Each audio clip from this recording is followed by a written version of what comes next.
Chapter 967. Li Wanyu was too lazy to comment on Cheng Yaojin's shamelessness. It was not worth it to get angry with such a troublemaker.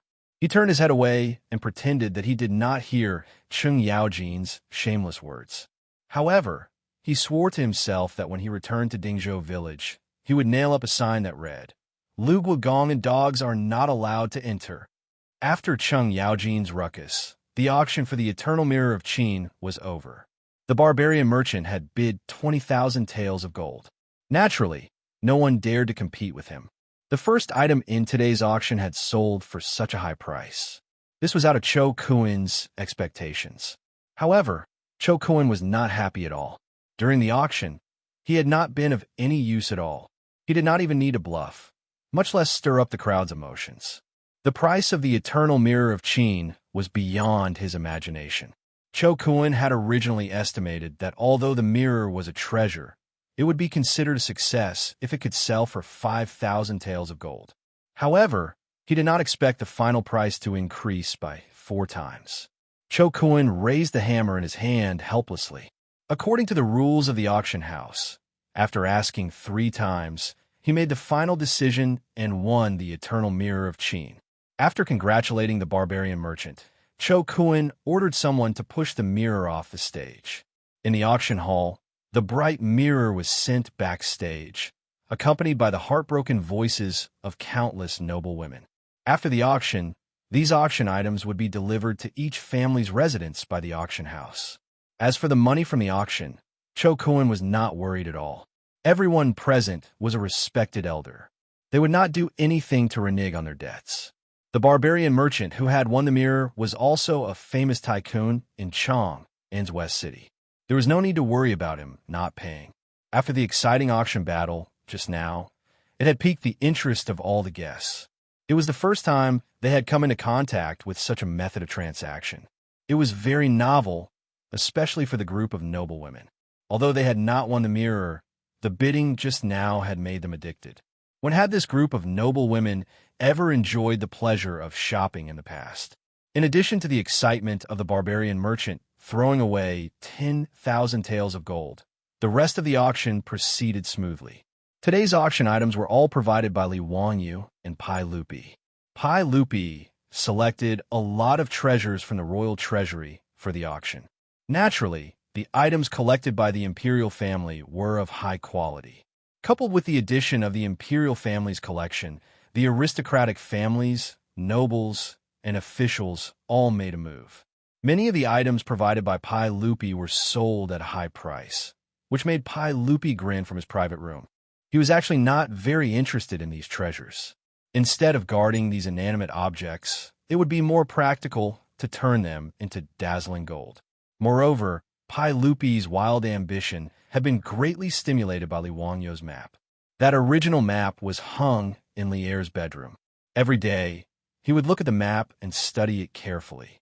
He hated that he could not bring all the territories on the map under the rule of the Tang dynasty. However, to achieve this goal, in addition to the strategies proposed by Li Wanyu, the more important point was to have money and food. The problem of food, because of the appearance of potatoes, did not worry Pai Lupi too much. However, money was a very practical problem. The Tang dynasty had not been established for long, and the treasury could not be said to be very rich. In fact, not to mention the 4th year of the Kaijingguan, even during the Tianbao period, the annual tax income of the Tang dynasty's imperial court was only 2 million strings of copper coins. The copper coins and gold in the Tang dynasty's treasury were not enough to support Pai Lupi's vigorous ambition.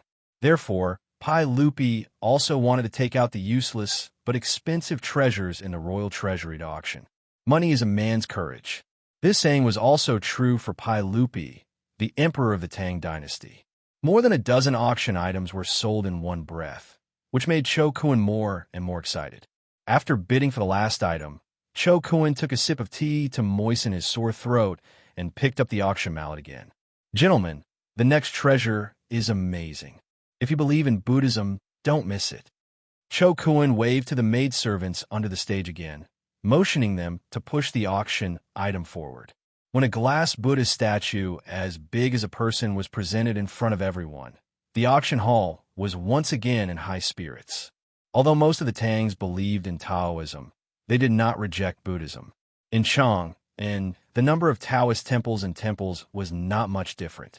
Many people even believed in Taoism and Buddhism, and they would burn incense on both sides.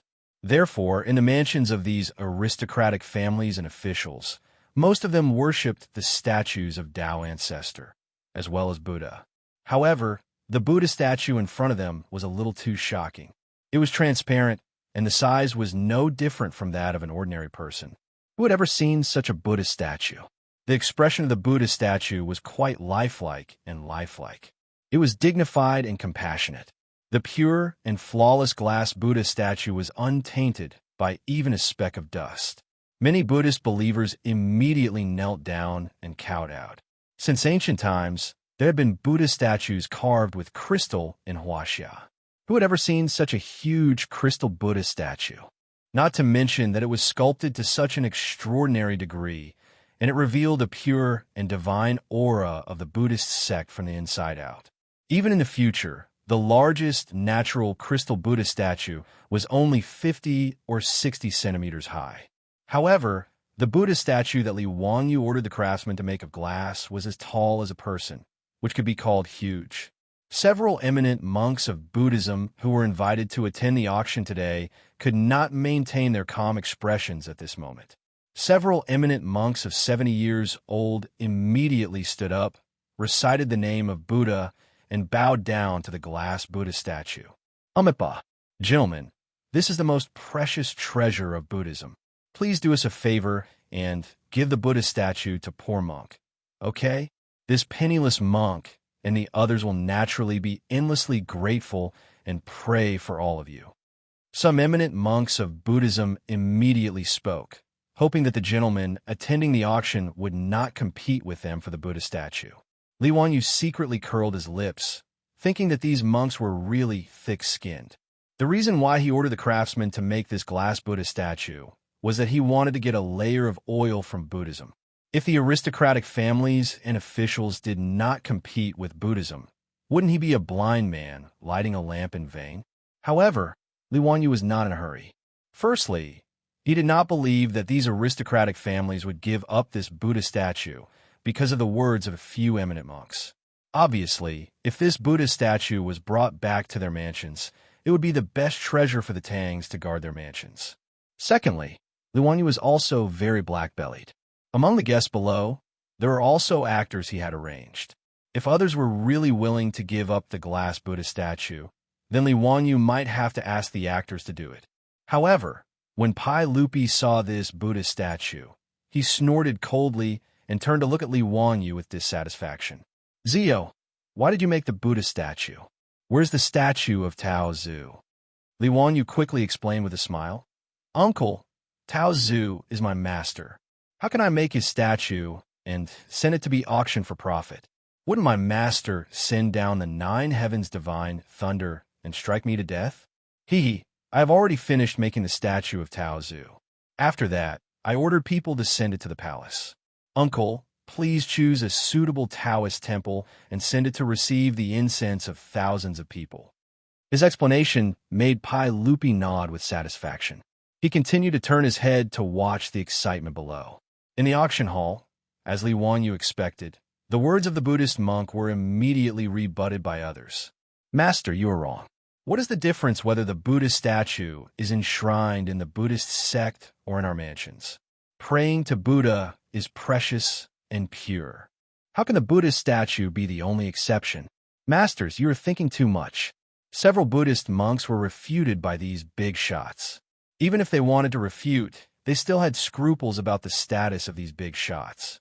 They looked at each other and chanted the name of Buddha again. They did not speak anymore, but their meaning was very clear. Since no one was willing to give in, then they would just bid. In terms of wealth, would they, the Buddhist sect, lose to these aristocratic families?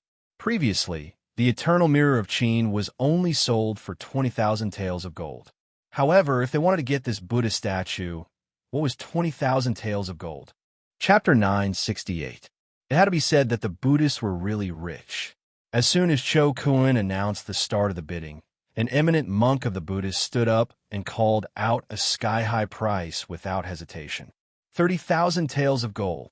This price made the hearts of all the bigwigs race, although everyone knew that the glazed Buddha statue in front of them was definitely worth more than this. The Buddhist momentum showed that they were determined to get it. Before anyone could say anything, Cho Kun smiled and bowed slightly to everyone on the auction stage. Everyone, I forgot to mention something just now. This Vairocana Buddha statue was made entirely of colored glass and weighed more than 20 stones.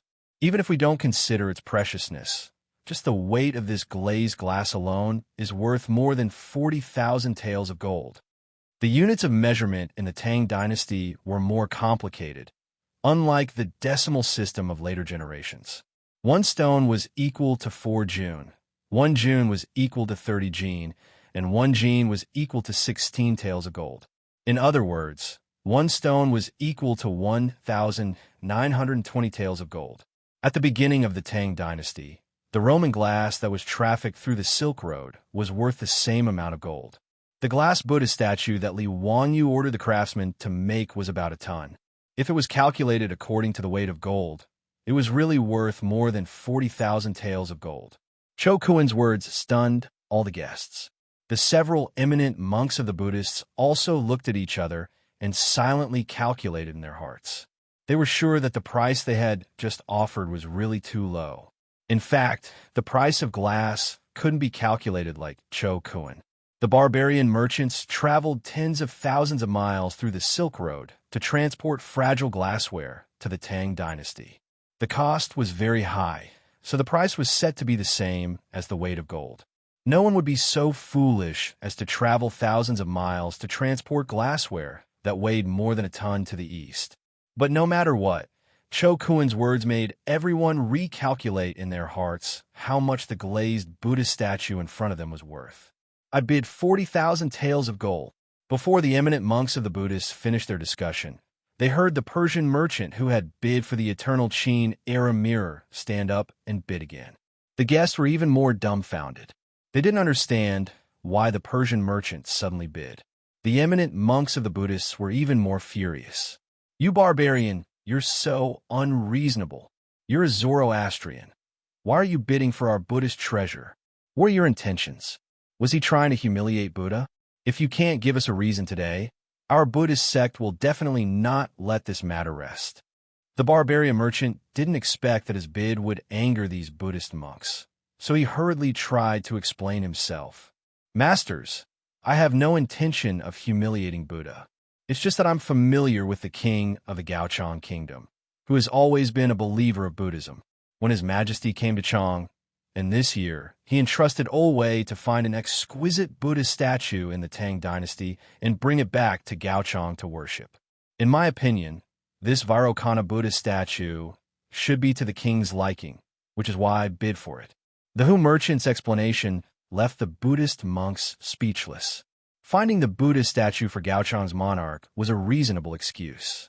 The Gaochang nation believed in Buddhism, and these eminent Buddhist monks were well aware of this. Gaochang Nation was located at the transportation hub of the Western regions and was a rare Buddhist nation in the Western regions. As the craftsmen of the Central Plains were highly skilled, it was normal for Gaochang's monarch to entrust these Persian merchants to find Buddha statues in the Central Plains. The Tang dynasty had indeed exported many Buddhist statues to Gaochang. Be it bronze Buddha statues or jade Buddha statues, they were all very popular in Gaochang. This was why this merchant had bid for the Vairocana Buddha statue after seeing it. Knowing that they had misunderstood this merchant, the eminent monks felt even more stifled. They naturally weren't afraid of competing with the aristocratic families and nobles in terms of wealth. However, competing with these merchants who were so poor that they only had money left, even Buddhists felt a little apprehensive. However, that merchant's words were reasonable. Even if they were displeased, they couldn't stop the merchant from bidding. For a moment, the eminent monks' faces turned even uglier. Not only did the eminent monks' faces turn ugly, but the guests who were interested in bidding for the Buddha statue were also extremely frustrated. With the Hu merchant's wealth, this extremely rare Vairocana Buddha statue would most likely be won by him again. Just as everyone was in a dilemma, they heard Li Wangyu's voice from the box, which attracted everyone's attention. Li Wangyu stood up with a face full of smiles and said loudly to the guests, "Gentlemen, Gaochang's monarch believes in Buddhism, and our Tang dynasty has always been on good terms with Gaochang Nation. Since Gaochang's monarch wants to find a Buddha statue, how can we let you, Harkok, pay for it? Just now, His Majesty has instructed me to specially make a Vairocana Buddha statue for Gaochang's monarch as a national gift. Therefore, Harkok, you don't have to bid for today's auction." Harkok was the name of that Hu merchant. This person was quite famous in Chang'an's West City, so Li Wangyu also knew him. Hearing Li Wangyu's words, everyone heaved a sigh of relief. As long as the Hu merchant didn't participate in the auction, it was a good thing. Harkok was very regretful, but he had nothing to say. He could only place one hand on his chest and bow to Li Wangyu to express his gratitude. Although Harkok was auctioning this Buddha statue on behalf of Gaochang's monarch, it wasn't for free. If he had won the auction and shipped it to Gaochang Nation, Gaochang's monarch would have been willing to pay 100,000 taels of gold, or even more. With such a large amount of expected profits flying out of thin air, one could imagine the regret in Harkok's heart. In the box, Pai Lupi was very surprised after hearing Li Wangyu's words. What did he mean by ordering Li Wangyu to specially make a Buddha statue for Gaochang's monarch? How could there be such a thing? Wasn't this a fake imperial edict right in front of his face? However, since Li Wangyu had said so in front of everyone, Pai Lupi knew that his nephew must have his reasons, even though he didn't understand. Therefore, Pai Lupi, who had been called a fake imperial edict, didn't say a word and didn't refute. Instead, he waited for Li Wangyu's explanation. After Li Wangyu spoke up to stop the Hu merchant from continuing to bid, the auction below could continue. He turned his head and bowed slightly to Pai Lupi. After making an apologetic expression, he smiled and said, "Uncle, please forgive me. Just now, this nephew didn't ask for your permission and acted on my own accord. Using your name, I propose to gift Gaochang's monarch a Buddha statue. Sai, don't worry about it. Zio, why don't you tell me why you did this?" Pai Lupi waved his hand. Uncle, this nephew is making preparations for Uncle's conquest of the western regions. Oh, tell me about it in detail. Lier's interest was piqued, and he quickly asked. Li Wangyu didn't keep him in suspense and explained, "Uncle, with the military strength of the Tang dynasty, it's easy to destroy the western regions. However, as the saying goes, we don't have a good reason. Uncle, you must be having a headache. What excuse should we use to conquer the western regions? Especially the wife of Gaochang's monarch, who has just been conferred the title of Princess Changle by Uncle. Without a suitable excuse, the Tang dynasty can't rashly use our weapons. Since ancient times, when Wuxia wanted to launch a crusade, they always needed to find an excuse and a good reason. Whether it was to restore the Han dynasty or to pacify Nandan, there had to be an explanation. Even in the later generations, when the Americans wanted to beat Sha Damu, they had to carry a bag of detergent and say that it was a weapon of mass destruction. In short, there had to be a reason to launch an attack. Otherwise, it would be an unjust army that won't win the hearts of the people. In history, the Tang dynasty had been eyeing the western regions for a long time. However, it wasn't until the 13th year of Jingguan that the Tang dynasty found an excuse, saying that Gaochang's alliance with the Western Turks had violated the prestige of the Tang dynasty. Thus, they launched an attack. In the 14th year of Jingguan, Gaochang was destroyed by Ho Junji. Ever since Li Wangyu presented the map and strategic objectives, the Tang dynasty's big shots, including Pai Lupi, have been thinking about what excuse to use to attack Gaochang. Currently, the relationship between the two countries was good. Just before Li Wangyu's suggestion, the monarch of Gaochang, Chu Wentai, came to Chang and with his wife to visit Pai Lupi. Pai Lupi even gave his wife the surname Li and conferred the title of Princess Changle.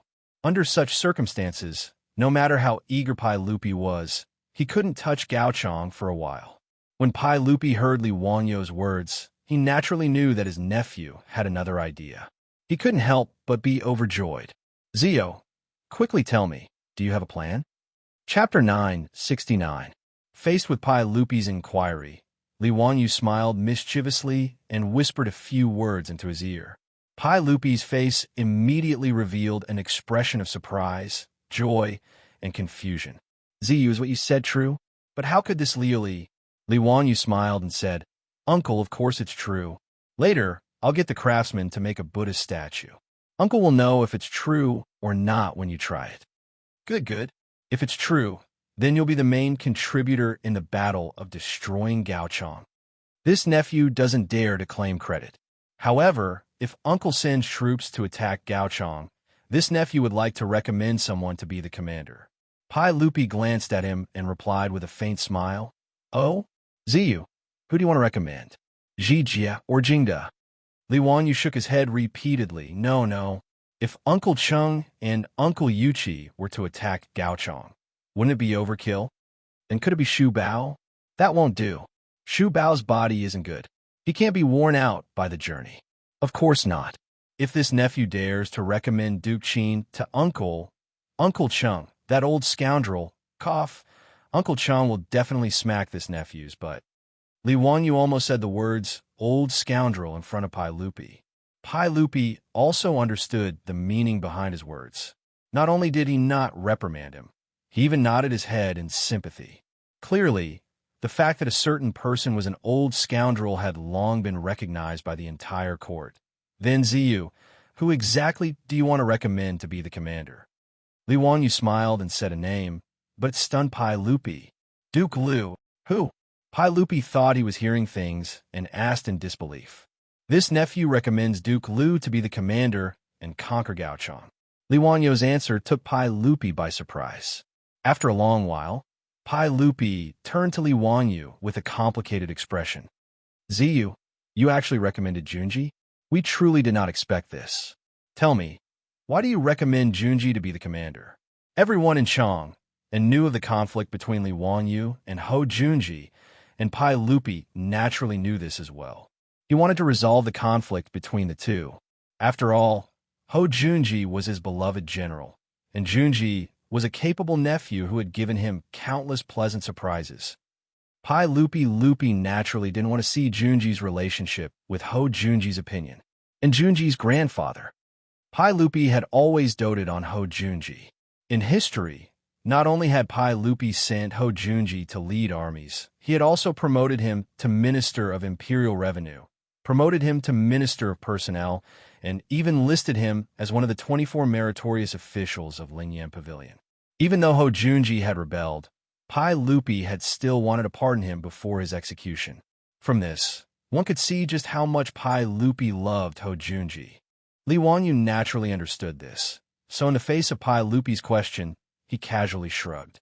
This nephew truly doesn't like Duke Liu's character, but I do acknowledge his abilities. Thus, this nephew's recommendation of Duke Liu is merely a matter of fact. Duke Liu is the most suitable commander for conquering Gaochang. Pai Lupi thought for a few moments before nodding. We understand. We will consider this matter. Li Wanyu felt that he had achieved his goal, so he said no more and continued to watch the auction. The reason he had suddenly recommended Ho Junji to Pai Lupi was to ensure that when the Tang army conquered Gaochang, it would still be Ho Junji leading the army. In truth, even if Li Wanyu hadn't mentioned this matter to Pai Lupi, there was still a very high chance that Pai Lupi would have chosen Ho Junji to lead the army.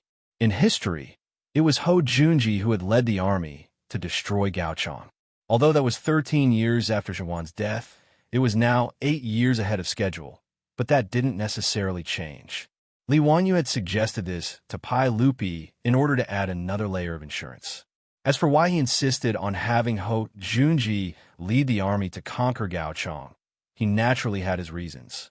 After the Hu merchant withdrew from the bidding, the eminent monks of the Buddhist sect engaged in a heated battle with the other guests. In the end, the Buddhist sect won, bidding 68,000 taels of gold to buy the Vairocana Buddha. Li Wanyu was naturally satisfied with this result. Only a fool would be dissatisfied. After all, the cost of a ton of glass, including the wages of the craftsmen, only amounted to a few hundred strings of coins. Half a month of baking time had been exchanged for 68,000 taels of gold. Even robbing people wouldn't be able to do this. But not even Li Wanyu had expected that the most profitable item in today's auction would not be the Buddha, but the perfume. Speaking of which, these perfume were not being managed by Li Wanyu, but by his beautiful superior and her army of women.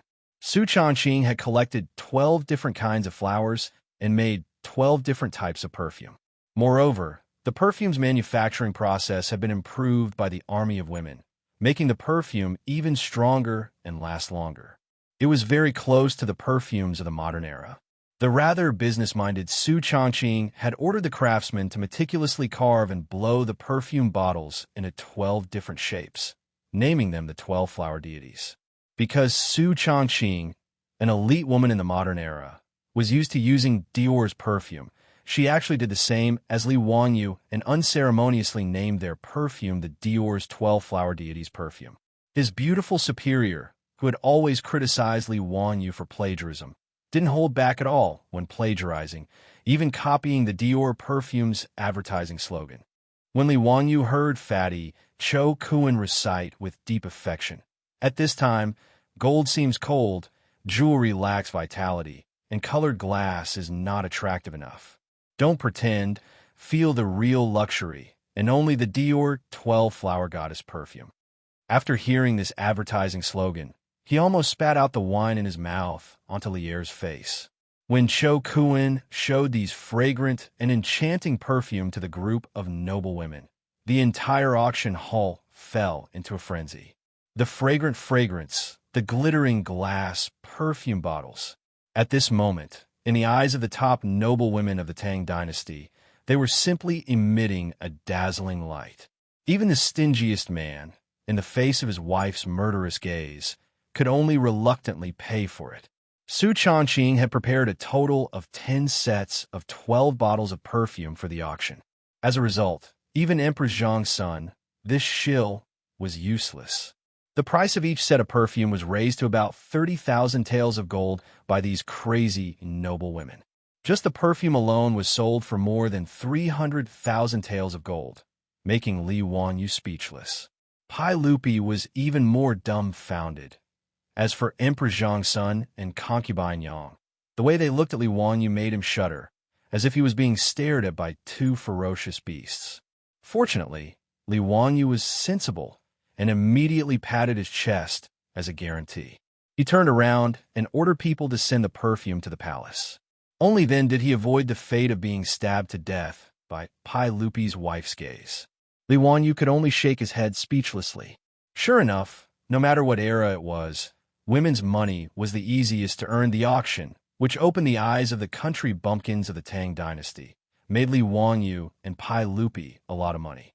In fact, the amount of money they earned didn't have any special meaning to Li Wanyu. No matter how much money they had, it was just a number. What he enjoyed was the pleasure of easily making money from the country bumpkins of the Tang dynasty. To borrow a famous saying from Father Ma, "I'm really not interested in money, but I'm interested in spending money." Chapter 970. In the 6th month of the 5th year of Jingwan's reign, Gaochang City was bustling with activity. Countless people poured out of the city gates, singing and dancing as they welcomed the diplomatic group from the Tang dynasty. The king of Gaochang, Chu Wantai, led a group of civil and military officials 30 miles out of the city to welcome the Tang dynasty's diplomatic group. The reason why everyone in Gaochang came out in full force to welcome the Tang dynasty's diplomatic group was that the Tang dynasty's emperor, the great and upright Pai Lupi, had gifted the glazed Buddha statue to Gaochang. It would arrive with the diplomatic group today. Gaochang City, the capital of Gaochang, was located in Turpan City in the future. It was more than 5,000 miles away from Chang'an City. With the current traffic situation of the Tang dynasty, it would take more than a month to complete the 5,000 miles journey on horseback. If it were a caravan transporting goods, it would take at least 3 months to complete the journey. It was not easy to transport a glass Buddha statue that weighed more than a ton and traveled more than 5,000 miles. The Tang dynasty spent a lot of effort to transport this Buddha statue. First, It was transported to Dunhuang County by four-wheeled carriages, and then to Gaochang by camel caravans. However, no camel could carry a 1-ton Buddha statue. Therefore, a specialized craftsman made a kind of bracket to connect the 4 camels. The Buddha statue was placed on the bracket and carried by the 4 camels. Under the careful care of countless people, it took more than a month to cross the Gobi Desert and transport the Buddha statue from Dunhuang County to Gaochang City through Hami.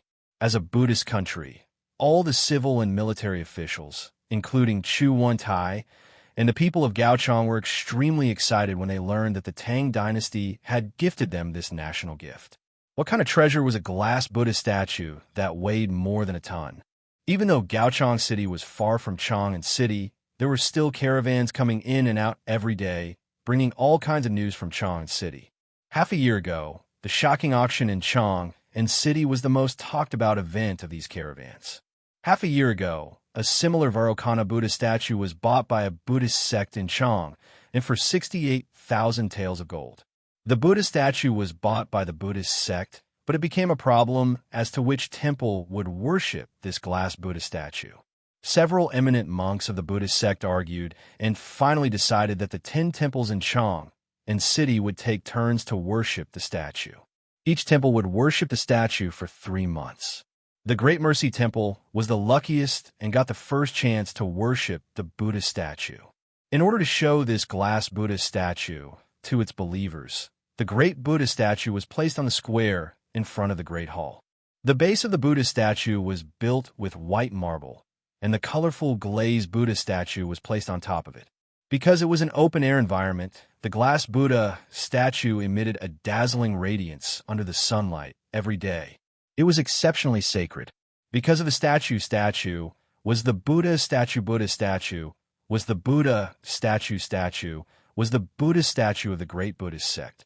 Countless believers flocked to the Great Mercy Temple just to see the Buddha statue. There were even all kinds of miracles and rumors. Some said that the Buddha statue showed up and healed the sick after praying. Some said that the Buddha statue shone colorful light and bathed the believers in the Buddha's light. In short, all kinds of rumors about the glass Buddha statue in Chang'an City had been the talk of the town for the past half a year. It made the people of Gaochang restless. After several months of travel, the Vairocana Buddha statue that the great Tang Emperor had given to Gaochang as a national gift was finally going to arrive in Gaochang City. How could the entire court of Gaochang not be excited? Therefore, the king of Gaochang, Chu Wentai, had already led the civil and military officials 30 miles out of the city to wait for the arrival of the Buddha statue. When the figures of the great Tang diplomatic mission finally appeared on the official road under the expectant gazes of the people of Gaochang, the surrounding citizens couldn't help but burst into cheers. The musicians played cheerful music and the dancers started singing and dancing. It was a scene of jubilation. It was even livelier than the biggest festival in Gaochang. The Buddha statue that was firmly fixed on the back of a hunchback was wrapped in thick straw and other things. The king of Gaochang, Chu Wentai, and the others who came to greet them felt a little regretful. After a series of complicated ceremonies, the Tang dynasty delegation and the emperor of Gaochang set off for Gaochang City again. After learning from the successful experience of the Great Mercy Temple, the ruler of Gaochang, Chu Wentai, didn't hesitate. He ordered people to build an open-air Buddha platform in the largest temple in the city, preparing to use it to consecrate the Buddha statue. In order to show his sincerity, the king of Gaochang, Chu Wentai, even ordered people to make the Buddha platform out of pure gold. Just the gold alone cost nearly 20 tons, which was about 800,000 taels of gold. Gaochang was located in the center of the Silk Road in the western region. It was an indispensable transportation hub and a commercial hub for the east-west traffic. Therefore, it was very rich. Even though the Tang dynasty delegation was well aware of this, they were still shocked speechless when they saw the Buddha platform made of gold. After arriving at the temple, the Vairocana Buddha statue was slowly and carefully lifted up by a group of craftsmen and placed firmly on the golden Buddha platform. When the Buddha statue was placed properly and the straw and other things that were used to protect it were removed, its true appearance was revealed. Everyone present was immediately stunned. Under the dazzling sunlight, the sparkling and translucent Buddha statue and the dazzling golden Buddha platform complemented each other. It was so solemn and compassionate that it was almost impossible to look directly at it. The abbot of the temple immediately chanted the name of Buddha silently and led all the monks in the temple to kneel down. He loudly recited the profound scriptures. The solemn atmosphere of Buddhism made everyone present immediately kneel down and kowtow to the Buddha statue and pray. The Buddha statue that Pai Lupi had gifted to Gaochangwa was immediately declared as the national treasure of Gaochangwa by the king of Gaochangwa, Chu Wentai.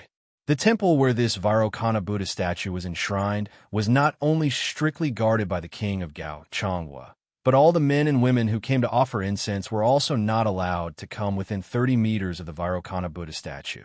Apart from the monks, anyone who dared to come close to the Vairocana Buddha statue would be killed without mercy. Chu Wentai was even more pious and would go to the temple to offer incense and pray every day. As for the Tang dynasty delegation, they temporarily stayed in Gaochangwa to witness the friendship between the two countries. The Turpan Basin where Gaochangwa was located was extremely dry and had very little rain. However, during the Tang dynasty, the Turpan Basin was an important place to farm. Although it was still considered a region with little rain compared to the Central Plains, it was still considered abundant compared to other places in the Western region. However, after summer this year, there was no rain in Gaochangwa and the land was dry. Everyone in Gaochangwa was worried about this. In order to pray for rain, the king of Gaochangwa, Chu Wentai, simply ordered the temple that enshrined the Vairocana Buddha statue to hold a Dharma assembly. He led all the civil and military officials to the temple to participate in the Dharma assembly. It was unknown whether it was the Buddha's spirit, but on the third day after the Dharma assembly, it finally rained in Gaochangwa, which had been dry for a long time. Once it rained for an entire day and night. Everyone in Gaochangwa was overjoyed and felt that this was the result of the Buddha's blessing. The king of Gaochangwa, Chu Wentai, slept soundly amidst the pattering rain. The next morning, he ordered the palace maids to help him get up and change his clothes. He wanted to go to the temple to fulfill his vow. However, before Chu Wentai could finish washing up, he saw a few people stumbling in from outside the palace. "Your Majesty, it's not good. Something big has happened. The Buddha statue. Something has happened to the Buddha statue." Chapter 971. Hearing this, Chu Wentai's expression stiffened as he glared at the informant. "Don't talk nonsense. How could something happen to the Buddha statue? Quickly tell me." The messenger's face was also pale. His body was trembling like a sieve, and his tongue was tied. He could not speak clearly for a long time. "Reporting to your Majesty, the Tathagata Buddha statue, it melted what?" Chu Wentai angrily stepped forward and grabbed the informant's collar. "What nonsense are you talking about? That glazed Buddha statue isn't made of ice. How could it melt?" "Why, your Majesty, this servant doesn't dare to lie. Your Majesty, please go to the temple and take a look. This servant isn't lying."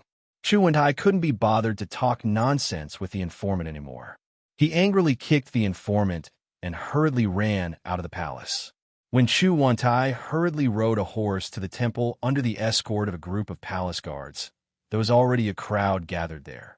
They were all kneeling on the ground and kowtowing to the temple. When the heavy rain fell yesterday, these believers of Gaochang were like Chu Wentai and attributed all the credit to Buddha's blessings. Therefore, many people rushed to the temple early in the morning, wanting to burn incense in front of the glazed Buddha statue and restore it. However, they didn't expect that the originally sparkling and translucent Buddha statue on the golden altar in front of the temple's Mahavira Hall would melt like a piece of ice that had been drenched in water. This strange scene frightened countless believers and caused them to scream. Fear was written all over their faces. Before Chu Wentai arrived, many civil and military officials of Gaochang had also rushed to the temple after receiving the news. Even the Tang dynasty's diplomatic mission that was still in Gaochang City rushed over after receiving the news. Chu Wentai jumped off his horse and was welcomed into the temple by a group of officials and monks with ashen faces. When the king of Gaochang saw the remains of the Buddha statue on the golden altar with his own eyes, his vision suddenly turned black. His body swayed, and he almost fell to the ground. What the hell is going on? Why did the Buddha statue become like this? Chu Wentai was supported by the guards beside him. He suddenly exploded and roared at the people around him. There was silence all around. No one could answer his question. Only a ghost would know what was going on. How could a perfectly fine glazed Buddha statue melt like ice? If the glazed Buddha statue had cracked or shattered, everyone could still understand it. However, the fact that the glazed Buddha statue had melted for no reason was simply inconceivable. As for the monks in the temple, they were all kneeling on the ground, not even daring to raise their heads. The glazed Buddha statue was so precious, yet it was destroyed in their temple for no reason. Who could bear such a responsibility? Seeing that no one spoke, Chu Wentai became even angrier. Go and find the abbot for this monarch. This monarch wants to ask him what is going on with this Buddha statue. After receiving the order, a monk immediately ran to find the abbot. But not long after, the monk stumbled back and said, My king, the abbot, he hanged himself. What? When Chu Wentai heard this, his blood pressure shot up and his temples throbbed. Obviously, because the glazed Buddha statue had melted for no reason, the abbot of the temple felt that he had committed a grave sin and was too ashamed to face everyone. So he simply chose to commit suicide. The death of the abbot of the temple made the atmosphere even more oppressive. Just when everyone was speechless, someone suddenly sneered and said, "Humph, suicide for fear of punishment. My king, is this the attitude of your Gaochang state towards our Tang dynasty's emperor as a gift? The sage ordered us to transport the glazed Buddha statue from thousands of miles away to Gaochang state, so that you can wantonly destroy it like this?" Chu Wentai's eyelids suddenly twitched. He looked up and saw that the one who spoke was the Tang dynasty's envoy to Gaochang state. Only then did he realize that compared to the destruction of the Buddha statue, this Buddha statue was a gift from the Tang dynasty to Gaochang state. Now that the Buddha statue had been destroyed for no reason, this matter was serious. To put it lightly, it was Gaochang state's improper safekeeping. To put it seriously, it was damaging the prestige of the Tang dynasty and disgracing the face of the Tang dynasty's emperor, Lord Tang. It's a misunderstanding, a misunderstanding. How would I dare to destroy the Buddha statue? This Buddha statue at it? Chu Wentai couldn't finish his words. What exactly happened to the Buddha statue? He was still in a state of confusion. The Lord Tang that Chu Wentai mentioned was Tang Jian's eldest son, Tang Songling. Tang Jian was promoted to the Minister of Civil Affairs by Pai Lupi because he said that he would surrender to the Turks and cooperate with General Li Jing's army to capture Xie Khan alive. However, his eldest son, Tang Songling, had inherited Tang Jian's legacy of being a diplomat and was now an assistant minister in the Ministry of Rights. He was the envoy to Gaochang state this time. Tang Songling snorted and said, "Misunderstanding? Then I'd like to ask my king, why did the glazed Buddha statue become like this? Maybe the weather is hot." Chu Wentai couldn't finish his words. How would he know why the Buddha statue became like this? No matter how hot the weather was, the glazed Buddha statue wouldn't melt. Even if it was caused by the heat, the glazed Buddha statue had been exposed to the sun every day and hadn't melted. Moreover, it had rained for an entire day and night yesterday. It was even less likely that it had melted because of the heat. Thinking of the rain, Chu Wentai couldn't help but look up at the Buddha statue that was already in a terrible state. He couldn't help but have an absurd thought. Could have been melted by the rain? Immediately, Chu Wentai denied this conjecture in his heart. The Buddha statue was made of glazed glaze. There was no mistake about that. Including him, all the civil and military officials of Gaochang state had seen this Buddha statue with their own eyes and had even carefully examined it. As a transportation hub that connected the east and west, glassware shipped from the west was not rare at all. Even Pai Lupi's Taiji Palace didn't have as many glassware as Chu Wentai's palace. Chu Wentai and the Gaochang officials were all too familiar with glass, which was also known as glaze. Therefore, they didn't have the slightest doubt about the material of the glazed Buddha statue. Glaze was naturally not afraid of water. This was something that everyone knew. If you were to tell Tang Songling that the Buddha statue had been melted by the rain, it would be an insult to Tang Songling's intelligence. For a moment, Chu Wentai was at a loss for words. Seeing that Chu Wentai was at a loss for words, Tang Songling sneered again. Good. Since Gaochang State treats my Tang dynasty like this, then I won't keep you company. Men, take down the Buddha statue and take it away. The diplomatic mission will depart today and return to Chang'an. My Tang dynasty won't let this matter rest. If Gaochang State can't give me an explanation, then don't blame my Tang dynasty. Don't say that I didn't warn you. Farewell, Your Majesty. After Tang Songling finished speaking, he turned around and left, not giving Gaochang any chance to explain. The craftsmen of the Tang dynasty who came with the diplomatic mission immediately ran up to the golden Buddha altar and began to dismantle the melted and damaged Buddha statue. Chu Wentai opened his mouth. He wanted to stop them, but he couldn't say a word. The glazed Buddha statue had been damaged in the temple of Gaochang State, so it was reasonable for the Tang dynasty's diplomatic mission to be furious. What reason did he have to stop them? Chu Wentai let out a long sigh, shook his head, and summoned the officials back to the palace. Today's matter would obviously cause a lot of trouble in the future. He needed to have a good discussion with the civil and military officials on how to calm the anger of the Tang dynasty. However, Chu Wentai would never have thought that his preposterous guess was actually the truth. Chapter 972. Half a year ago, Li Wanyu moved closer to Pai Lupi's ear in the private room of Sotheby, Chu River Lake, and whispered, "Uncle, I just thought that since the Tang dynasty lacks an excuse to attack Gaochang, this Buddha statue in front of us is an opportunity. The reason why I asked Uncle to gift Gaochang a glazed Buddha statue as a national gift is because I want to do something about it. After the Buddha statue is sent to Gaochang, I have a way to make the glazed Buddha statue dissolve on its own. At that time, the Tang dynasty can use Gaochang as an excuse for destroying the national gift and insulting the prestige of the Tang dynasty to send troops to attack Gaochang.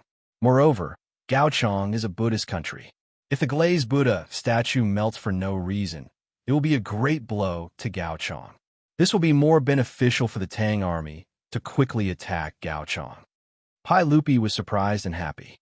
"Zio, are you serious? But how can this glazed Buddha statue dissolve on its own?" Li Wanyu shrugged his shoulders casually to express his affirmation. Glass was difficult to fire in ancient times mainly because the melting point of sand was too high. It was too difficult to reach the melting point of 1,600 degrees Celsius. After all, the melting point of copper was only about 1,000 degrees Celsius. Therefore, when firing glass, it was necessary to add baking soda, which was also alkali, into the quartz sand. In this way, the melting point could be lowered to more than 800 degrees Celsius. However, there was a disadvantage to firing glass in this way, which was that the glass would dissolve with water. Therefore, when firing glass, it was necessary to add lime and use the reaction between limestone and silicic acid to obtain calcium silicate. In fact, Li Wanyu had already forgotten all of this high school chemistry knowledge and had returned it all to his teacher. He only had a vague impression that he seemed to have read a similar article somewhere. However, this was indeed the case. When Li Wanyu ordered the craftsmen to fire the glass used for the experiment and continuously sprinkle it with water, the glass really began to melt like ice cubes. After confirming that Li Wanyu's plan was indeed feasible, Pai Lupi was naturally overjoyed. He immediately followed Li Wanyu's plan and began a series of plans. The glazed Buddha statue that was painstakingly transported to Gaochang was a Buddha statue that was afraid of water. Gaochang's climate was dry, so it was naturally fine without rain. No one could see any flaws. However, once it was drenched by rain, it would slowly melt like ice. In order to trick Gao Changhua, Pai Lupi and Li Wanyu deliberately built the open-air Buddha platform in Chang, and including the Great Mercy Temple and the enshrining of the Buddha statue. They wanted to give Gao Changhua a psychological hint. Moreover, the glass-fired Buddha statue emitted all kinds of light under the sunlight in an open-air environment. It was indeed quite eye-catching. Therefore, Gaochang's king, Chu Wentai, jumped into the trap without realizing it. After being drenched by rain for a day and a night, the open-air Buddha statue silently melted and was destroyed from the moment Chu Wentai followed the trend and built the open-air Buddha platform. Gaochang was destined to be destroyed by the Tang dynasty. In fact, whether or not he built the open-air Buddha platform did not make much of a difference to Gaochang's fate. Even if he did not put the glazed Buddha statue out in the open and carefully enshrined it in the main hall, Pai Lupi would not be able to catch Gaochang's weakness. At most, it would be delayed by a few years. In the 13th year of Jingguan, Gaochang would still seek death by forming an alliance with the Western Turks. At that time, the destruction of the country would still be inevitable. As for Assistant Minister of Rights Tang Songling's reaction, it was naturally premeditated. As for why he moved the remains of the Buddha statue away, it was naturally to destroy the evidence and not give the people of Gaochang the chance to discover anything fishy. After the envoys left Gao Changhua angrily with the remains of the Buddha statue, Tang Songling immediately ordered his men to smash the remains of the Buddha statue and bury it in a random desert. After that, the entire envoys set off for Dunhuang County as fast as they could. 1 month later, Pai Lupi, in front of the envoys and officials of the various countries, announced the denouncing Chu Wentai edict in Taiji Palace, listing out Chu Wentai's crimes.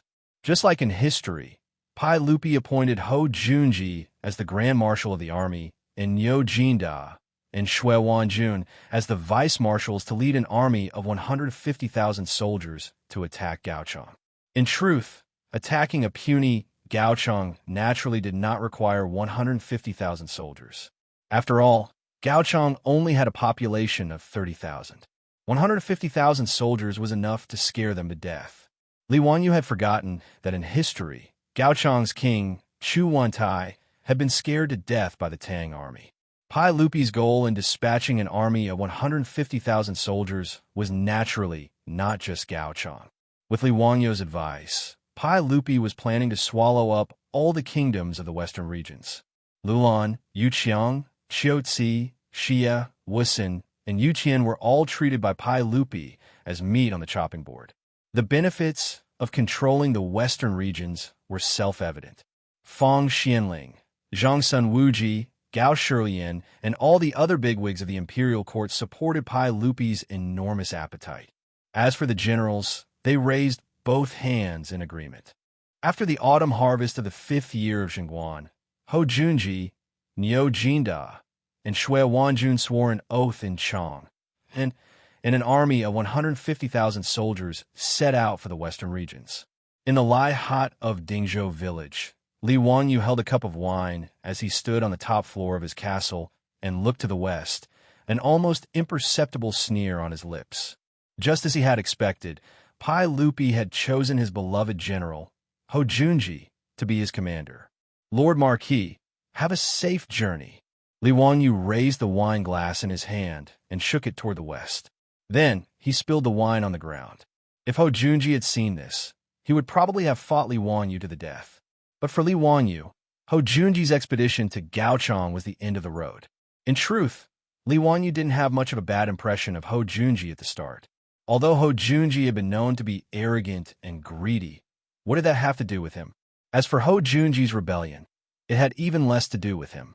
He was not Pai Lupi, and it was not his place to worry about such trifling matters.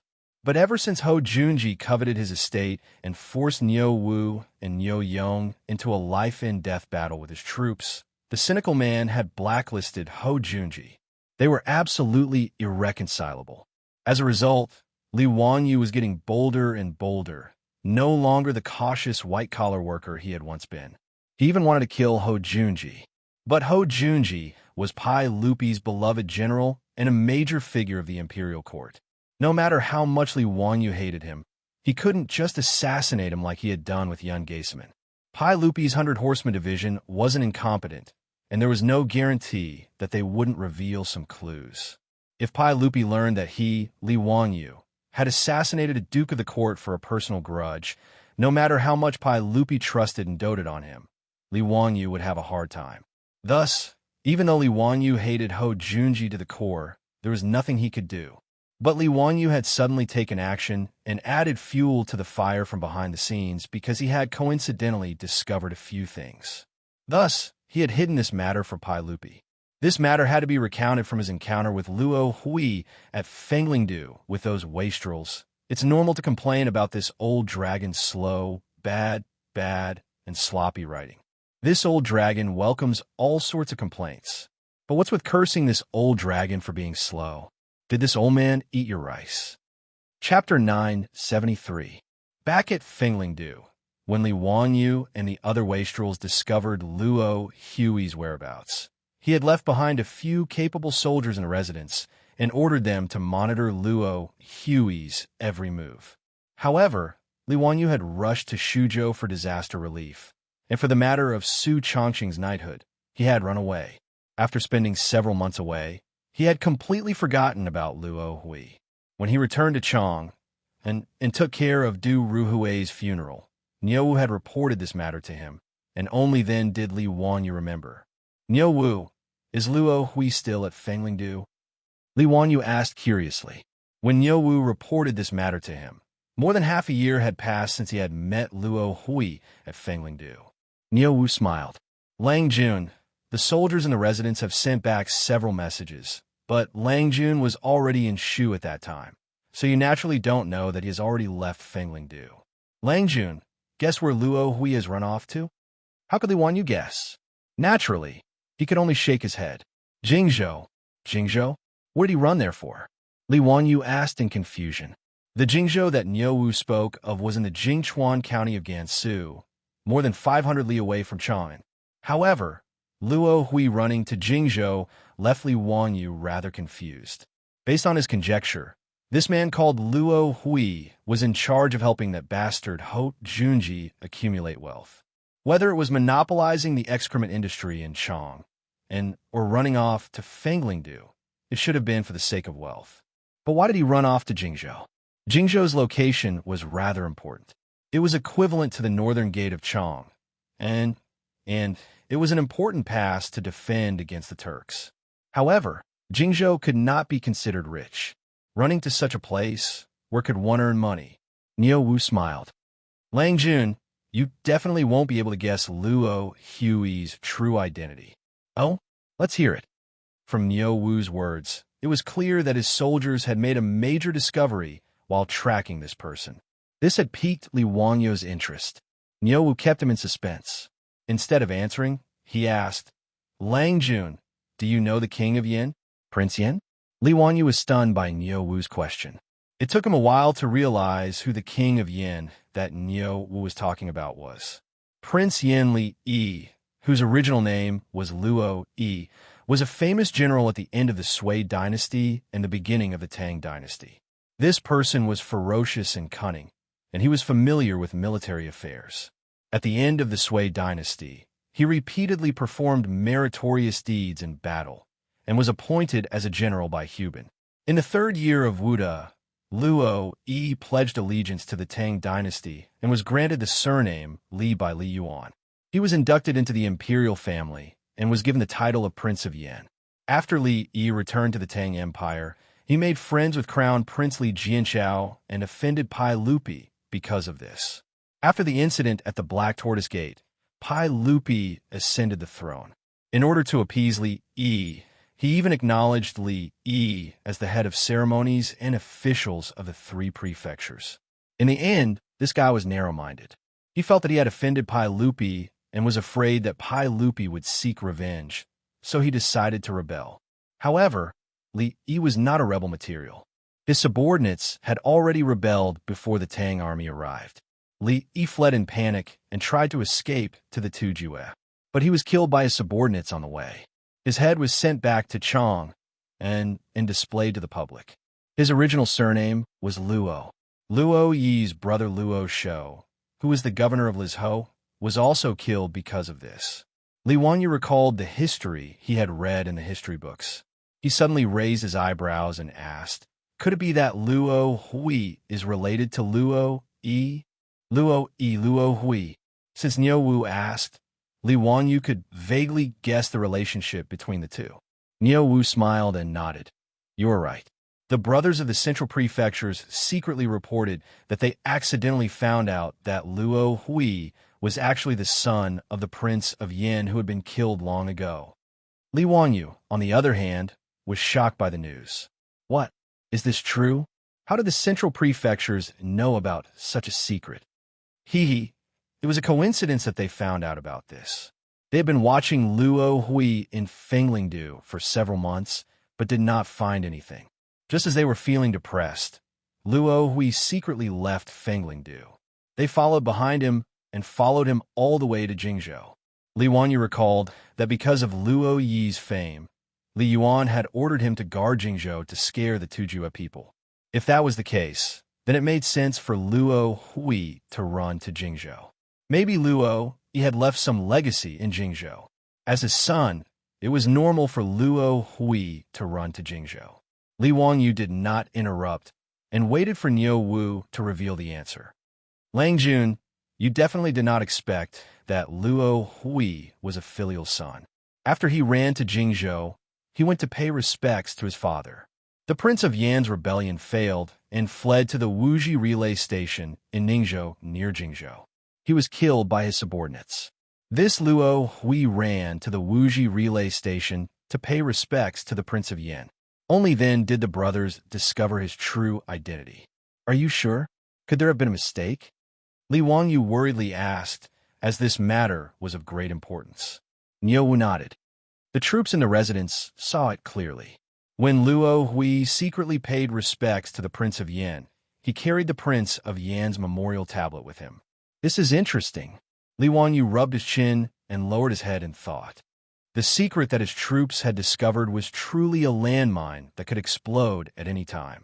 If Luo Hui was Luo Yi's son, then what was the relationship between him and Hou Junji?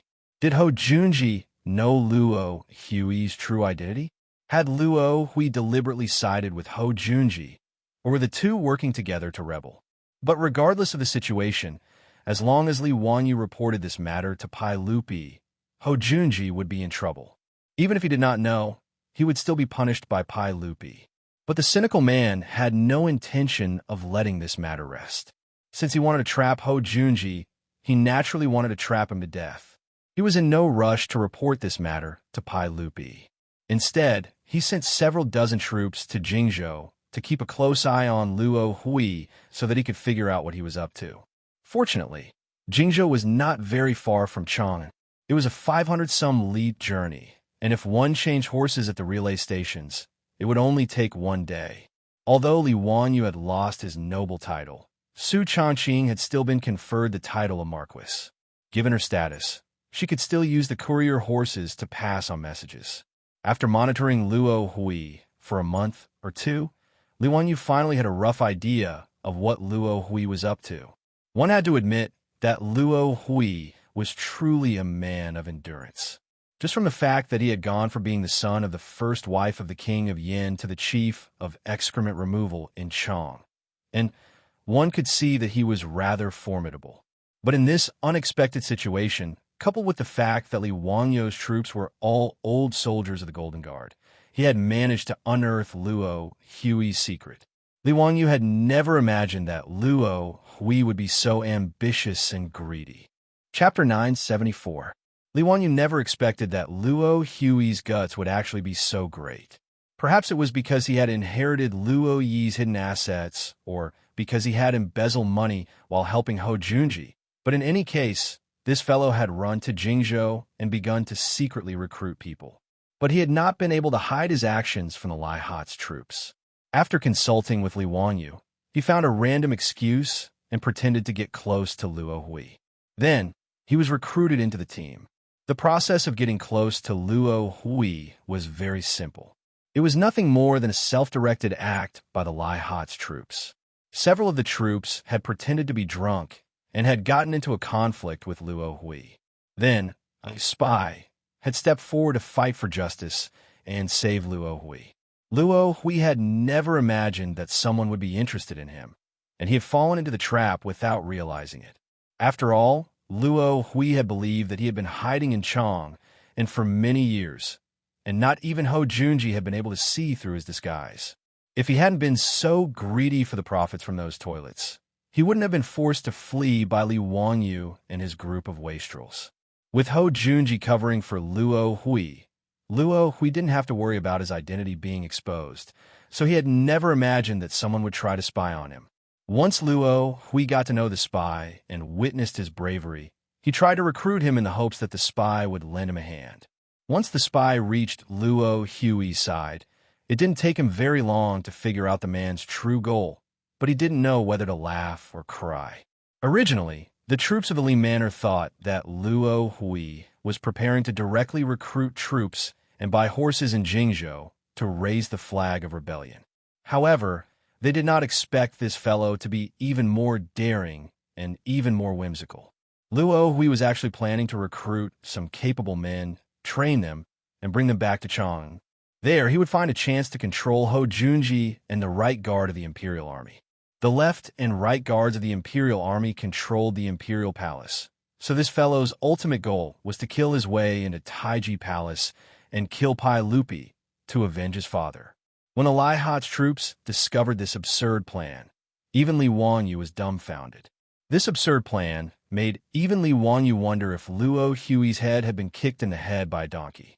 Luo Hui was the legitimate son of Li Yi, Prince of Yan, and had been doing business in Chang, and for many years. He could be regarded as a local tyrant in Chang, and how could he have such a childish idea?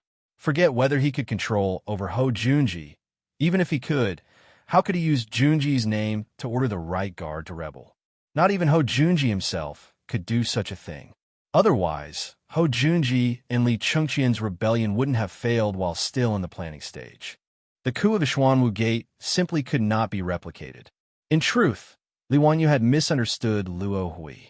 Although he was the legitimate son of Li Yi, he did not understand the workings of the imperial court. Moreover, for the sake of revenge, he had concealed his identity in Chang and made a living out of excrement. How could he truly understand the affairs of those important figures in the imperial court? Luo Hui naturally believed that by controlling Hou Junji, he could control the right guard. Thus, while helping Hou Junji accumulate wealth, he was secretly accumulating wealth so that he could recruit suicide soldiers. Li Wangyu was too lazy to care whether Luo Hui had lost his mind or not. After figuring out Luo Hui's goal, the cynical man was prepared to add fuel to the fire and help Luo Hui. It just so happened that the auction house was opening at this time, and Li Wangyu saw an opportunity when the crowd was fighting over the glass Buddha statue. Thus, he recommended Pai Lupi that Hou Junji should be the commander of the expedition to the western regions. Li Wangyu's reason for doing this was very simple. The expedition to the western regions required the army to pass through Jingzhou no matter what. Half a year later, just as Li Wangyu had predicted, Pai Lupi appointed Hou Junji as the Grand Marshal of the expedition to the western regions with an army of 150,000 soldiers. A fast horse could travel from Chang into Jingzhou in one day, but an army could not travel so quickly. 7 or 8 days later, the army of 150,000 soldiers had marched several dozen li into Jingzhou to rest and reorganize. Once the army set up camp in Jingzhou, Hou Junji took a seat in his tent when a subordinate came to report that Luo Hui had requested an audience. Hou Junji couldn't help but frown, not understanding why Luo Hui would appear here. He still believed that Luo Hui was at Fenglingdu, gathering wealth for him. But Hou Junji didn't care, and he had his subordinate bring Luo Hui into the tent. The moment Luo Hui entered the tent, he respectfully bowed to Hou Junji and said, "This lowly one pays respects to the Duke." Hou Junji curiously asked, "No need for formalities. Luo Hui, what are you doing here in Jingzhou instead of Fenglingdu?" Luo Hui looked around, seemingly wanting to say something, but hesitated. Hou Junji could tell from the expression on his face that he had something to say to him in private, so he waved his hand, indicating that everyone in the tent should withdraw. Okay, you can speak now. Do you have something important to discuss with this duke? Now that Ho Junji was the only one left in the tent, Luo Hui's submissive expression instantly vanished.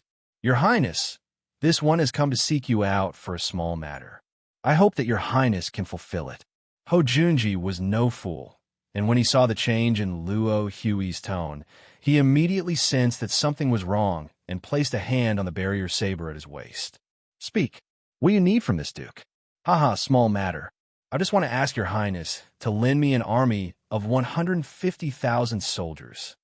What?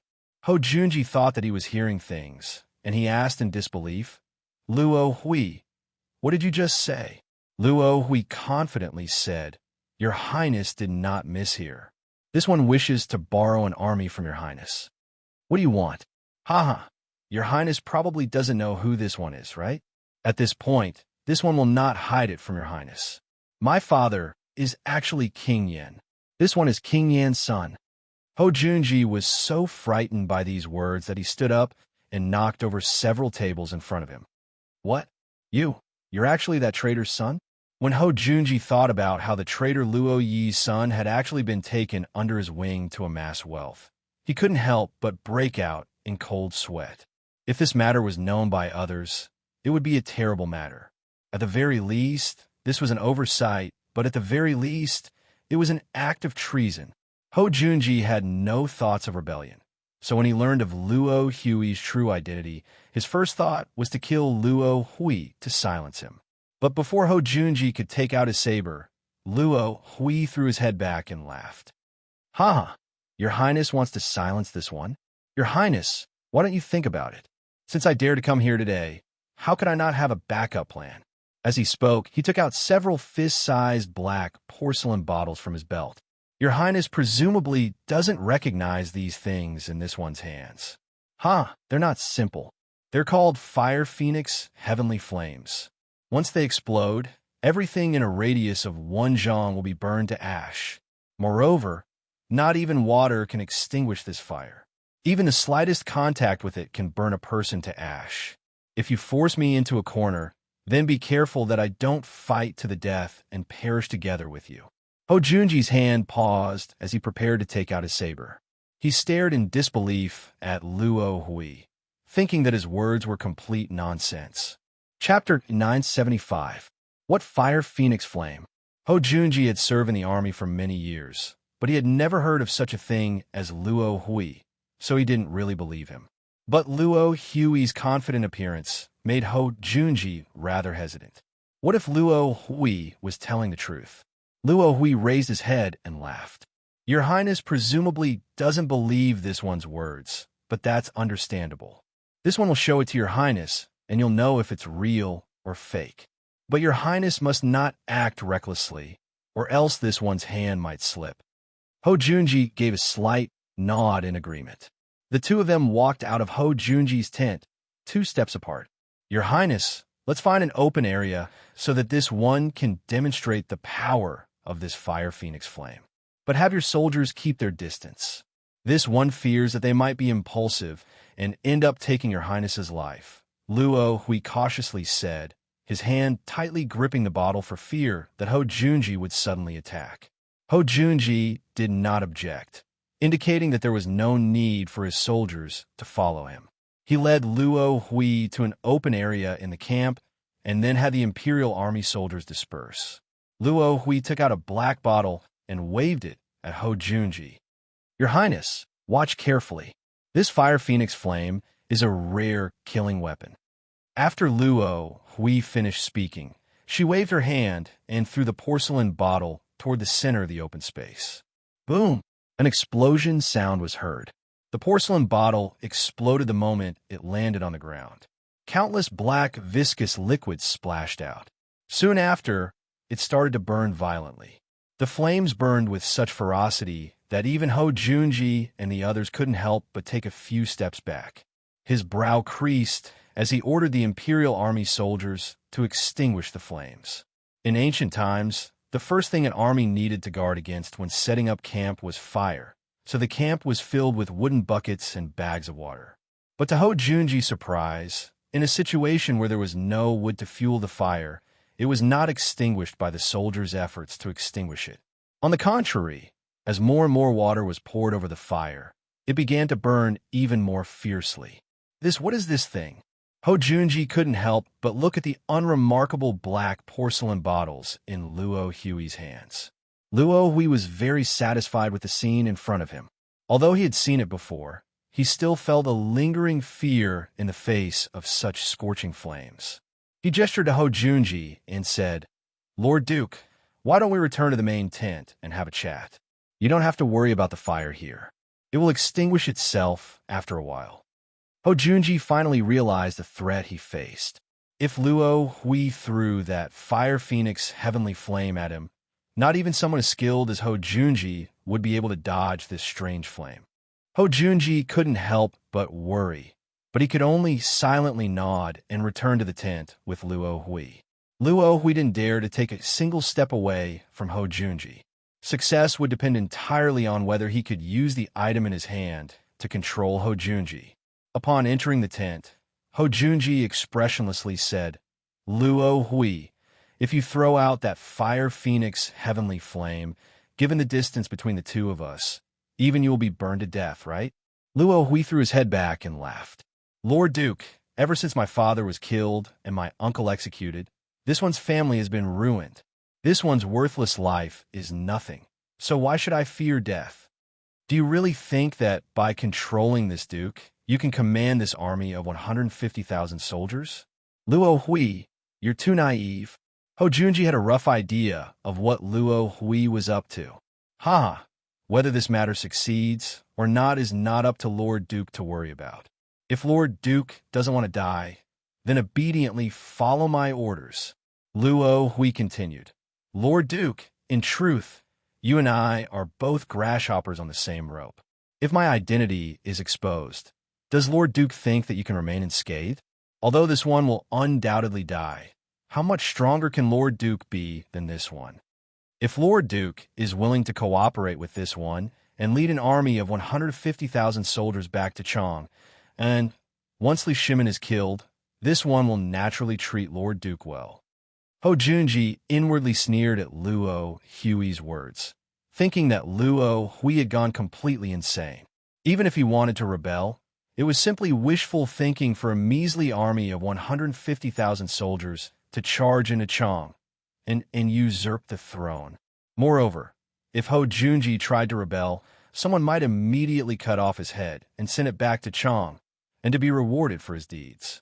Just like Luo Hui's damned father, he had failed in his rebellion and lost his life for nothing.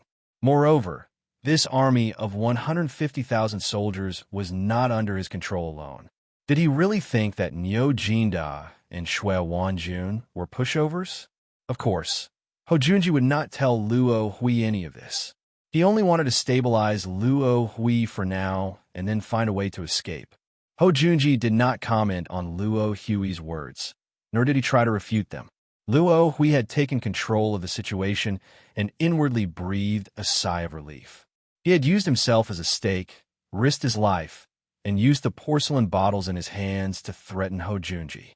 In the end, he had managed to complete the first step of his plan without any mishap. In truth, Luo Hui had also gambled that Ho Junji would not dare to take him down with him. As a duke of the court, Ho Junji was naturally unwilling to clash with Luo Hui's broken jar. Thus, he had been caught off guard and fallen for Luo Hui's trap. "Duke, I still have a few subordinates waiting outside the camp. Duke, please do me a favor and have someone bring them in." Ho Junji fell silent for a few seconds before nodding in agreement. He summoned his subordinate and had him bring the man in. Not long after, the troops of the Marquis Fu led a few people into the large tent.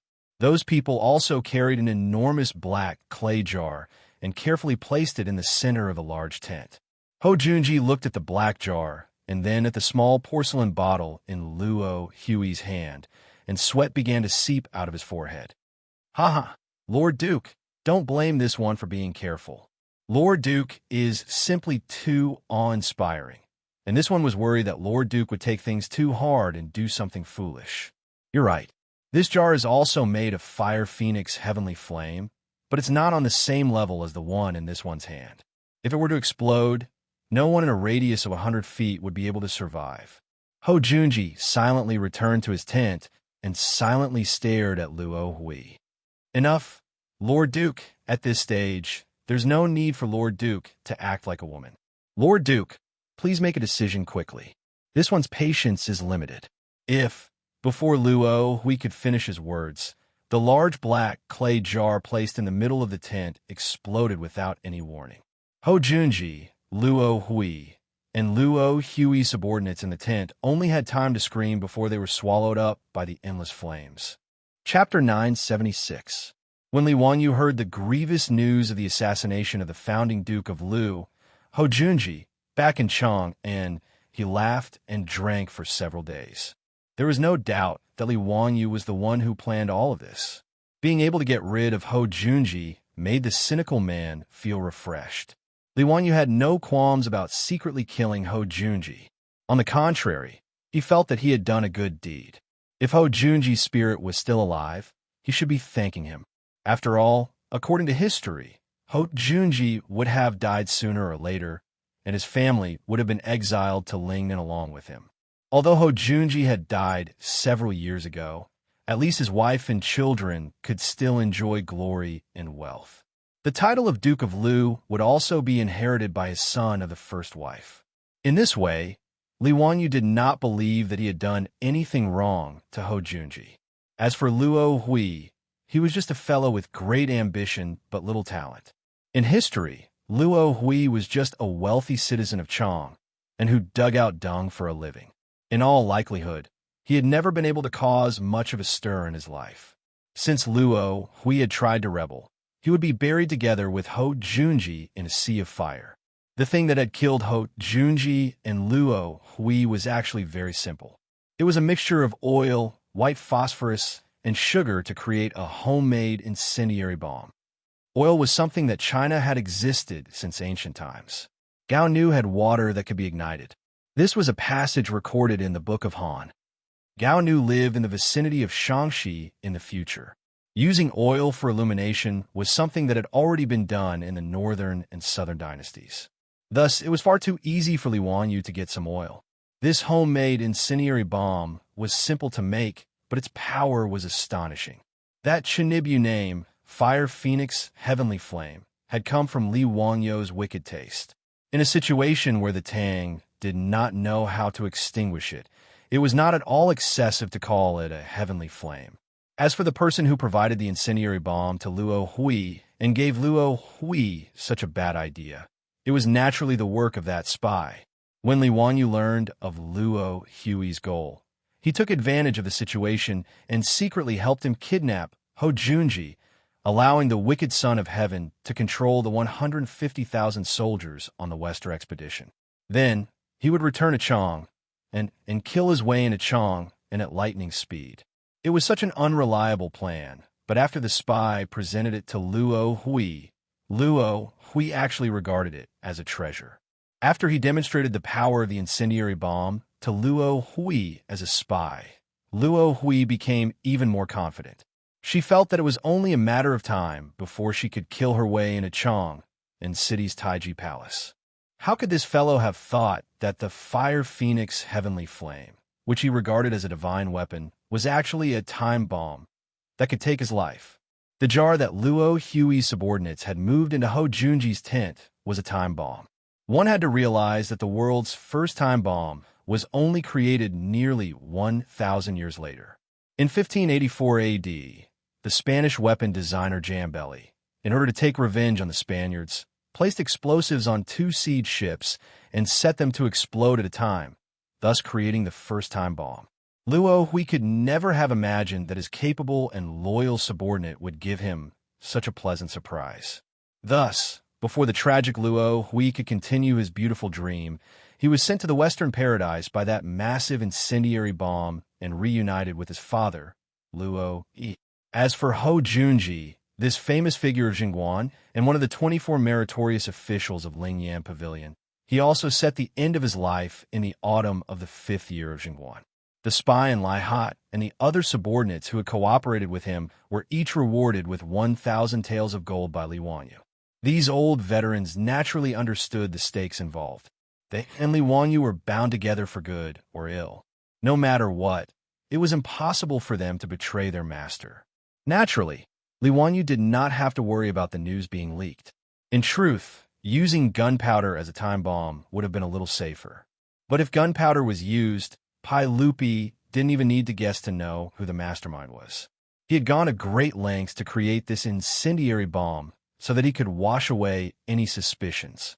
Li Wanyu had believed that his plan had been flawless and that no one would notice. But he had never expected that shady death Marquis Junji would lift a rock and smash it on his own foot, creating such a huge problem for himself. The Duke of Lu, Ho Junji, had led an army on an expedition, but he had been assassinated on the road, and his body had been burned to ash without even being found. This matter had naturally caused an earthquake in the imperial court. In his fury, Pai Lupi had sent Mi Tuo to Jingzhou to lead the 100 Cavalry Department to investigate the matter. Putting aside how Mi Tuo had led the 100 Cavalry Division to investigate, the 150,000 soldiers of the Western Expedition had been forced to remain in Jingzhou because of Ho Junji's death. They had to wait for the heir to appoint a new Grand Marshal before they could set out again. The generals and dukes of the court had originally envied Ho Junji for being able to lead an army on an expedition. The old hoodlums Cheng Yaojin and Yuqi Jingde had even cursed Ho Junji countless times in their residences, feeling that His Majesty was far too protective of Ho Junji. After all of them knew that leading an army of 150,000 on the Western expedition against Gaochang was simply taking advantage of the situation. With the combat effectiveness of the Tang army, to put it bluntly, even if a pig sat in the position of general manager, it would make no difference for the Tang army to conquer the countries in the western region. If nothing had happened to Ho Junji and Pai Lupi wanted to replace him midway, these old hoodlums would have snatched the job. But the loss of their commander before the army had even entered the battlefield was an extremely inauspicious matter in the eyes of the Tang. Those dukes and generals who had been rubbing their hands in glee immediately quieted down. Even the old hoodlum Cheng Yaojin and the others were unwilling to touch this hot potato. The exports of Chang and even began to earnestly divine the fortunes of the Western Expedition Army, saying that it was inauspicious. There were even people who wrote petitions requesting Pai Lupi to withdraw the army. Pai Lupi, who was determined to conquer the western regions, would not listen to such pleas. Pai Lupi, who had already been furious over the death of his favorite general, saw that no one was volunteering, and he even began to consider personally leading the expedition. Fortunately, Fang Xianling, Gao Shilian, and Zhangsun Wuji managed to dissuade Pai Lupi and dispel the idea of personally leading the expedition to the western regions. But as a result, the question of who to choose as the commander was now a problem. During the morning assembly, Pai Lupi began to discuss this matter with the officials. A person stepped out from the ranks of the officials and said, "Your Majesty, this old subject has someone to recommend as the Grand Marshal of the Western Expedition Army." The one who stepped out was Grand Chamberlain Wang Ying. "Official Wang, who do you want to recommend? Let's hear it." Pai Lupi did not think too much about it and indicated for Wang Ying to continue. However, the old man's next words almost caused the eyes of the officials and the heir in the Taiji Palace to pop out. "This old subject recommends the prefectural duke of Fufeng, Li Zio, as the Grand Marshal of the Western regions." Chapter 977. During the Tang Dynasty, the general manager of the marching army was equivalent to a war zone commander in the future. When communication was not convenient, the general manager of the marching army could do whatever he wanted and had more power. For the general manager of the marching army of the West, the 150,000 soldiers were under his control. Furthermore, after conquering Gaochang and the other countries in the western region, the Governor-General House was set up in the imperial court. Before the officials were sent over, the conquered countries in the western region were also under his control. As such, the general manager of the marching army was someone that Pai Lupi trusted the most. Originally, Pai Lupi and the other officials had considered Duke Yaojin, Yuqi Jingde, Li Jing, and the other Duke Yaojin. Even Zhangsun Wuji, Gao Shilian, and the other civil officials were within Pai Lupi's consideration. After all, the difference between civil and military officials in the Tang dynasty was not that obvious. Even Zhangsun Wuji and the others had led troops on the battlefield before. However, because Hou Junji's death was very unlucky, they were not willing to accept the position. As for Li Wanyu, no one had considered him. Wang Ying's words shocked the entire hall. After recovering from his shock, Pai Lupi said unhappily, "Wang Ying, what kind of rotten idea is this? My son is still young and has never fought a war. How can he be given such an important task?" "Haha, Your Majesty, this old subject is not speaking nonsense. This old subject naturally has his reasons for recommending Prefecture Duke Fufeng. Let's hear them. Your Majesty, Prefecture Duke Fufeng may be young, but he's a smart man. Moreover, he is the only disciple of the Tao ancestor. How can Your Majesty treat him as an ordinary person?" Wang Ying's words made all the officials nod silently, feeling that he was right. If Li Er did not mention it, who in the court would see Li Wangyu as a young man who had not yet reached the age of 20?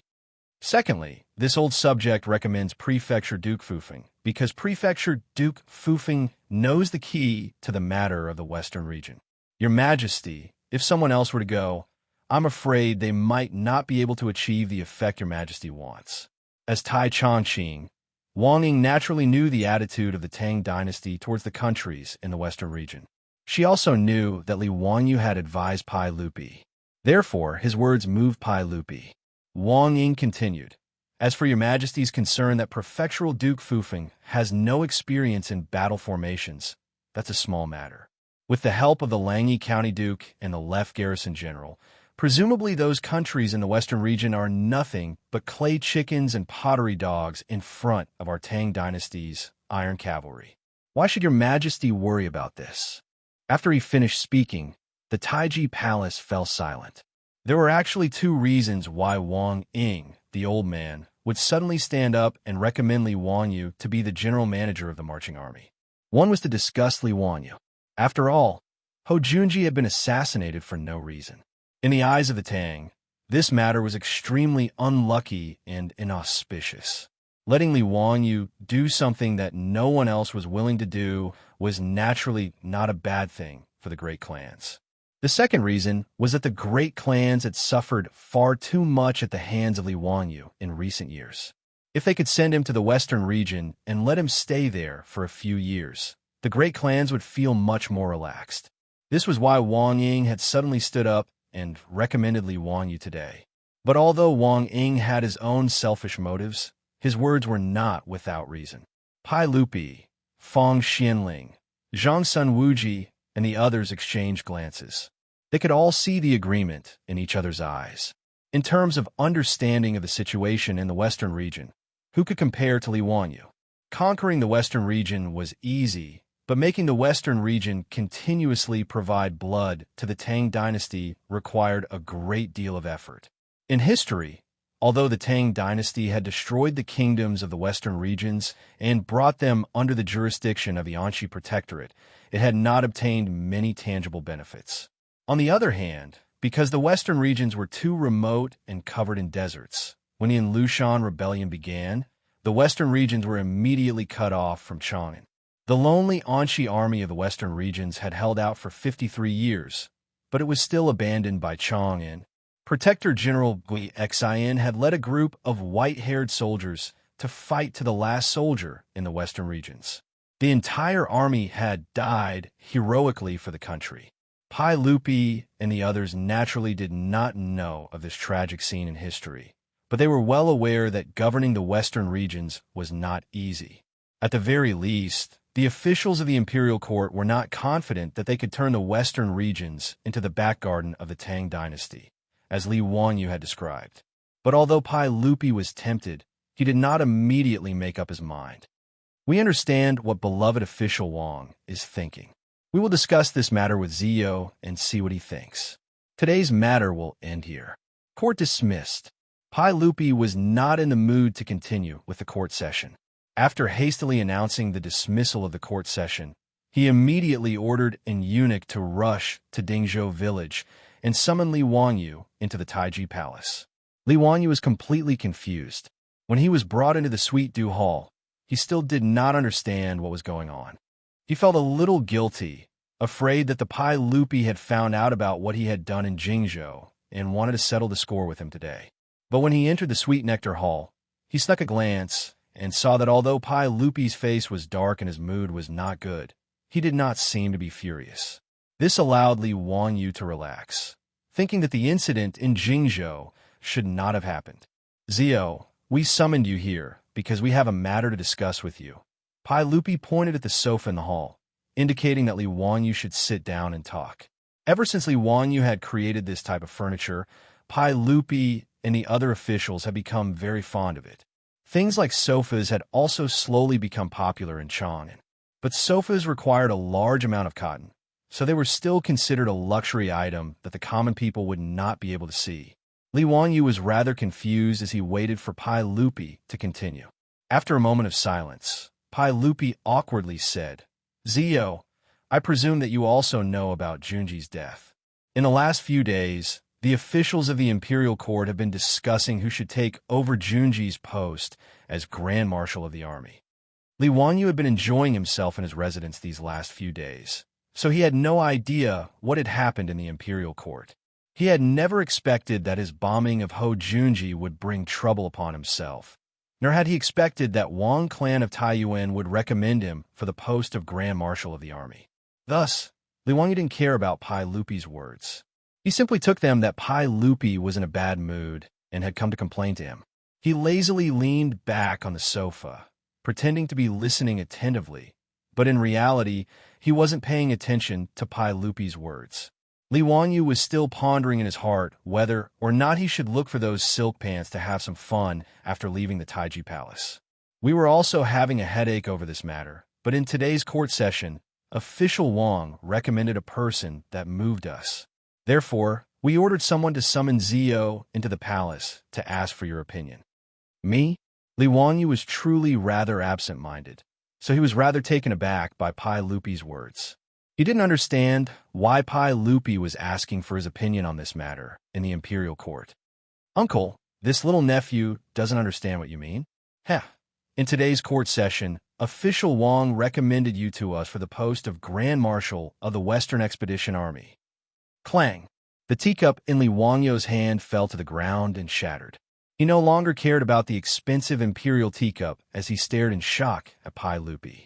Was it because he hadn't slept well last night that he was hallucinating, or was Pai Lupi joking with him? Oh my God, had they all gone crazy? Recommending him as Grand Marshal of the Army? What the hell was going on?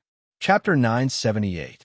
Li Wanyu didn't care about being the general manager of the army, and he didn't want to go to the western region to eat sand. He was so tired that it was crazy to ask him to abandon his beautiful wife and concubines at home and run thousands of miles away to suffer. Li Wanyu immediately shook his head like a rattle drum. Uncle, please don't joke with me. I can't carry anything on my shoulders, lift anything with my hands, and I can't even tell the difference between food and water. How can I be the general manager of an army and shoulder the safety of 150,000 soldiers? This is not appropriate. You really don't want to go? Uncle, I'm really not cut out for this. Uncle, don't force me. All right, I heard that Uncle Chung and Uncle Yuchi were complaining that they were bored in Chang, and that their bones were about to rust. Uncle, why don't you send them to the western region? With Uncle Chung and Uncle Yuchi's abilities, the Gaochang king would be scared to death before the army even arrives. Li Wanyu sold out Chung Yaojin and Yuchi Jingda without hesitation. Pai Lupi glanced at him with a faint smile. He wasn't in a hurry to speak, and just ordered his servants to send over a few rolls of yellow paper. Today, at the Taiji Palace, Pai Lupi only felt that Wang Ying's words were absurd when he heard them. But after thinking about it carefully, he had to admit that Wang Ying's words made sense. Even if he sent Chung Yaojin and Yuchi Jingda to attack the western region, would they be able to achieve the strategic goal that everyone had discussed before? Pai Lupi wasn't just satisfied with the western region becoming part of the Tang dynasty's territory. Ever since Li Wanyu gave him the map, he had been carefully studying the various powers every day. The more he studied, the more Pai Lupi felt that the western region was very important and must be completely included under his rule. Li Wanyu only thought that the cotton produced in the western region could be used to make cotton-padded clothes for the Tang dynasty soldiers. But what kind of person was Pai Lupi? As an emperor of ancient times and an emperor on horseback with illustrious military achievements, after Pai Lupi studied the map, he immediately realized that whether it was attacking Tibet or resisting the Turks in the north, the location of the western regions was extremely important. Moreover, the western regions was a place one had to pass through on the Silk Road, and the wealth it contained was self-evident. How could Pai Lupi not be tempted? After the meeting, Pai Lupi thought about it carefully and felt that Wang Ying's bad idea was actually very appropriate. Based on his nephew Li Wanyu's shrewdness, sending him to the western regions would be a brilliant move. The situation in the western regions was complicated. Various ethnic groups, religions, and countries intertwined. In order to integrate the western regions into one, they needed a capable person like Li Wanyu, who did not play by the rules. The officials of the imperial court had been unable to find an excuse to send troops to Gaochang, but Li Wanyu had managed to settle the matter with a single Buddha statue. From this, one could see how extraordinary he was. Moreover, Li Wanyu, who had never been an official and had never interacted with government affairs, had been able to take up the post of commissioner of the Hunan circuit. Not only had he handled the flood in Shuzhou beautifully, he had even been able to control and cure the big head plague that made people pale at the mere mention of it. From this, one could see that Li Wanyu's ability in government affairs was extraordinary. He was capable and also his most trusted nephew. Pai Lupi even felt that Li Wanyu was more suited than Ho Junji to be the chief steward of the Western expedition. But Pai Lupi also understood his nephew's personality. If he wanted this fellow to willingly go to the western regions to eat sand, he would have to use some tricks. Pai Lupi had naturally expected Li Wanyu's refusal, and he had already made preparations. He was not afraid that Li Wanyu would refuse. Pai Lupi took the yellow scroll from the eunuch and handed it to Li Wanyu. "Zio, since you're not willing to go, then forget it. We naturally won't force you.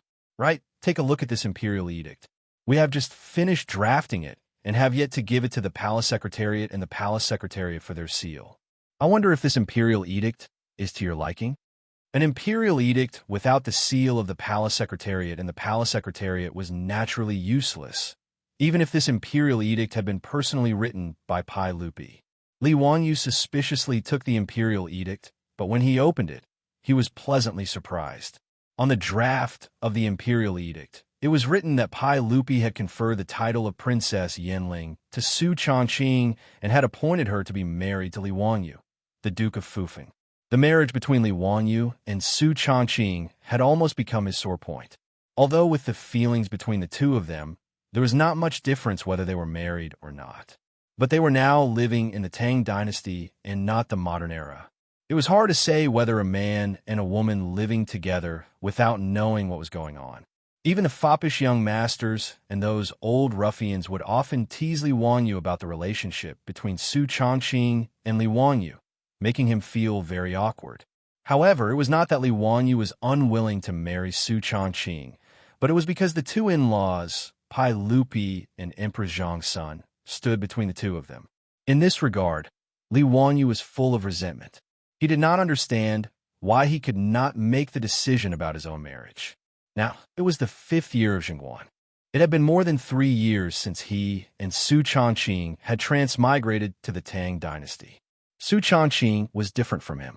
Her body had transmigrated to the Tang dynasty, but now she was almost 30 years old. In the modern era, a woman in her 30s could still be called an elder sister and ride the wind in waves. But in the Tang dynasty, many women in their 30s had become grandmothers. Even if Su Changqing did not say it, in fact, Li Wanyu could feel the dissatisfaction in the heart of the person sleeping next to him. Because of this, Li Wanyu secretly pondered. If Pai Lupi and Emperor Zhang's son did not relent in the next 1 or 2 years, perhaps he and Su Changqing would have to elope. Now, the draft of the imperial edict in his hand clearly stated that Pai Lupi had conferred Su Chongqing the title of princess and had also granted her marriage to Li Wanyu. How could he not be overjoyed? Uncle, is this true? Don't deceive your nephew. Li Wanyu's hand, which was holding the imperial edict, was trembling slightly. Pai Lupi nodded and then shook his head. He replied non-committally, "AI, it's just that I have no time to take care of this matter right now. Zio, you also know that as long as the position of General Manager of the Western Expedition Army is not confirmed, I will not be able to eat or sleep in peace. How can I be in the mood to take care of these trivial matters? This matter is also not urgent. Since I have written this imperial edict, I will naturally hand it over to the Hall of Secretaries and Munxia provinces for verification. Zio, you do not need to worry."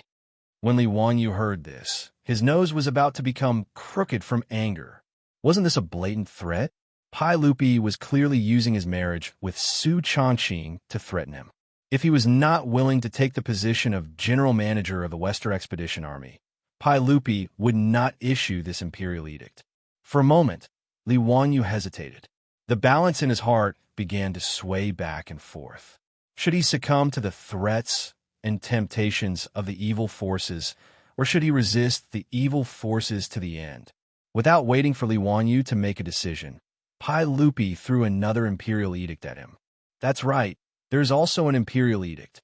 The Hall of Secretaries and Munxia provinces have already verified it.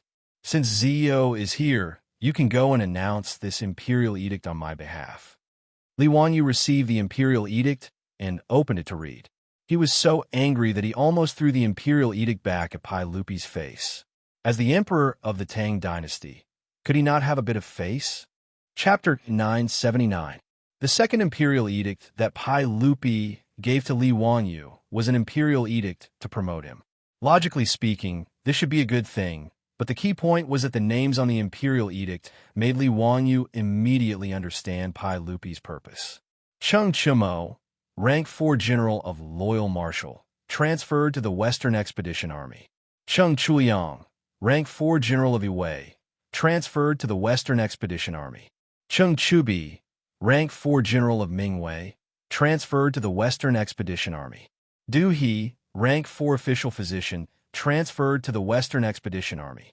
Wei Shuyu, Yuchi Baolin, Yuchi Baoqi, Chai Lingwu. None of the playboys ran away.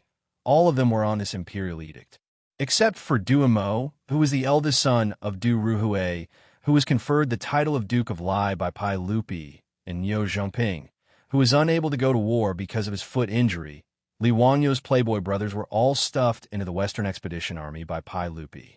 After Li Wanyu finished reading the imperial edict, he was dumbfounded. There were only 2 words in his mind: total annihilation. Pai Lupi's move was too vicious. Stuffing all of Li Wanyu's playboys into the Western Expedition Army. How could Li Wanyu not go? This was simply a kidnapping, and the hostages were this group of playboys from the Tang dynasty. Thinking of this, Li Wanyu glared at Pai Lupi angrily. He really wanted to ask him, how did he come up with such a wicked idea? Pai Lupi was very satisfied with Li Wanyu's reaction and couldn't help but smile. Fortunately, Li Wanyu didn't copy Journey to the West. Otherwise, Pai Lupi would definitely sigh and say, no matter how capable you are, you can't escape from my grasp.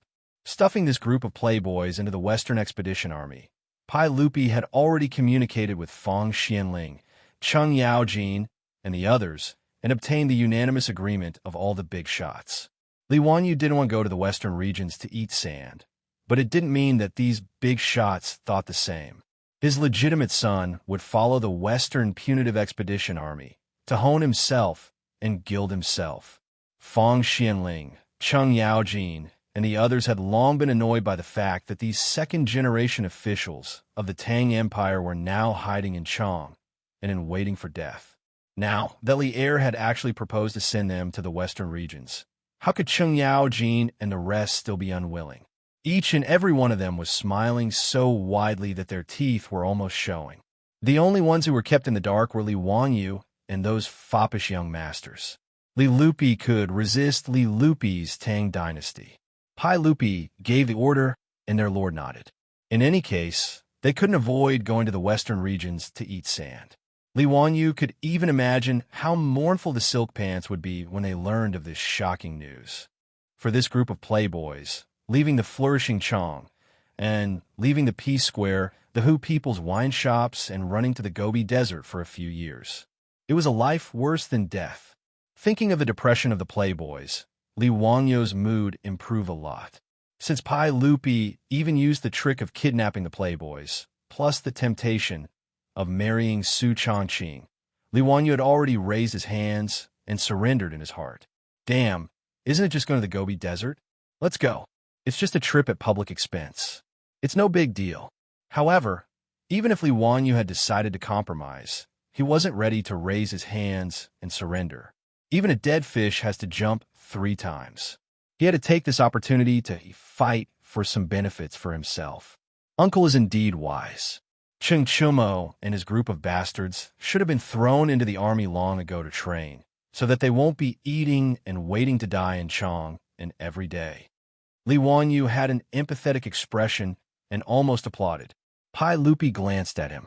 Is that so? Does Zio think so too? Yes, Uncle is wise. Well, that's good. I was worried that you wouldn't be willing to part with them. Since that's the case, Zio, you can go out of the palace and announce the order to Cheng Chumo and his group. Tell them to hurry to the Western Expedition Army in Jingzhou. Pai Lupi had already seen through Li Wanyu's idea. He didn't accept it and directly wanted to drive him out of the palace. This made Li Wanyu's balls hurt. Pai Lupi didn't play by the rules, so how could he negotiate? If he went to announce the order to the playboys, Cheng Chumo and his group would definitely know the reason why they were thrown to the western regions to eat sand. If Li Wanyu also went to the western regions, everyone would share the burden and it wouldn't be a big deal. As the saying goes, don't worry about scarcity, but worry about inequality. The playboys were implicated by Li Wanyu and were driven to the western regions to eat sand by Pai Lupi and his lord. If Li Wanyu, the main culprit, was still in Chang'an, thinking of how Cheng Chumo and his group would fly into a rage and fight him to the death, Li Wanyu couldn't help but shiver. The consequences were too terrible. Pai Lupi knew this and threw all the playboys into the Western Expedition Army. Li Wanyu saw that Pai Lupi wasn't willing to accept it, so he had no choice but to surrender. He said dejectedly, Uncle, I'll be the general manager of the marching army, but I also have a condition. Before I leave, I want to marry Chongqing first. A trip to the western regions would take at least 1 or 2 years. Li Wanyu didn't want to wait until he came back to get married. A long night was fraught with dreams. He didn't want Empress Zhang's son and Pai Lupi to come up with any more trouble. Pai Lupi didn't even think about the condition proposed by Li Wanyu and nodded in agreement. Okay. He reached out and took an imperial edict from the chamberlain and handed it to Li Wanyu. Opening it, he saw that the content was the same as the previous imperial edict. The difference was that this imperial edict had the seals of the Secretariat and the Minxiao provinces, as well as the signatures of the prime ministers of the Secretariat and the Minxiao provinces. In other words, Li Wanyu had been played by Pai Lupi again. Li Wanyu wanted to cry, but he had no tears. Today, he had been completely controlled by Pai Lupi.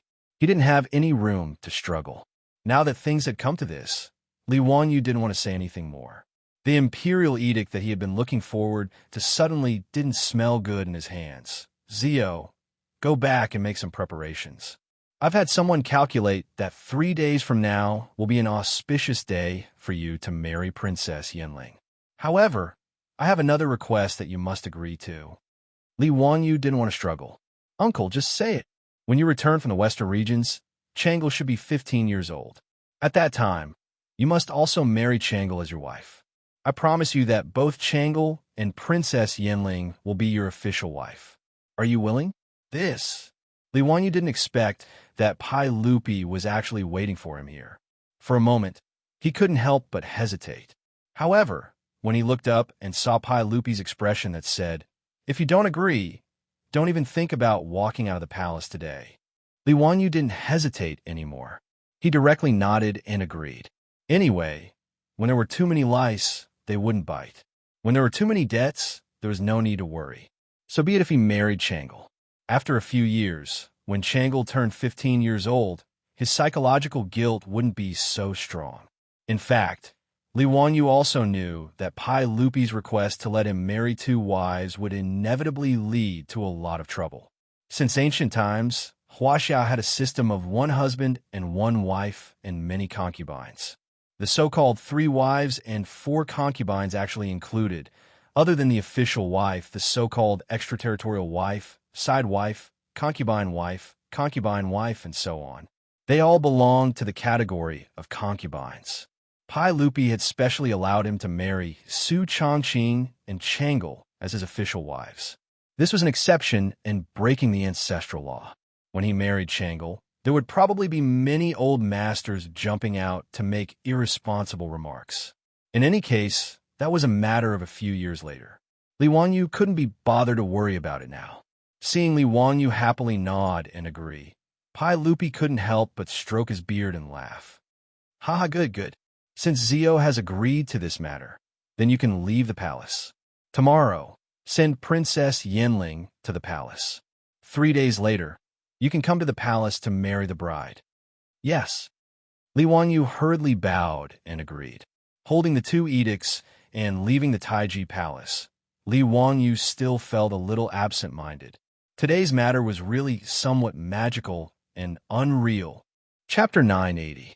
Because he was going to marry Su Changqing in 3 days, Li Wanyu was not in the mood to continue staying in Chang'an City.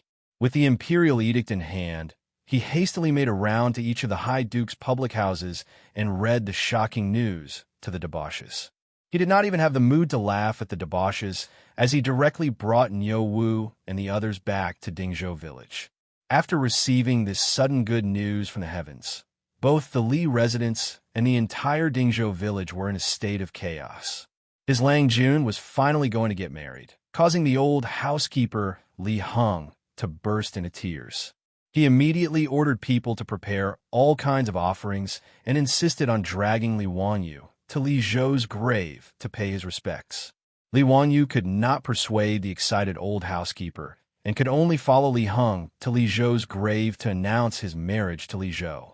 As for one of the parties involved in the wedding, the beautiful boss, Su Changqing, when she heard about this, she blushed and pulled afro and parent back to her boudoir. Not long after, the palace sent many eunuchs and palace maids again to deliver the Zhai robes. Eunuchs and palace maids were the treatment that Su Changqing deserved after being conferred the title of Commandery Princess. They would be responsible for serving Su Changqing, the Commandery Princess. The Zhai robes were the highest grade of formal attire for women in Wuxia since ancient times.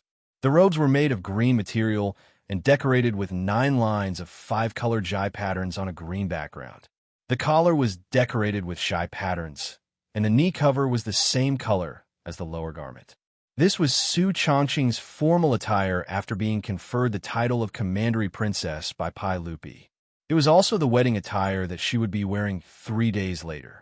Because Pai Lupi had conferred Su Changqing the title of Princess of Yanling Commandery, Li Wanyu's marriage was said to be a surrender. The surrender of a princess meant that the princess was getting married. In fact, with the etiquette and customs of the Tang dynasty, this wedding would be quite long and tedious. Registering a princess, accepting a gift, asking for her name, Naji, Naozheng, asking for a date, welcoming in person, being in the same cell, meeting an aunt, giving a gift to an aunt, getting married, giving a gift to an aunt, giving a gift to an aunt, giving a gift to an aunt.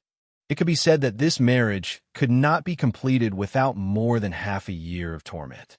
However, Pai Lupi was now in a hurry to urge Li Wanyu to rush to Jingzhou to take over the Western Expedition Army, so that the kingdoms of the western regions could be incorporated into his territory as soon as possible. How could he have the leisure to do so many formalities? Therefore, everything was simple and fast, and the wedding was set for 3 days later. Li Wanyu originally wanted to see his woman's dainty appearance in the Zhai robe. He went to knock on the door of Su Changqing's boudoir, but he was refused entry. No matter how he shouted, the door did not open. Afro and Perrin's charming laughter could be heard from inside. Lang Jun, leave quickly.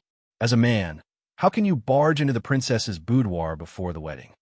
Li Wanyu rolled his eyes speechlessly. Damn it, The two of them had already clapped and rolled in the sheets for love. Now it was just a matter of spending 9 yuan to get a red booklet. Was it necessary? In fact, how could he understand Su Changqing's thoughts? But he also understood what pre-wedding phobia was. Over the past 3 years, although Su Changqing had interacted with her day and night, and the relationship between the two of them was negative, it was still different from marriage. Even though Su Changqing was a professional woman in the future and was extremely independent, she was still unable to avoid convention. Marriage was a major event in life, so she still felt incomparably nervous. The news came so suddenly that she was not mentally prepared at all. Under such circumstances, even someone as strong as Su Changqing felt embarrassed and was unwilling to show her face in front of Li Wanyu. Li Wanyu was also helpless when Su Changqing refused to open the door. In fact, apart from wanting to see how stunning Su Changqing looked in the Zhai robe, more importantly, he wanted to discuss with Su Changqing about his trip to the western regions. In the end, Su Changqing, who had always been calm and composed, actually hid like a little girl after hearing the news of the wedding 3 days later. He didn't know at all that Li Wanyu was going to the western regions to eat sand. Fortunately, this matter was not urgent. Pai Lupi had already told him that he and the other playboys could set off from Chang and rush to Jingzhou within half a month. As for the matter of going to the western regions, he would slowly discuss it with his beautiful boss after the wedding. Early the next morning, Su Changqing was taken to Chang and city by someone from the palace. In Taiji Palace, Pai Lupi officially conferred Su Changqing as Princess Yanling in front of hundreds of officials and officials. He also betrothed her to Li Wanyu, Prefectural Duke of Fufeng, officially announcing this matter to the world. After the conferment, Su Changqing was directly sent to live in the harem by Emperor Zhang's son. They only had to wait for the wedding 2 days later, when Li Wanyu would come to marry the new bride.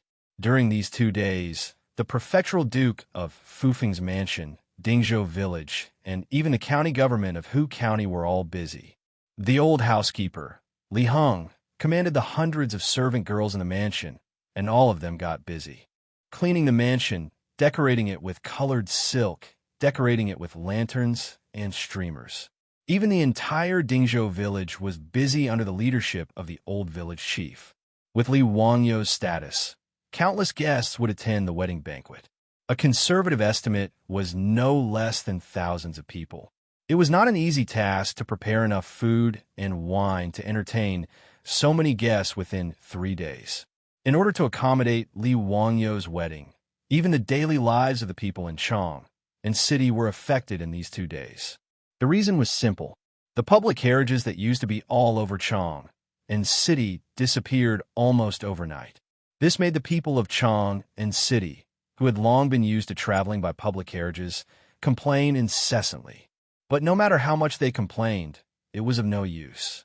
After all, the drivers of the public carriages in Chang and city were almost all farmers of Dingzhou village, who would want to go to Chang and city to make money when their master was about to get married. Even the four-wheeled carriages of Shunfeng Carriage Company were mostly conscripted by the old housekeeper Li Heng. They began to transport all kinds of goods from Chang and city to Dingzhou village like ants moving house. The new county magistrate of Hu County eagerly led a group of scribes and runners of the county government to Dingzhou village to make arrangements. After hearing the news that Li Wanyu was about to get married, all the public and county governments in Chang and city sent their stewards and servants to Dingzhou village to help with all kinds of necessities. The sudden wedding stirred up the entire city of Chang, and while everyone was busy in full swing, Li Wanyu, the person involved in the wedding, was free. It was not that he wanted to be lazy, but there was really nothing for him to do. After all, there was the old housekeeper Li Heng at home, a group of female stewards trained by his beautiful boss, and the stewards sent by the public houses to help. Even if he, the groom, wanted to intervene, he had no place to do so. Instead, he was despised everywhere. Lang Jun, please make way. I have to lead people to tie up the colored silk here. Lang Jun, can you go somewhere else? I have to lead people to move these sofas away. Li Wanyu was at a loss. He was chased away by a group of female soldiers and had nowhere to go. He could not stay in this house any longer. Just as he was feeling depressed, he heard Li Heng's voice again. Lang Jun, Li Heng, you want to chase me away too? Li Wanyu could not afford to offend this group of female soldiers. Seeing that Li Heng was also dissing him, he was furious. However, Li Heng stood behind him with a smile. Lang Jun, the old slave is here to remind you that you have not found a bridegroom for your wedding. Li Wanyu could not help but feel embarrassed, but he also felt relieved. Oh, right, I will go to Chang'an City to find Cheng Chumo and the others. After he finished speaking, he hurriedly ran out without looking back. This house was too scary. It was better to go to Chang'an City to drink and chat with the rich playboys. Another chapter water? Awesome. Chapter 981. Li Heng was referring to the groomsmen by the groomsmen. Of course, the role of groomsmen in the Tang dynasty was not as relaxed as the groomsmen in the future. Not only did they have to accompany the groom to pick up the bride, but they also had to compose poems and take beatings. Li Wanyu was going to get married, so there was no need to talk about his groomsmen. Other than Cheng Chumo and the other fops, there was no other suitable candidate. In fact, he had no other choice. After all, with his current status, the only young people who were of similar age and status were the fops. It was not that there were no other nobles in Chang, but Li Wanyu was not familiar with them. He couldn't possibly let the troops or disciples in the mansion be his bridesmaids. That wouldn't be proper. Therefore, when the old housekeeper Li Heng mentioned the groomsmen, he knew that it was time for him to find the fops. Li Wanyu was naturally very attentive when he had a request. He threw out a large amount of copper coins and booked the best brothel in Ping Kong Square. He ordered good wine and dishes to be served, and he generously spent money to invite the best courtesans in Ping Kong Square to drink with him to liven things up. Li Wanyu's status was high enough, and his poems were the favorite of these young prostitutes. Otherwise, it would not have been easy to invite so many courtesans. Rich and famous, that was how extravagant. However, Li Wanyu had never expected that after 3 rounds of drinking, when he took advantage of the fact that everyone was in a good mood to propose his wedding in 2 days and invite the debauches to be his bridesmaids, the debauches' reactions were completely different from what he had expected. Li Wanyu thought that with his relationship with the fops, wouldn't it be a simple matter to ask them to be his groomsmen? Who would have thought that when he said this, Cheng Chumo and the others looked at each other and shook their heads. Don't talk about this. Yes. Ziyu, don't even think about asking your brothers to be your groomsmen. Don't even think about it. I won't go. Brother has no time. Li Wanyu was dumbfounded. He didn't understand what this group of silk pants meant. Chai Ling Wu raised his wine cup and drained it in one gulp. Zio, it's all your fault that all of us have to go to the western regions with you to eat sand. You still want us to be your bridesmaids? In your dreams. Yes. It's this bastard brat. Just talking about it makes me angry. Brothers, today, we will avenge our grievances. If that bastard Ziyu walks out of Peace Square, I'll take it as my loss. Drink this bastard to death. As the group of silk pants said this, they raised their wine glasses and rushed towards Li Wanyu with ill intentions. This scene scared Li Wanyu so much that he immediately hid behind those girls. Damn it, if these bastards really force him to drink, he would die. Brothers, let's talk nicely. Let's talk nicely. No matter what, it's all my fault. Brothers, whatever compensation you want, just say it. I won't hesitate. Now that things had come to this, Li Wanyu could only raise his hands and surrender. These silk pants were obviously using this as a pretext to make trouble for him. Actually, Li Wanyu also felt that he had been wronged. It was clearly Pai Lupi and these silk pants fathers who had thrown them to the western regions to eat sand. What did it have to do with him? However, Li Wanyu didn't dare to say this in front of these silk pants. Otherwise, he would definitely be tortured to death by this group of bastards. Li Wanyu tactfully raised his hands in surrender, which made the silk pants very satisfied. Fang Yai patted Li Wanyu's shoulder and laughed. Ziyu, did you say that yourself? Don't go back on your words. Li Wanyu suddenly felt that something wasn't right. Why did it seem like he had fallen into a trap? Without waiting for him to react, he heard Fang Yai continue. Brothers don't have any other requests. As long as you can bring us delicious food that we have never eaten before, fine wine that we have never drunk before, and beautiful women that we have never seen before. We will be your bridesmaids. If you can't do it, humph, you can go to Taiji Palace to pick up the bride yourself. Yes, just these 3 small things. Ziyu, if you can do it, we will forgive you. Wah, that's the truth. Chung Chumo and the other silk pants laughed heartily. Du Go and Niu Zhongping didn't have to go to the western regions to suffer, but at this moment, they also clapped and cheered. This made Li Wanyu so angry that he clenched his teeth. What the hell were these 3 requests? Delicious food that they had never eaten before? This group of silk pants almost treated his residence as their own home.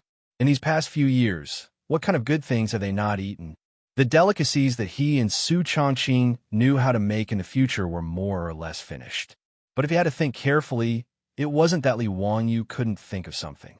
Fine wine that they had never tasted before was also simple. Recently, Li Wanyu had nothing to do, so he just happened to brew a kind of wine that could be used to send off the silk pants. But what the hell was a beauty that they had never seen before? Don't look at how Li Wanyu had a beautiful superior as his wife and a European beauty like Aphrodite as his concubine. But when it came to the matters of men and women, compared to this group of silk pants, he was simply a model of a clean and honest man. This group of scoundrels, each one of them was a lecherous talent, who knew how many women they had defiled. Where would he go to find them a beauty that they had never seen before? Li Wanyu rubbed his nose and very helplessly began to bargain. Brothers, you won't be so cruel, right? Are you really willing to let this little brother go to Taiji Palace alone to pick up the bride the day after tomorrow? The silk pants looked at each other and laughed loudly, replying in unison, "We are willing." Damn it. Li Wanyu resisted the urge to give them the middle finger. Can we lower the conditions? For example, this little brother will find fine wine that you have never tasted before. How about it? No. The silk pants once again replied in unison. Damn it. Li Wanyu was now 100% sure that this group of scoundrels was doing it on purpose. They clearly wanted to embarrass him. This was a blatant retaliation. The silk pants winked at each other, very pleased with their success in teasing Li Wanyu. Even the courtesans in the surroundings were covering their mouths and secretly laughing. Li Wanyu didn't know whether to laugh or cry at this group of shameless silk pants, but he suddenly thought of something. All right, since these silk pants were willing to die, then he was willing to bury them. He couldn't help but roll his eyes. Brothers, you have to keep your word. If this little brother can do these 3 things, when this little brother gets married the day after tomorrow, you'll have to be this little brother's bridesmaids, and you can't be sneaky, you have to fulfill your duties as bridesmaids. Li Wanyu's sudden words made the silk pants suspicious. The tragic experience of making a bet with him was still vivid in their minds. Who knew what kind of trouble this little brat would come up with? If they failed to take revenge and were instead played by Li Wanyu, that would be too shameful. Chai Ling-Wu chuckled and whispered into everyone's ears, "Just agree with him. When we finish eating and drinking, we can just say that we have eaten and drunk this thing, right? Besides, even if we haven't eaten and drunk it, where would he find a beauty that he hasn't seen before? If we say that we have seen it, what could he do to us?" "Ha. Brother Ling-Wu's words are reasonable." The silk pants laughed and nodded, agreeing one after another. Chung Chimo laughed heartily and said, "Ziyu, we've already discussed it and we'll do as you say. If you can do these 3 things, when you get married the day after tomorrow, we will be at your beck and call, with no complaints." "Good, then let's high-five as an oath." Li Wanyu didn't hesitate, stood up, and high-fived the silk pants. "Brothers, please come to my residence tomorrow evening. I'll show you the delicious food you've never eaten before, the fine wine you've never drunk before, and the beauties you've never seen before. What do you think?" "Good." Yesterday, I shamelessly stopped updating because something happened that made me unable to write. AI, it's a long story. Today, I accompanied a brother to deal with a traffic accident and only had time to write at night. It's now 10:30, and I just finished writing and uploaded it for review. Everyone, please don't blame me. Even if you blame me, it's useless. I'm just this arrogant. Chapter 982. The next day, when the sun was setting in the west, a group of playboys happily rushed to the Lai Hut of Dingzhou village, ready to eat and drink to their heart's content, and teach Li Wanyu a lesson while they were at it. The few of them had already come to an agreement. Eating and drinking did not matter. If Li Wanyu really came up with something new, they would just admit it openly. The only thing they had not seen before was beauties. No matter what kind of stunning beauty Li Wanyu brought, they would not admit it. Cheng Chumo and the others had a good plan, but how could Li Wanyu not know what they were thinking? Naturally, he was prepared. In the end, who would be tricking who today, they would have to wait and see. Ziyu, your brothers are here. If there's anything we haven't seen before, just bring it up. Yes, our brothers came with empty stomachs. Don't try to fool us. Li Wanyu smiled and said, Brothers, don't worry. Today's delicious food, wine, and beauties are all things you haven't seen before. Haha, that's good. Then order someone to bring it up. Cheng Chumo and the group of playboys spoke as they prepared to walk into Li Wanyu's castle.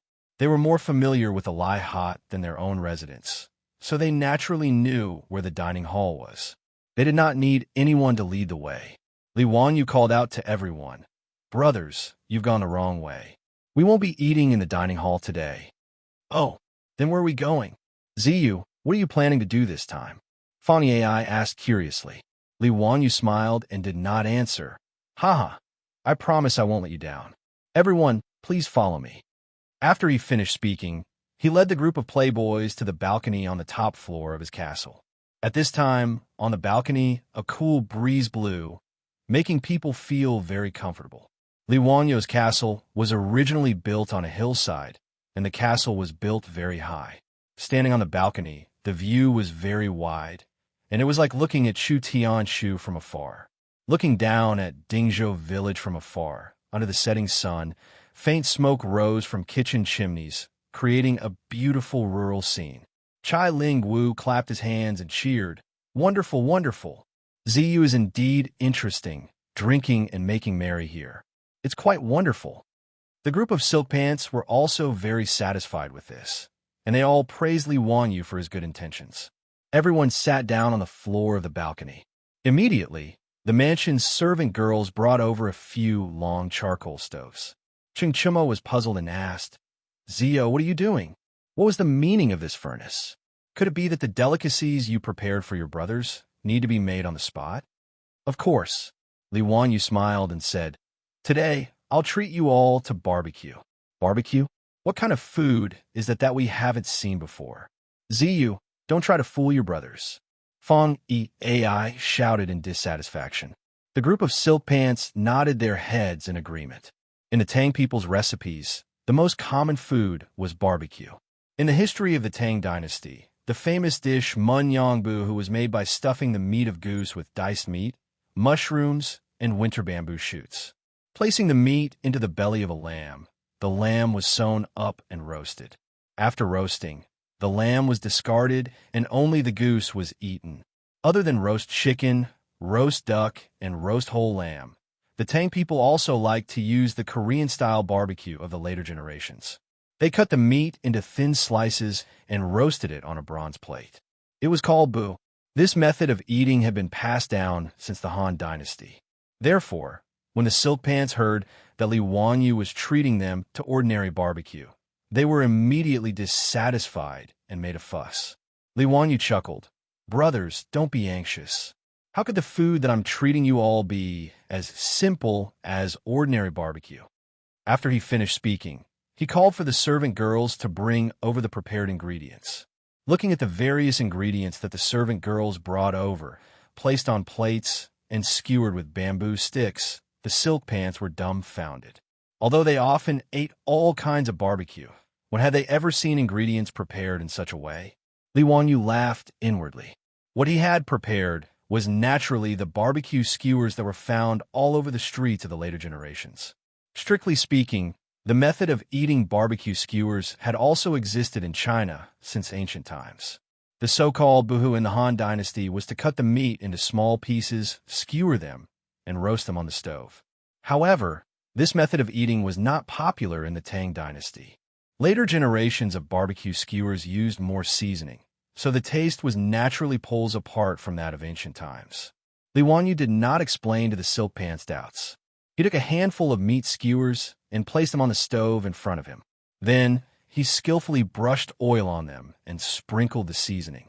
Not long after, under the licking of the fire, the fat in the meat skewers began to seep out and drip down.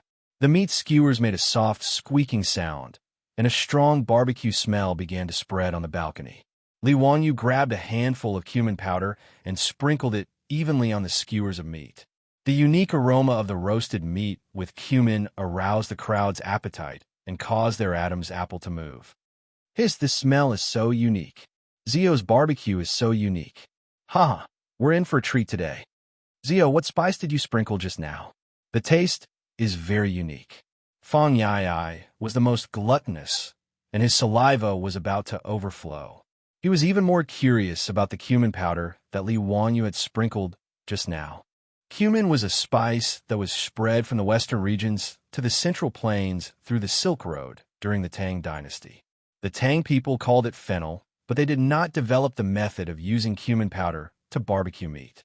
Li Wanyu had only managed to obtain some cumin through whom merchants after much difficulty. Li Wanyu did not answer Fang Yai's question. He only brought the barbecued meat skewers to his nose and sniffed them before taking a big bite. He had not eaten barbecue for a few years since he had transmigrated to the Tang dynasty. At this moment, his appetite was aroused. With a bite of the skewer, the tender, crispy, salty, and spicy taste exploded in his mouth. Li Wanyu couldn't help but let out a long sigh of satisfaction. Zio, let your brothers have a taste. How does it taste? Yes, don't try to eat it all by yourself. Fang Yai said as he reached out to snatch the barbecue skewers from Li Wanyu's hands. Li Wanyu dodged and looked at the group of playboys with a smile. Brothers, let's talk about it first. Have you seen this barbecue skewers before? If you have, then don't eat it. I'll eat it myself. Cheng Chumo and the others looked at each other and nodded. That's right. We have never seen this barbecue skewers before. Is this okay? Quickly, let your brothers have a taste. The playboys had a good idea. They would eat and drink as they pleased. In the end, no matter what woman Li Wanyu slept with, they would not admit it. Therefore, they agreed to Li Wanyu's question very quickly. Seeing that the playboys had agreed, Li Wanyu distributed the barbecue skewers in his hands with a smile. The fragrant barbecue naturally attracted the praise of the playboys. Li Wanyu taught the playboys how to barbecue skewers. A group of the top officials of the Tang dynasty began to try out the barbecue skewers excitedly. Everyone ate barbecue on the terrace. It was very lively.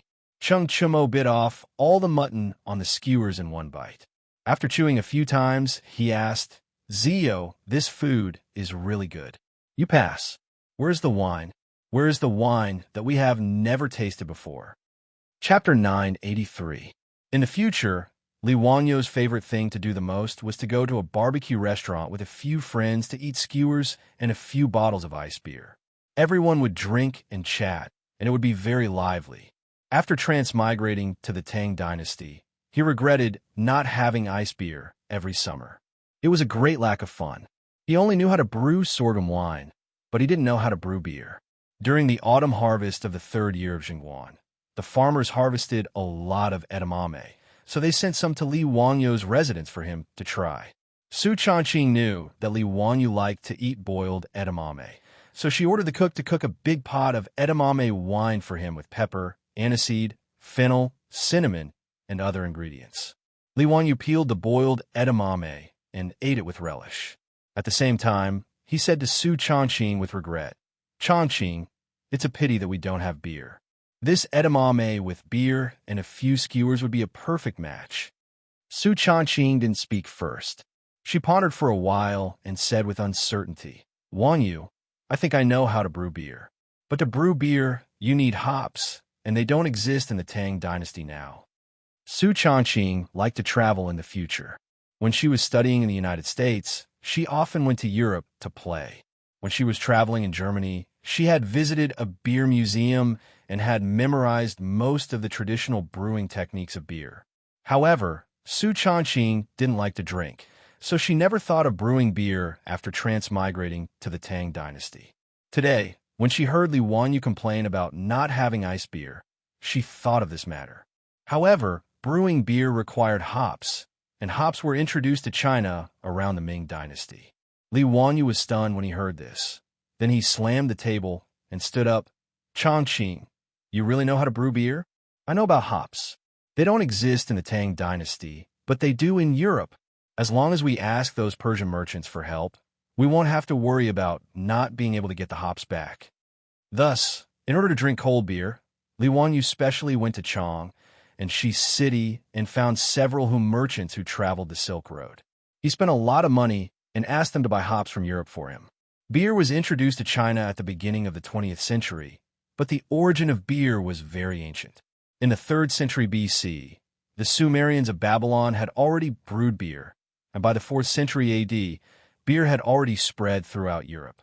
Therefore, Li Wanyu asking the Persian merchant to help him find hops was not a troublesome matter. However, it was a long journey.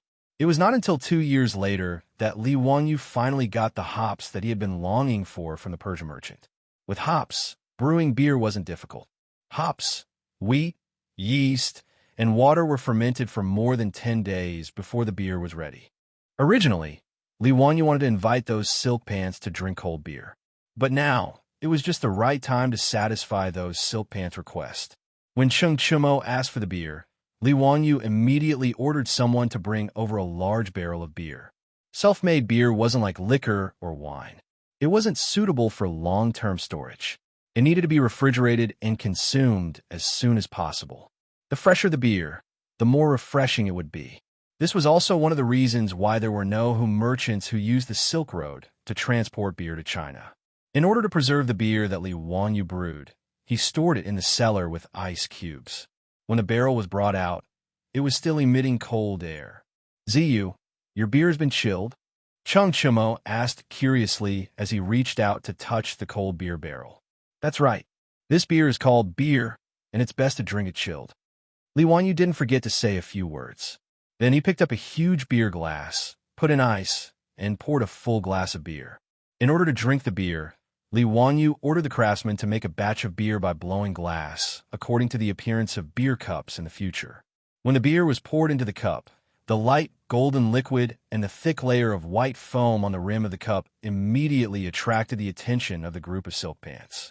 During the brewing process, malt, hops, yeast, and other beer ingredients would produce a special protein which would dissolve in the beer. During the fermentation process, a large amount of carbon dioxide would be produced. Thus, when the beer was poured out, it would produce white foam. Naturally, those silk pants had never seen beer before, so they found it novel. Zio, what kind of beer is this? It's so unique. Give me a cup to try. TSK. This beer is actually light golden. Why are there so many bubbles? Li Wanyu ignored them and picked up the glass of beer in his hand, tilting his head back to take a sip. That familiar cool and refreshing taste caused Li Wanyu to burp in satisfaction after gulping down half a cup of beer. Only then did he turn his head and smile at the other rich kids. Brothers, the taste of this beer is smooth, sweet, and has a rich aftertaste. It's completely different from the alcohol that you've drunk on a daily basis. The silk pants were already envious of the beer. Hearing Li Wanyu's words, they naturally did not hesitate and rushed forward to grab the glass of beer. They poured the beer out of the barrel and impatiently drank it in big gulps. Li Wanyu did not expect that the silk pants would have such a different reaction when they drank the beer that he thought was refreshing. After Cheng Chumo and the others drank it, they immediately spat it out. They jumped and scolded. Zio, are you kidding us?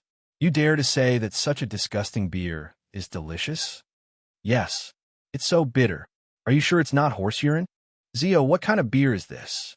It's so bland and tasteless. Cheng Chumo and the others were used to drinking strong alcohol. Now that they suddenly tasted beer, they did not realize the benefits of the beer and were all disgusted. As for Fong Yai, Chai Ling Wu and the others, after drinking it in big gulps, they were like Li Wanyu and comfortably burped. Comfortable. This beer is so refreshing. Good beer. Comfortable. After they finished speaking, they could not help but look at each other with disdain in their eyes. Obviously, they all felt that the other party's taste was too bad. Thus, a civil war over whether the beer tasted good or not immediately broke out. Cheng Chumo and Fong Yai and the others spat at each other, looking like they wanted to wash each other's faces with their own saliva. Li Wanyu was too lazy to participate in the silk pants' internal conflict. He minded his own business and drank his beer and ate his skewers, feeling very comfortable. Niu Jingping sat next to him and unceremoniously reached out to grab the skewers that Li Wanyu had just barbecued and ate with the beer. Li Wanyu curiously asked, "Brother Jingping, why don't you argue with Brother Chumo and the others?" Niu Jingping took a bite of the mutton skewer in his hand and laughed. "I'm not as stupid as them. What's there to argue about? With good food and good beer in front of us, what's the point of talking nonsense? Zio, don't just watch from the sidelines. Let me ask you, now that there's good beer and good food, where's the beauty? Quickly call her over and let me see her." Li Wanyu silently gave Niu Jingping the middle finger. It seemed that this guy was not arguing because he was thinking about the beauty. "I'll take another day off tomorrow because I have something to do. I'll praise myself while I'm at it. I wrote another chapter. Awesome.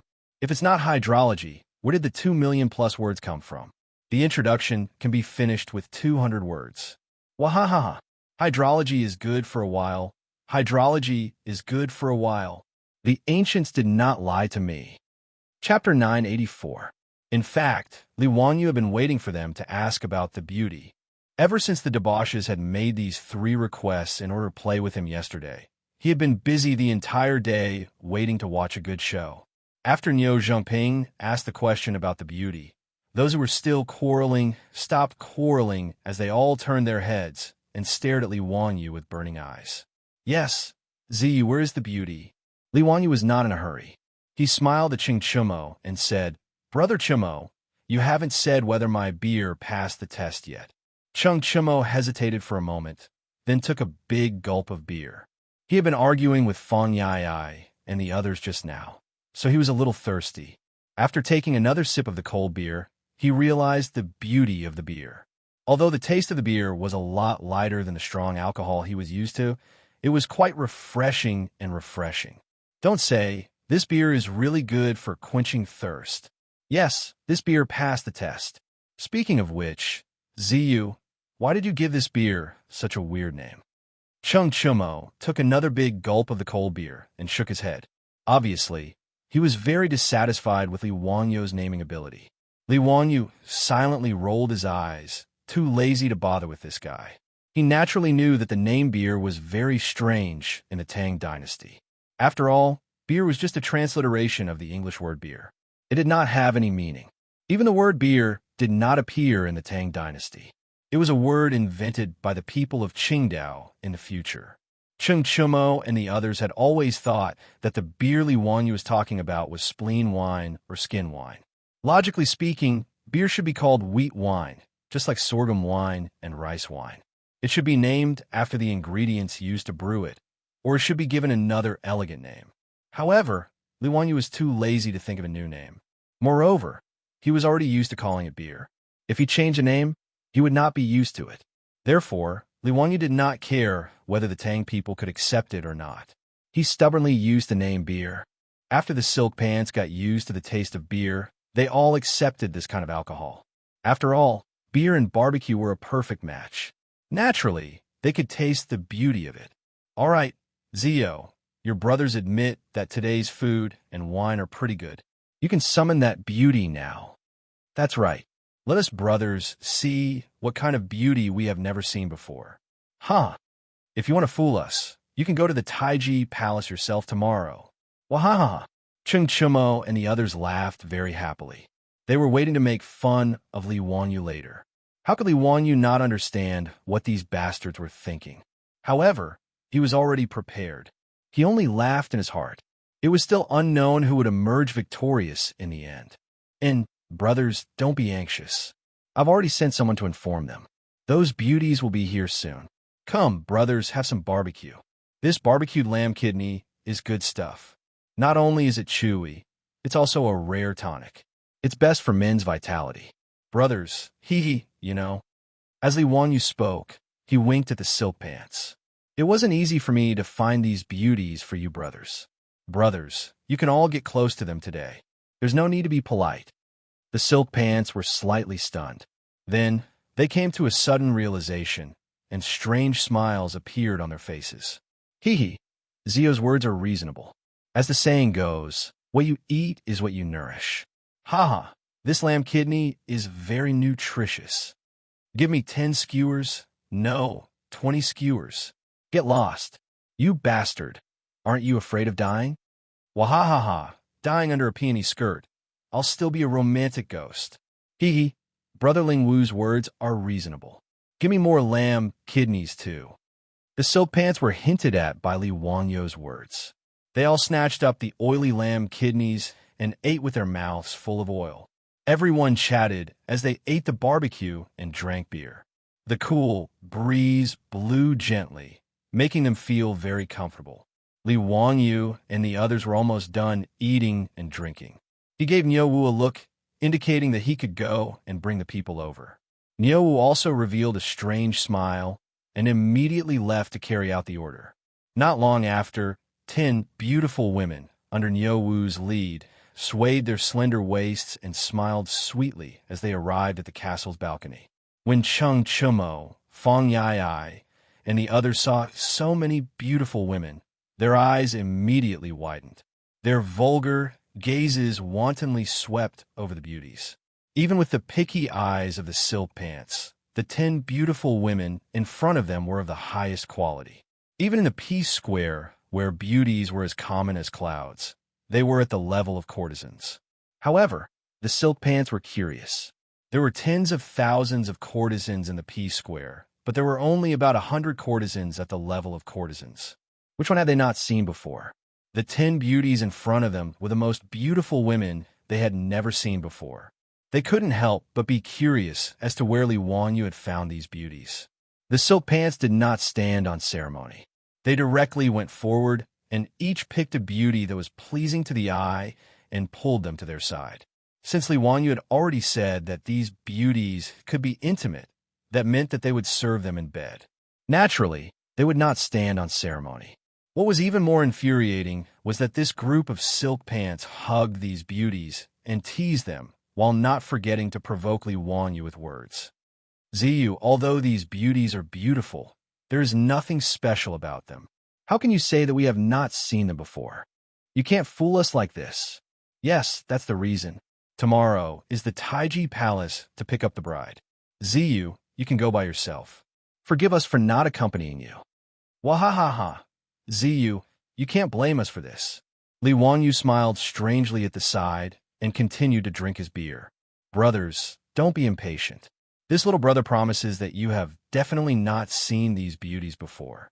Ching Chumo curled his lips in disdain. Ziyu, don't talk nonsense. They all have the same nose and mouth. What's so special about them? You dare to boast shamelessly that we have never seen such beauties before? Li Wanyu smiled. Brothers, as long as these beauties open their mouths, you will know what's so special about them. When the silk pants heard him say this, they realized in hindsight that these beauties had been here for so long and none of them had opened their mouths to speak. Previously, no matter how they teased them, these beauties only covered their mouths and giggled. They never opened their mouths to speak, as if they were mutes. This made the silk pants all puzzled. They did not understand what this meant. Could it be that Li Wanyu had found them a group of deaf and mute women? Or was there something special about these beauties' voices? Cheng Chumo casually hugged a beauty and asked, Ziyu, don't try to be mysterious. Quickly tell us, what's so special about these little ladies? Li Wanyu asked curiously, what little ladies?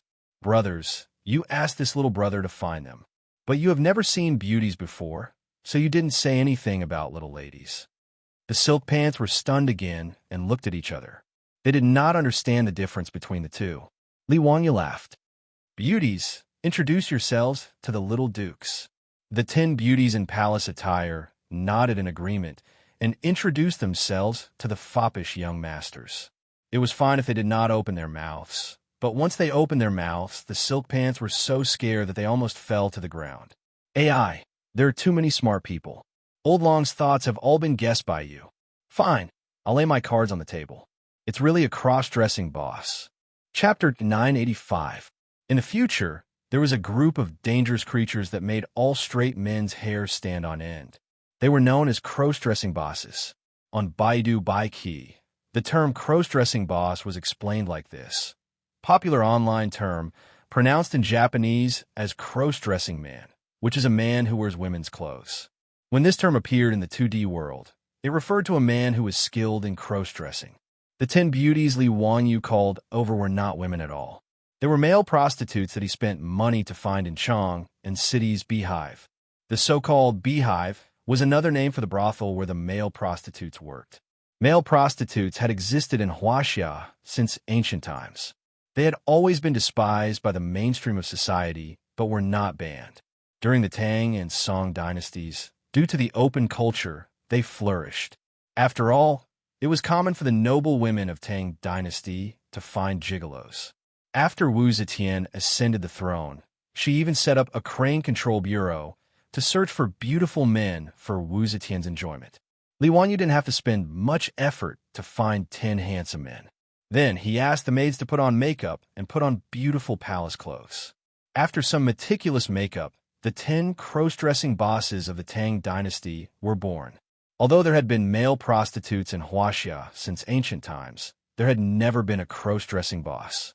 Since the Western Han dynasty, the gender confusion between men and women was seen as an ominous sign. Until the Ming dynasty, when the historical record Guo solemnly introduced a strange incident. In the 12th month of the second year of Long Qing, Li Liangyu of Taiyuan Jingle transformed into a woman. Naturally, a man would not transform into a woman for no reason. After all, Li Liangyu was not a virgin who would turn into a girl after touching cold water. The only explanation was that a cross-dressing boss had made a grand appearance. This kind of incident was actually recorded in history books like Guo and Ming Dynasty. In the history of Wuxia, the most incredible cross-dressing boss was a playboy named Xianxia during the Ming Dynasty's Chenhua period. He actually disguised himself as a woman and deceived and raped women in Datong, Taiyuan, and 45 other prefectures, until he was accidentally discovered and sent to the officials to be executed by 1,000 cuts. A total of 182 women were harmed. It was really unbelievable. Yesterday, in order to make things difficult for Li Wanyu, the debauches wanted him to find a beauty that they had never seen before. Thus, he thought of the cross-dresser. In any case, the foppish playboys had said beauties, not women. The silk pants wanted to tease him, so Li Wanyu came up with this despicable move, planning to disgust this group of bastards. The reason why he came up with such a trick to make fun of the playboys was because Li Wanyu's young heart had suffered a great blow because of the cross-dressing boss. In his previous life, Li Wanyu met a long-haired beauty when he went to a nightclub to drink and dance with his friends. Therefore, Li Wanyu mustered up the courage to strike up a conversation. As a result, when the beauty opened her mouth to speak, Li Wanyu was so scared that he almost fell off the stool. She had an extremely beautiful face, but when she opened her mouth, it was a hoarse and rough male voice. This kind of extreme contrast was unbearable for any man. Li Wanyu ran away from the nightclub. Since then, he had been traumatized by the cross-dressing boss. Therefore, when the foppish playboys wanted to make things difficult for him, he immediately thought of a way to counterattack. At this moment, on the balcony, the foppish playboys were shocked when they heard the little ladies in their arms speak. It was no less shocking than the shock that Li Wanyu had received in the nightclub. Replying to the young duke, "This servant is called." Before the cross-dressing boss in Cheng Chumo's arms could finish introducing himself, Cheng Chumo threw him out as if he had been electrocuted. The group of foppish playboys were all shocked by the rough male voice. They were all dumbstruck, their faces full of horror. Zio, she, why are they talking like that? Like a man's voice? Fang Yai's tongue was tied, and he couldn't speak clearly for a long time. Li Wanyu chuckled. Yai Xiong, what are you saying? They are men, so of course they speak with a male voice. What's so strange about that? Men? The foppish playboys were all petrified. Li Wanyu nodded with certainty. Of course they are men. My brothers asked me to find beauties, not little ladies. Why? Aren't the beauties that I found beautiful? Chai Lingwu, who had just been holding the cross-dressing boss, suddenly retched. He turned his head and held the spittoon to vomit violently. The others weren't any better than Chai Lingwu. Their faces were all green, and they looked disgusted as if they had eaten a fly. Li Wanyu understood this group of foppish playboys. He knew that they were all steely straight men. They had absolutely no interest in adding men on top of men. It was because of this understanding that he deliberately played tricks on the foppish playboys like this, including letting the foppish playboys eat roasted kidneys. It was all for the sake of mocking them. Li Wanyu was very satisfied with the foppish playboys' reactions. He asked with a cheeky smile, "My brothers, are you satisfied with the beauties that I have prepared for you? Have you not seen any of them before?" The foppish playboys looked at each other. Chai Lingwu, who had already vomited all the beer and barbecue he had eaten, raised his head and wiped the stain on the corner of his mouth. He raised his head and glared at Li Wanyu. "Beat him up!" Chai Lingwu screamed and charged straight at Li Wanyu. Chung Chumo, Fang Yai and the rest didn't hesitate. They all rolled up their sleeves and followed Chai Lingwu. Li Wanyu saw that the situation wasn't good. He turned and wanted to run, but how could he run? He was grabbed by Fang Yai and pressed down by the group of foppish playboys, including the lame Niu Zhengping. The 10 foppish playboys all piled on top of Li Wanyu in a human pyramid. They let him see what was really called adding men on top of men. The 3 Chung brothers, Fang Eai and the Yuchi twins, were all burly men. Being pressed down by the foppish playboys, Li Wanyu almost vomited his dinner from last night. "I was wrong. I was wrong. Little brother was really wrong. Brothers, please spare me. Heroes, please spare me." Li Wanyu struggled under the pile of people and weakly begged for mercy. Niu Wu and Lai Hot's troops, as well as the servant girls, didn't go up to help. They just stood on the side and watched the show. The foppish playboys trampled on Li Wanyu for a long time before they stood up and pulled Li Wanyu up. Looking at Li Wanyu again, his hair was messy like a chicken's nest. His clothes were untidy and dirty. He was in a very sorry state. Li Wanyu glared at Niu Wu, who was watching the show with folded arms. Naturally, he was angry that Niu Wu didn't save him. Niu Wu, on the other hand, simply turned his head and pretended that he didn't see his Longjuan's resentful gaze. According to the rules of Jianghu, those who prank others will be pranked by others. You can't blame others. After Li Wanyu sent the cross-dressers away, he once again called the house's musicians to play and dance to liven things up. After wiping away the psychological shadow of the foppish playboys, the balcony once again became lively. Today's gathering could be considered Li Wanyu's bachelor farewell party. Although the Tang dynasty didn't have the custom of a bachelor farewell party, using wine to get the groom drunk was a fine tradition of Wuxia. Moreover, the foppish playboys had been greatly provoked by Li Wanyu today, so they wouldn't easily let him go. Cup after cup of wine was forced down Li Wanyu's nose by the foppish playboys. After a while, Li Wanyu was so drunk that he slid under the table like a pile of mud. Chung Chumo and the others laughed and let him go. They called the Lai Hot's servant girls to help him back to bed. Li Wanyu was in a daze as Aphrodite and Perrin helped him to the bed and fell asleep. Tomorrow, he was going to marry his beautiful boss. After living 2 lives, Li Wanyu was finally going to start a family, get married, and have children. Old Long's Reader Chat Group, Q Group 103-506-4474, Fatty Long's Dragon's Gate Formation. Welcome to Hurt Each Other. Chapter 986. Time flew by. Li Wanyu, who had been in the western region for 4 years, finally returned to Chang'an City. When he hurried back to Dingzhou village with Niu Wu and the others, his beautiful superior had already led everyone in the mansion to welcome him at the village entrance. Li Wanyu did not expect that his wife, Su Changqing, was holding a 2-year-old baby in her arms. Without waiting for him to speak, Su Changqing smiled and walked forward with the baby in her arms. "Wanyu, you're finally back.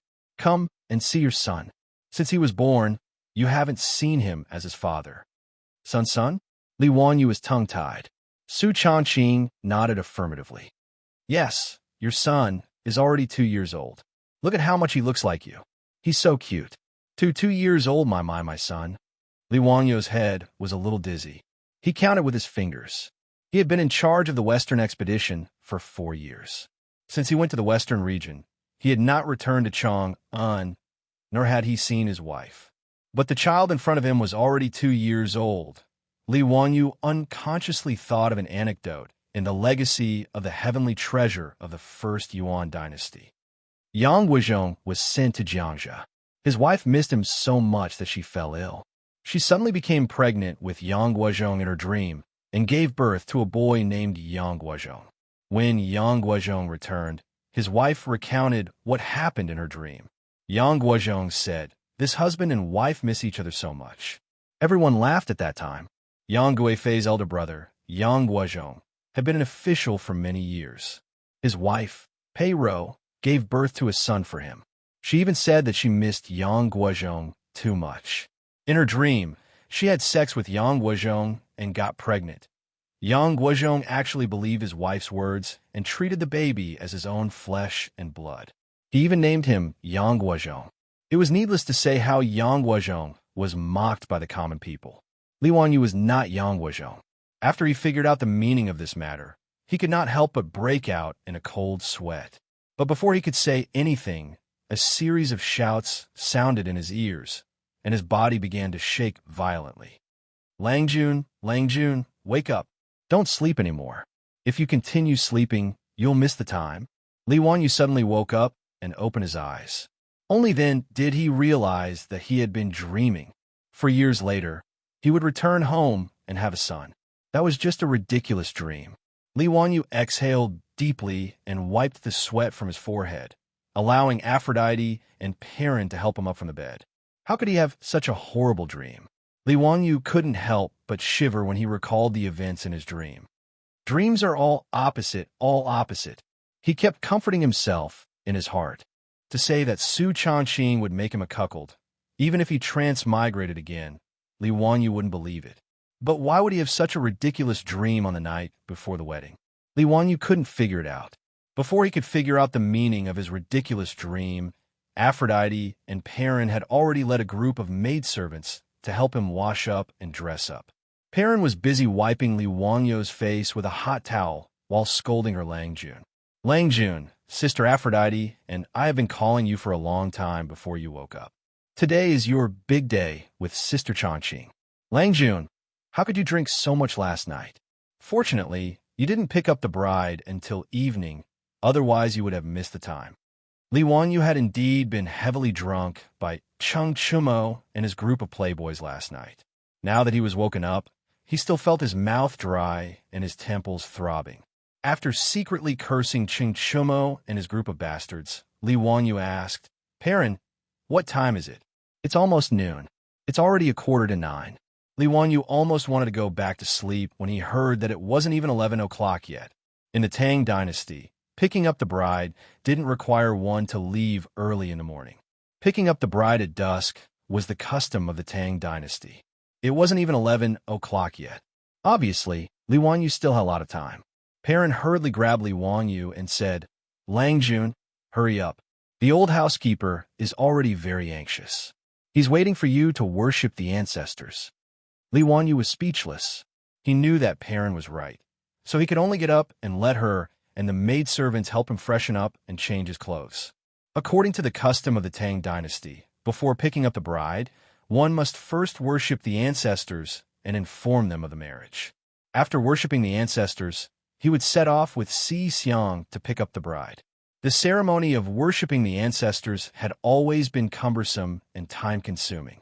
After freshening up and changing into a brand new red wedding dress, Li Wanyu helplessly followed the old housekeeper Li Heng's instructions. He knelt 3 times and kowtowed 9 times, burning incense and worshiping the ancestors. It wasn't until 2 or 3 o'clock in the afternoon that the old housekeeper Li Heng finally let go of his Langjun.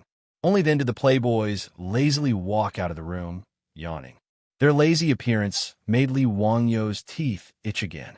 Although they had previously proposed various conditions to Li Wanyu, they were actually just joking with Li Wanyu.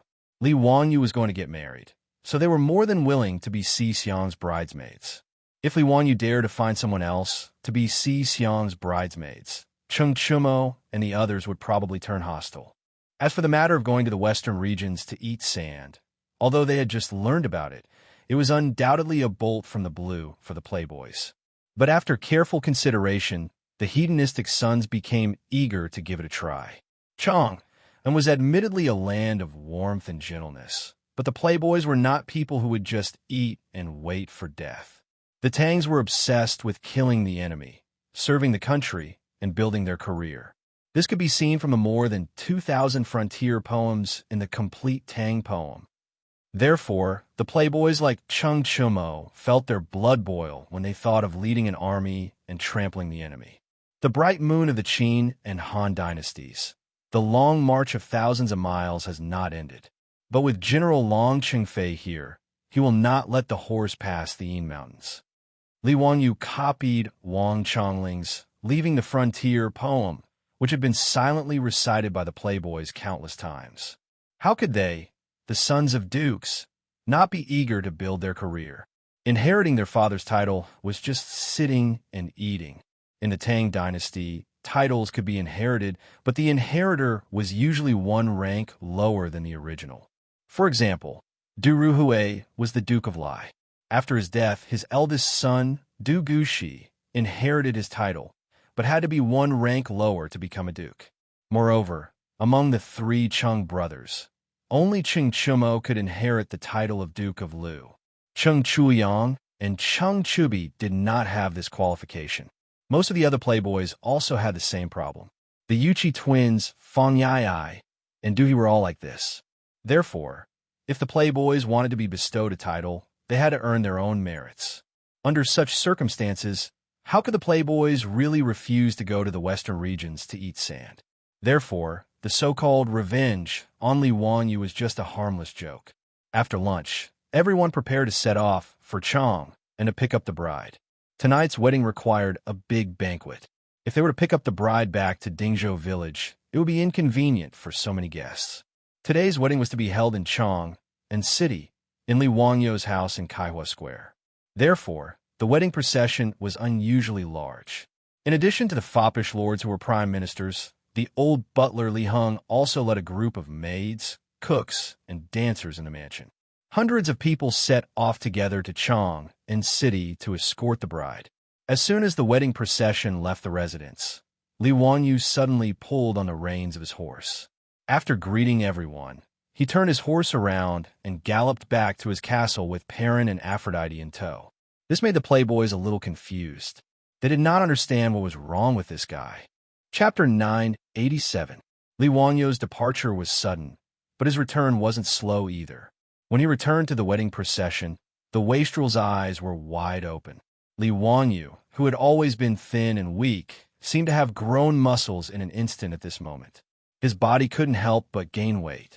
Even the originally loose red groom's robe on his body was bulging. Cheng Chumo couldn't help but go up and pat Li Wanyu's shoulder, but his eyes immediately widened. Zhou, you're too treacherous. How did you think of such a shameless thing? Cheng Chumo's words stunned the wastrels, who didn't understand why this fellow would say such a thing. When the crowd went up and touched Li Wanyu's body, they couldn't help but laugh and scold him. Zhou, it's really the first time since the beginning of time that you went to the wedding procession like this. Damn it, why didn't I think of this move? Zhou, you're shameless too, but I like it, haha. Shameless, too shameless. Bah, I'm ashamed to be associated with you. Zhou, don't talk nonsense. Hurry up and prepare a set of armor for your brother. Chai Lingwu laughed.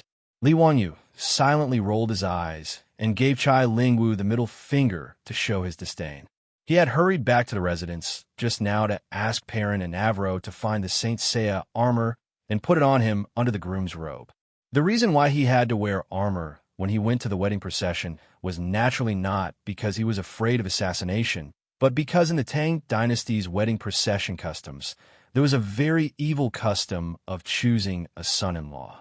Even though he was marrying a princess today, the wedding procession process was more or less similar to that of the common folk. Choosing a son-in-law, urging the bride to dress, sitting in a saddle, setting up a wild goose, covering the knees, going around the carriage, and blocking the carriage were all wedding customs of the Tang dynasty. Choosing a son-in-law, also known as playing with a son-in-law, was when the bride's relatives took the son-in-law down a notch. The groom and the bridesmaids would be teased and made difficult by the bride's relatives, and they would be served with wooden sticks. They had to be taught a lesson with a stick before they could proceed to the next stage. Xianxia was a time traveler. Although she had no relatives in the Tang dynasty, since Pai Lupi had conferred her the title of Princess Yanling, the people in the palace were considered her relatives. In addition, the group of professional women that Xianxia had personally brought out had set off early to Taiji Palace to support Xianxia. Even Niu Yong and Niu Wu's daughter-in-law stood on the bride's side today. Therefore, Li Wanyu was very clear that if he wanted to pick up the bride today, he would have to be taught a lesson with a stick. Although those sticks were wrapped in a thick cotton cloth and could not hurt people, they were still very strong. But with so many sticks raining down on him, even if he didn't get hurt, it would still hurt. A few years ago, during the mass wedding of the palace maids, Li Wanyu just hid on the side to watch the fun and did not take the killing stick. But today he was getting married, so he couldn't hide on the side, right? Therefore, Li Wanyu was very shameless. He simply put on the armor under the auspicious clothes, wanting to use the armor to block the sticks of the female army. The playboys despised Li Wanyu's sneakiness, but at the same time, they did not forget to ask Li Wanyu for armor to protect themselves. Everyone followed Li Wanyu and put on the armor under their clothes. After dressing up, everyone laughed and went on the road again, heading toward Chang City. At this time, in the main hall of Taiji Palace in Chang City, Xianxia had already changed into the wedding clothes under the service of the palace maids. She was kneeling in the main hall anxiously, waiting for Li Wanyu's arrival. Empress Xianxia led a 2- or 3-year-old boy into the main hall and sat opposite Xianxia with a smile. "Xianxia greets Masteress," the child said in a childish voice and bowed to Xianxia. He was Pai Lupi's last eldest son, the future third emperor of the Tang dynasty, Emperor Gaozong of Tang, Li Ji. Li Ji was now 3 years old. Although he had not formally learned from Li Wanyu, he had kowtowed to Li Wanyu under the witness of Pai Lupi and Empress Xianxia. Therefore, it was reasonable for him to call Xianxia Masteress. Xianxia smiled and reached out to pull Li Ji into her arms. She had always liked children, so whether it was Chang'e, Wu Meinyang, or Li Ji, they were all very close to her. "Has Xianxia been obedient recently?" "Masteress, Xianxia has always been very obedient." Xianxia deliberately teased Li Ji. "Really? But I heard that Xianxia has been very naughty recently." "Xianxia is really obedient. If Masteress doesn't believe it, you can ask Mother." "Mother, Xianxia is very obedient, right?" Li Ji was afraid that Xianxia would not believe it, so he quickly pulled his mother to testify for him. Empress Xianxia and Xianxia could not help laughing. The two teased Li Ji for a while, and then Empress Xianxia asked the palace maid to take Li Ji to play. Empress Xianxia reached out to help Xianxia tidy up her hair that was messed up by Li Ji. Then she stared at Xianxia for a long time and said with a chuckle, "Xianxia, you won't blame me, will you?" Xianxia naturally understood the meaning of Empress Xianxia's words. If it were not for Pai Lupi and Empress Xianxia's interference between her and Li Wanyu would have gotten married 2 years ago after he cut off his decline. It was impossible to say that Xianxia had no complaints in her heart, but she could also understand why Empress Xianxia would do this. Although she and Li Wanyu were in love, the two of them only traveled through the Tang dynasty and did not wander on an isolated island. The surrounding social environment forced them to compromise on many things. Empress Xianxia wanted to marry her daughter to Li Wanyu. Although this kind of thing was incredible in the eyes of later generations, it was quite normal in the eyes of the Tangs. Xianxia slowly shook her head and smiled at Empress Xianxia. "Aunt, what are you talking about? How can I blame you? Aunt and His Majesty have always treated this little girl well. This little girl does not dare to have any complaints." Her words were also sincere. Except for interfering with her marriage with Li Wanyu, Empress Xianxia was really good to her. Now that she and Li Wanyu were about to get married, The previous grudge against Empress Zhongsun in her heart naturally disappeared. Empress Zhongsun could see that Su Chongqing's words were really sincere, so she was relieved. She turned to look at Li Ji, who was playing hide-and-seek with the palace maids, and then turned to Su Chongqing and said with a smile, "Chongqing, I see that you like children very much. He is the only son in Zio's family, and there are not many people. After you and Zio get married, you should hurry up and have a few more children." Although Su Chongqing was smart and capable, she also became shy when talking about this topic. She just nodded silently.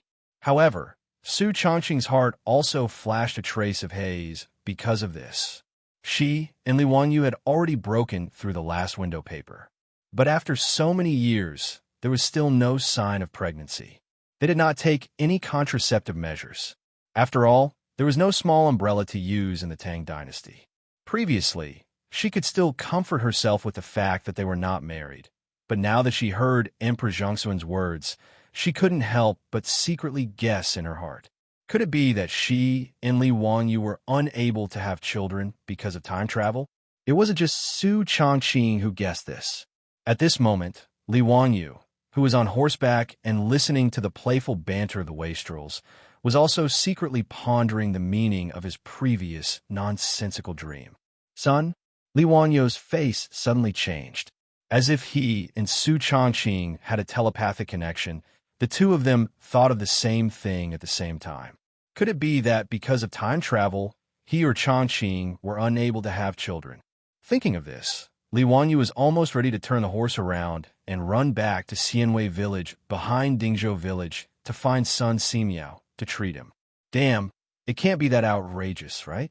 Could it be that he really couldn't have children in this life? Author's note: this old dragon is very dedicated to his work. Come and praise me. Chapter 988. Li Wanyu was no longer in a mood to play around with the foppish playboys due to the nightmares he had in the morning. All along the way, he was pondering whether or not he could have a son. Not only was Su Chongqing not pregnant, but neither was Aphrodite's stomach. This made Li Wanyu even more certain that something was wrong with his body. It seemed that he could only seek out the king of medicine, Sun Simiao, to diagnose what was wrong with his body.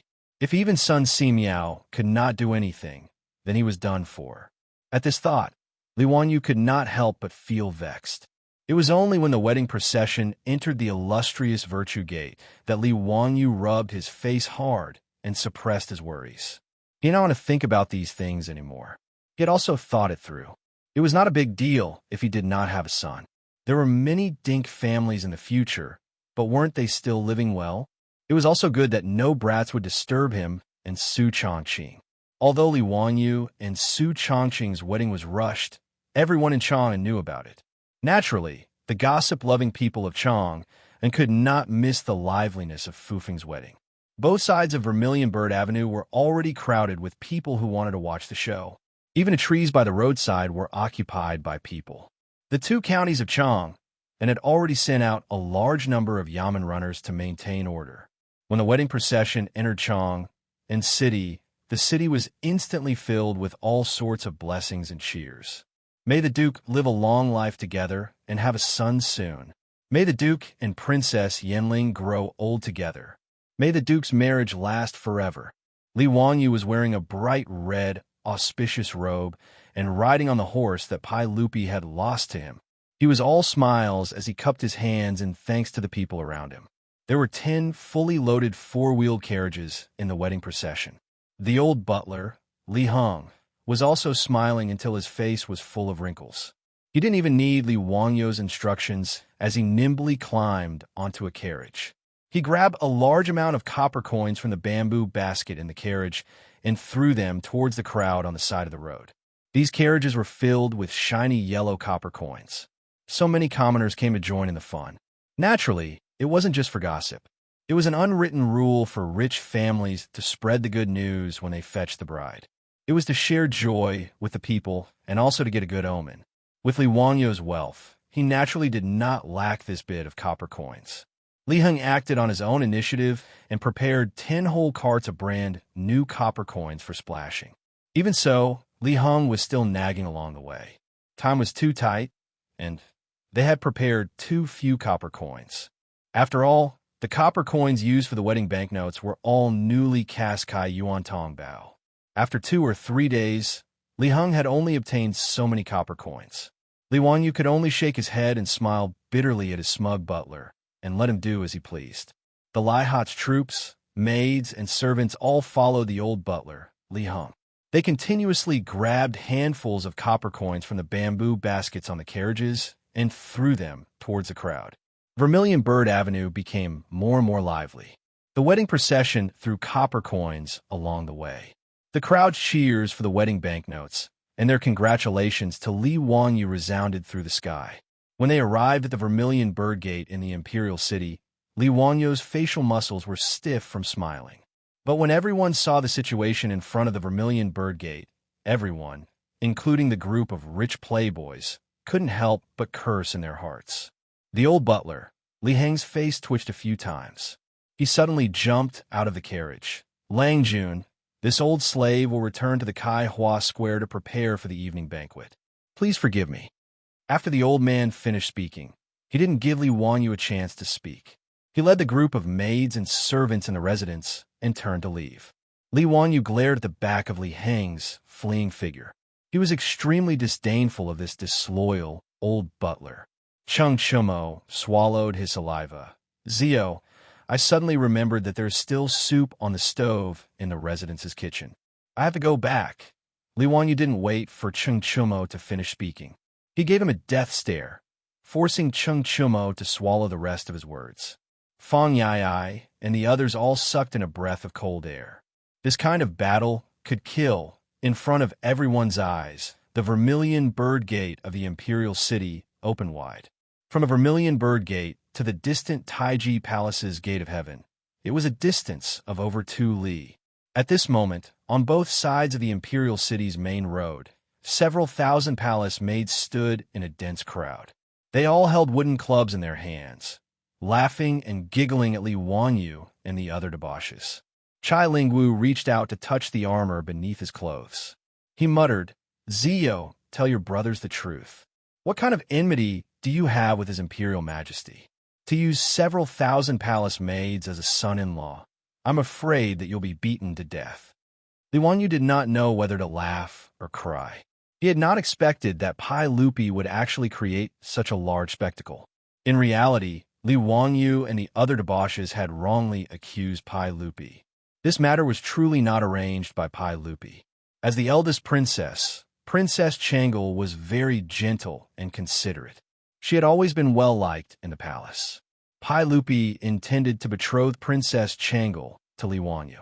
Everyone in the palace knew of this. Naturally, these female officials and palace maids also knew of this. However, who would have thought that before Princess Changel could marry Li Wanyu, the Commandery Duke of Fufeng would first marry Princess Yanling? This naturally caused all of the female officials and palace maids to be dissatisfied. Although Su Changqing had been conferred the title of Princess Yanling, compared to Princess Changel, who had grown up in the palace maids were naturally closer to Changel. Originally, Empress Zhongsun had planned to find several dozen palace maids as a token of goodwill. However, she did not take this matter seriously, directly handing it over to the female officials to make the arrangements. As for the female official in charge of this matter, she had gathered several thousand palace maids.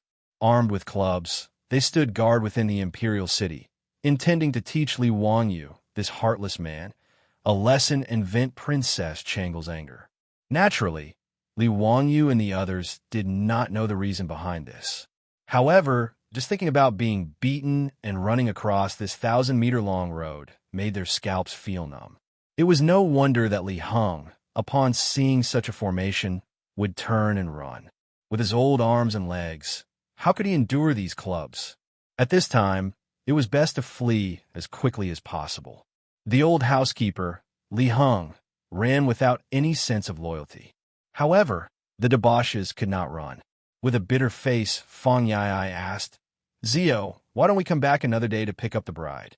Brothers, Li Wanyu could not be bothered to listen to his nonsense. What did he mean by coming back another day to pick up the bride? Was this something a human would say? Brothers, We are about to go to the western regions to conquer the barbarians. We do not fear the sharp swords of the barbarians. How can we fear the flowery fists and impractical footwork of this army of women? Let's go. Brothers, charge with me. Li Wanyu took a deep breath and jumped off his horse.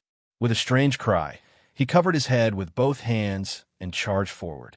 The debauches looked at each other helplessly. They could only follow Li Wanyu's example and cover their heads with their hands as they charged toward the gate of heaven influence. The palace maids only wanted to tease Li Wanyu and the others.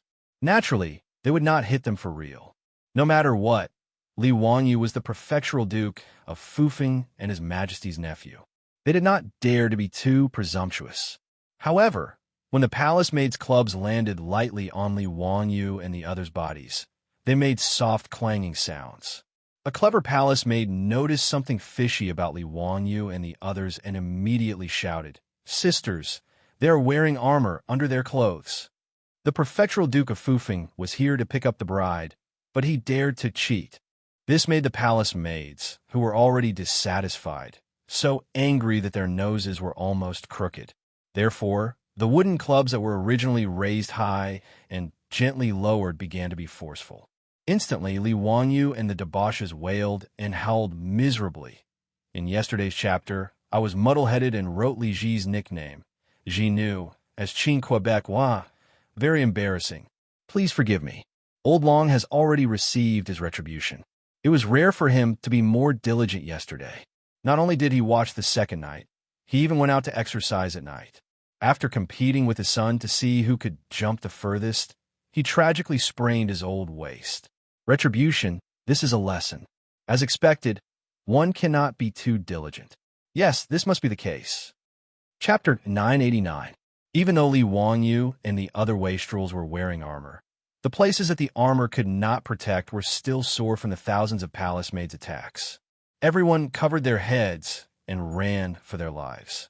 After running for more than 2 miles, they finally escaped the encirclement of the thousands of palace maids. Looking at everyone, their clothes were in a mess and their hair was in a mess. They looked miserable. When Li Wanyu and the other wastrels ran to the gate of sky bearing, before they could catch their breath, they heard a burst of laughter coming from the palace gate. "Wah! Ziyu, why are you in such a sorry state? A group of weak little girls beat you up like this. It's really shameful." "Heh, he must have fallen into the land of tenderness and fallen for the honey trap." "Jingda, the old man's words are reasonable." "Wahaha, your majesty is still the best. You only used a few palace maids to make the men of Fufeng County run like rats. Your majesty, these bastards actually wore armor under their wedding robes when they came to escort the bride. They are too cunning." Li Wanyu and the other wastrels were stunned. When they looked up, they saw a few people standing on top of the gate of sky bearing. They were pointing at Li Wanyu and the other wastrels and laughing. It was none other than Pai Lupi, who was led by Cheng Yaojin, Yuchi Jingda, and the rest of the wastrels. Although it was not arranged by Lier, this matter could not be hidden from Mi Ta, who was the head of the provincial palace, who was the imperial chamberlain. After receiving Mi Tuo's report, Lier laughed heartily. Not only did he not step forward to stop the female officials and palace maids from taking revenge, he even excitedly called Cheng Yaojin and the others to run up to the gate of heaven influence to watch the show. Previously, when Li Wanyu and the other wastrels were surrounded and attacked by the thousands of palace maids, Pai Lupi, Cheng Yaojin, and the rest were very happy to see it. Li Wanyu and the other wastrels were so angry that their noses were almost crooked, but they could not vent their anger. Other people were all swindlers, but Cheng Yaojin, Yuchi Jingda, this group of old ruffians were very fond of swindlers. The more unlucky Cheng Chumo was, the happier Cheng Yaojin and the others laughed. Li Wanyu couldn't do anything about this group of evil bosses other than secretly cursing them in his heart. Little nephew greets uncle, greets all uncles. Li Wanyu resisted the urge to roll his eyes. Looking at the closed gate of heaven influence, he knew that Pai Lupi and the others were up to something again. As expected, Pai Lupi laughed from above the palace gates. "Zio, you should recite a make-up poem. Jin will say this first, This poem must be composed by you. No one else can do it for you. If this make-up urging poem is not done well, the gate of heaven influence will not open today. Pai Lupi's words immediately gave Li Wanyu a headache. He naturally knew that today's wedding ceremony required a make-up urging poem, but among the Tang and Song poems that he had memorized, how could there be a make-up urging poem? On the eve of the wedding, the congratulatory poet would compose a poem to urge the bride to dress and make up. There were too few good works. If he had to compose a poem himself, that would really be asking for his life. Li Wanyu originally planned to have Wei Shuyu, Du Go, and the others help him compose a poem and just fool them. Now that Pai Lupi had interfered and insisted that he compose a poem, and it had to be a good one, this was asking for his life. Uncle, little nephew's mood is not at peace today, and I really don't have the heart to compose a poem.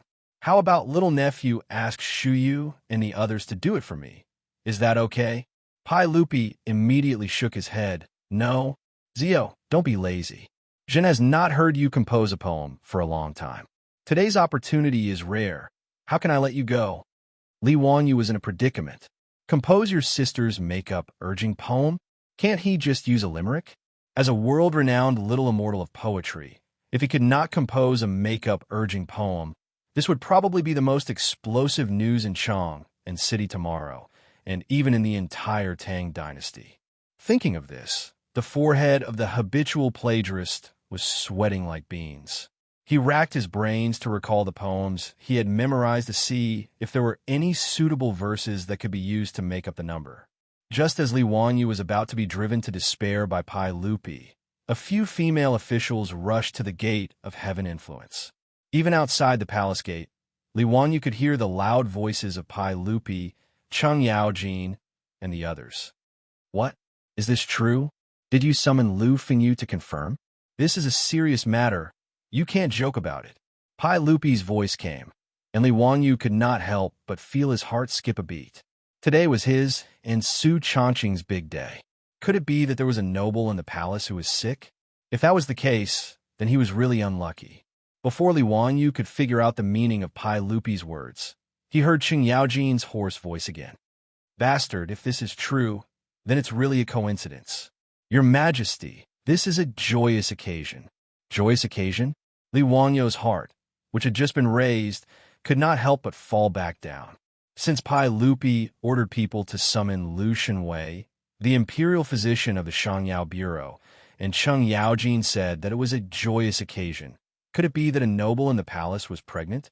Li Wanyu was still thinking about these messy things when he heard Pai Lupi's orders from above the palace gate.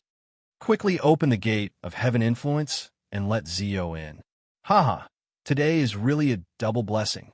When Li Wanyu heard this, he could not help but feel happy. This relationship was good. It seemed that he did not need to make that make-up poem anymore. He had managed to get away with it. The gate of heaven influence of the Taiji Palace opened. After Li Wanyu and the other silk pants entered the palace gate, they immediately bowed to Pai Lupi. Congratulations, uncle. Congratulations, uncle. Pai Lupi was slightly taken aback. Zio, what do you mean by this?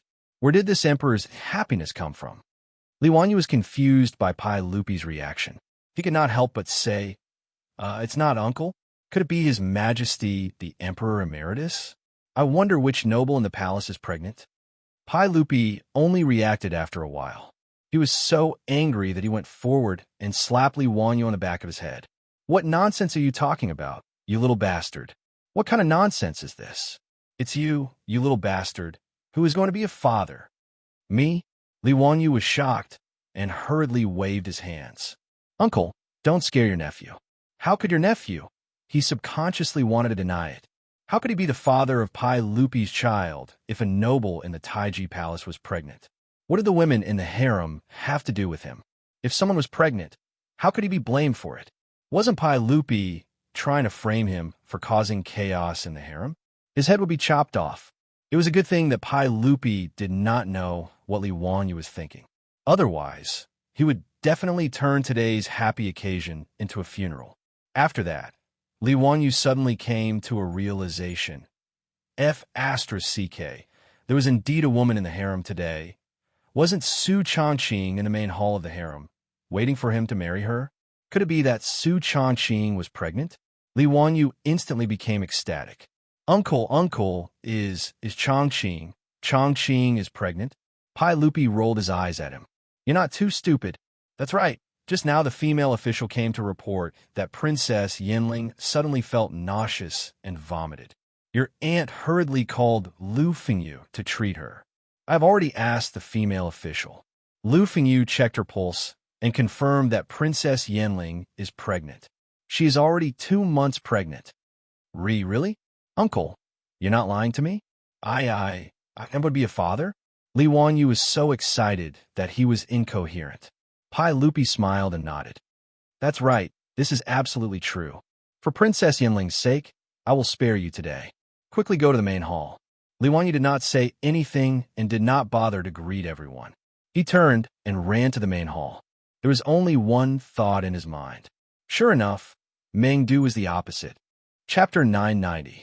Su Changqing didn't expect that she would suddenly feel nauseous and retch while talking with Empress Zhongsun. This naturally scared Empress Zhongsun, and she quickly ordered someone to summon Lu Shenwei. When Lu Shenwei hurried to the main hall and checked Su Changqing's pulse, he smiled. Congratulations, Princess Yinling. Congratulations, Princess Yinling. You're not sick. You're pregnant. You are pregnant. His words stunned Empress Zhongsun and Su Changqing. Shortly after, Empress Zhongsun's face was filled with joy. Lu Fengyu, is this true? Empress, there is absolutely no mistake. This official is certain that Princess Yinling is pregnant and has been pregnant for more than 2 months. Su Changqing was completely dumbfounded. Previously, she had been inwardly depressed, suspecting that she and Li Wanyu couldn't have children. She didn't expect the surprise to come so suddenly. Her period didn't come last month, but because her body didn't have any reaction, she didn't take it seriously, thinking it was just an occasional disorder. Only today did she discover that she was pregnant when she showed signs of pregnancy. Brother Shenwei, you really diagnosed it clearly? Su Changqing covered his mouth with his hand in disbelief. Of course it's not wrong. If Princess doesn't believe me, you can ask my master to diagnose you again after you return to Zhou Village. Lu Shenwei twirled his beard and smiled. Su Changqing quickly nodded.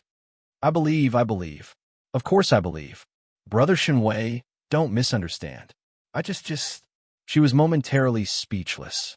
In her excitement, hot tears flowed from the corners of her eyes.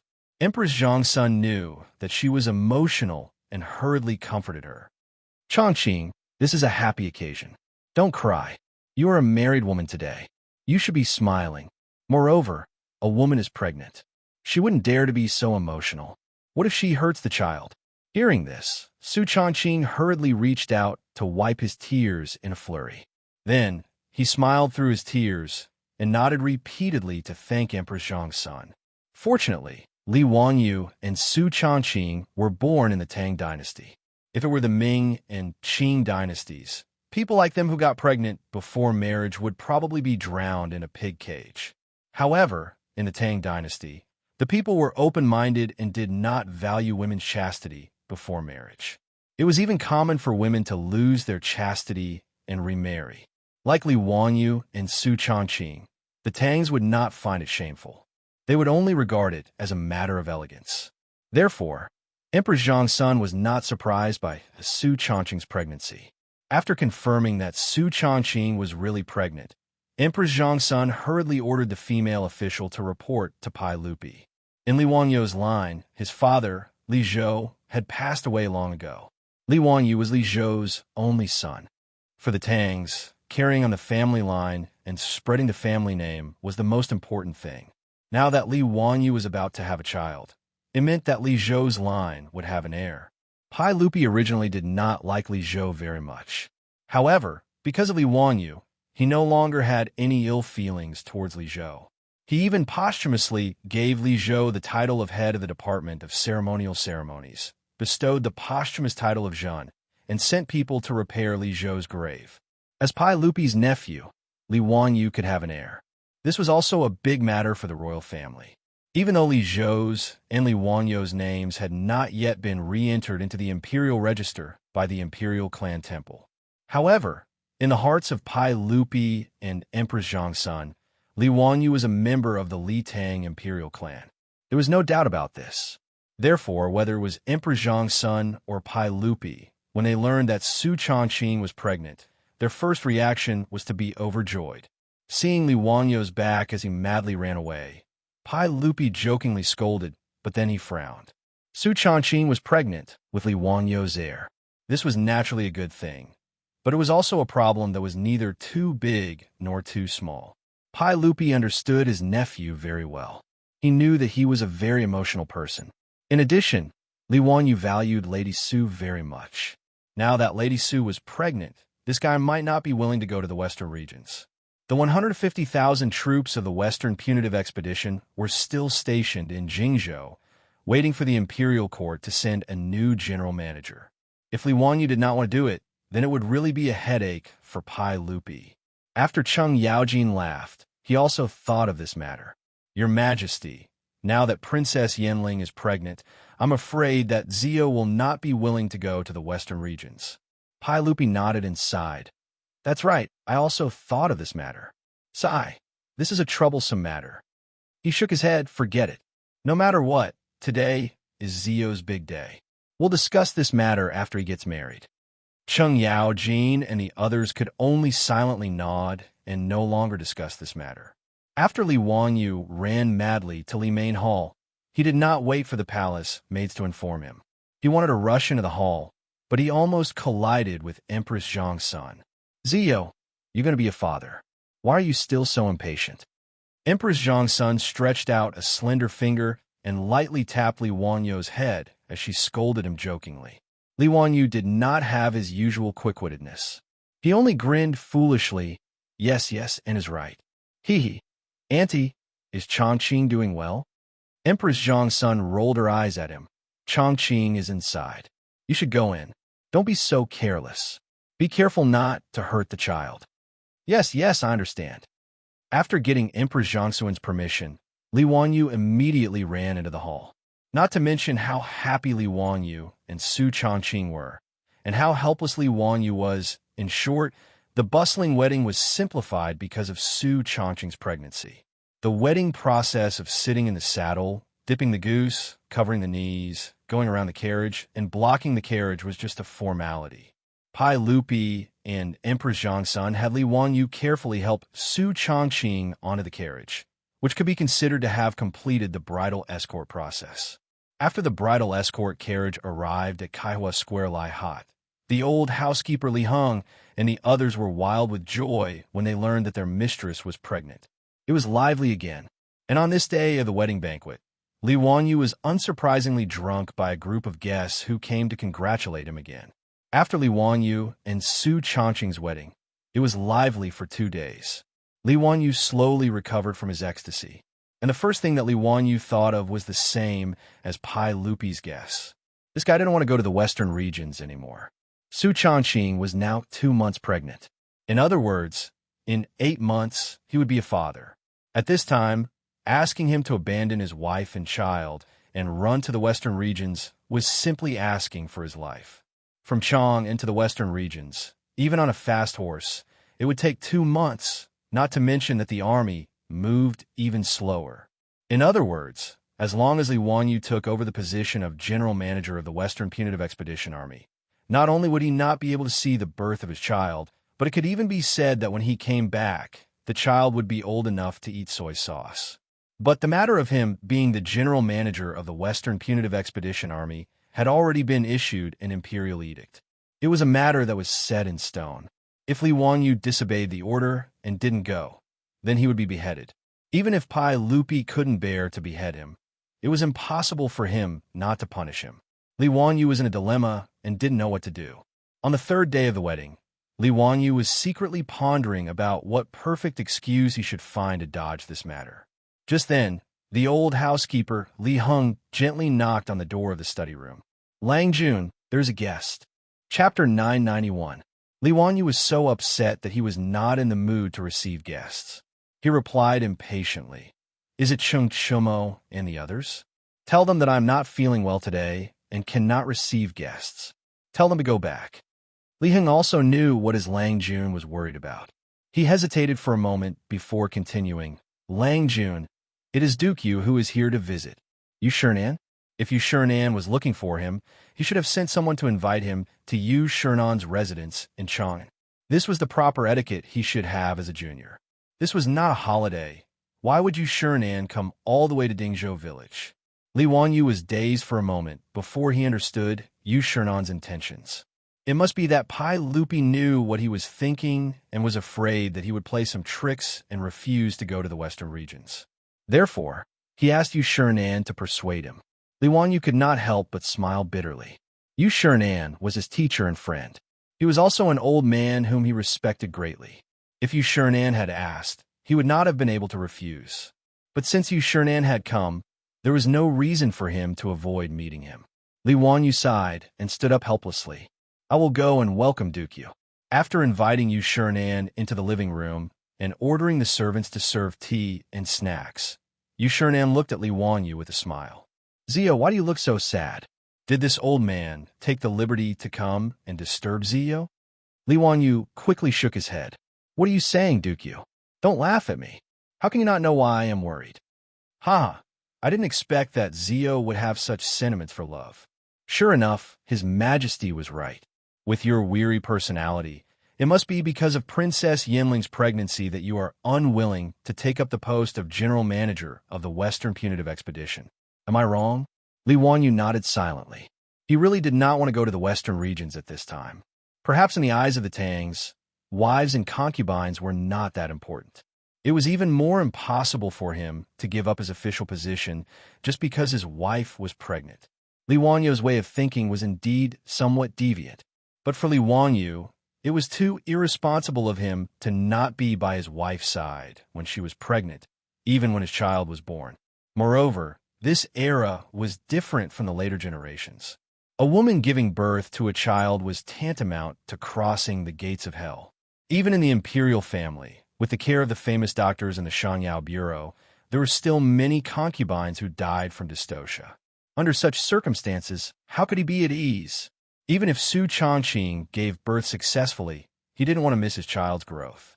These were two completely different worldviews, yet it was difficult to explain to Yu Shernan. Yu Shernan stroked his beard and smiled. Zio, you should know what it means to put personal interests aside for the greater good. You the Great conquered the flood 3 times, but did not enter the house. Zhuge Kongming gave his all until he died. They're all role models for our generation. The old man took a sip of tea and continued. Ziyu, you're only 20 years old, but His Majesty will not look down on you because of your age. Do you know how important it is to be the general manager of the Western Expedition Army? His Majesty is willing to entrust 150,000 soldiers to you. So how can you put personal interest aside for the greater good? Men are used for those who understand them. Women are groomed for those who love them. His Majesty treats me like a national scholar. So I should repay His Majesty like a national scholar. Yu Shernan's eloquence was naturally good. His words left Li Wanyu speechless. Although he didn't agree with Yu Shernan's principles, he couldn't ignore Yu Shernan's words because he was in the Tang dynasty. Master Yu, I understand all these principles, but I am worried about my wife and child. Li Wanyu stuttered as he explained. Zio, you can rest assured. His Majesty has already said that he will send more female officials to take care of Princess Yinling. Lu Fengyu will also stay here to take care of the princess. In addition, Sun Daozhong is nearby. What do you have to worry about? Li Wanyu was speechless and didn't know how to answer. Yu Shernan didn't wait for Li Wanyu to speak and continued. His Majesty has already said that if you are fast enough, Zio, after the Western Expedition Army destroys Gaochang, His Majesty will allow you to return to Chang and temporarily to visit Princess Yinling and your son. What do you think? Zio, what do you have to worry about? His Majesty has been very kind to you. Li Wanyu's eyes lit up when he heard this. Master Yu, is this true? If I destroy Gaochang, His Majesty will allow me to return to Chang'an? Of course. Do you think this old man will deceive you? Good. Since it's like that, I'll leave 7 days from now. Li Wanyu calculated silently in his heart, and then he stopped hesitating and nodded in agreement. He had calculated that destroying Gaochang would be as easy as blowing off dust. As long as the Tang army arrived, Gaochang would have no choice but to surrender. The distance from Jingzhou to Gaochang was more than 4,000 li. If the army marched quickly, it would take 3 to 4 months. At most, he would have to work a little harder and then rush back to Chang'an. It would only take a little more than a month. He should be able to return before Su Changqing gave birth. Seeing Li Wanyu nod in agreement, Yu Shinan was also very happy. As long as Li Wanyu was willing to go to the western regions, everyone would be happy. After Yu Shinan left, Li Wanyu went to look for Su Changqing. Filled with guilt, he told Su Changqing about Yu Shinan's visit and his promise to go to the western regions.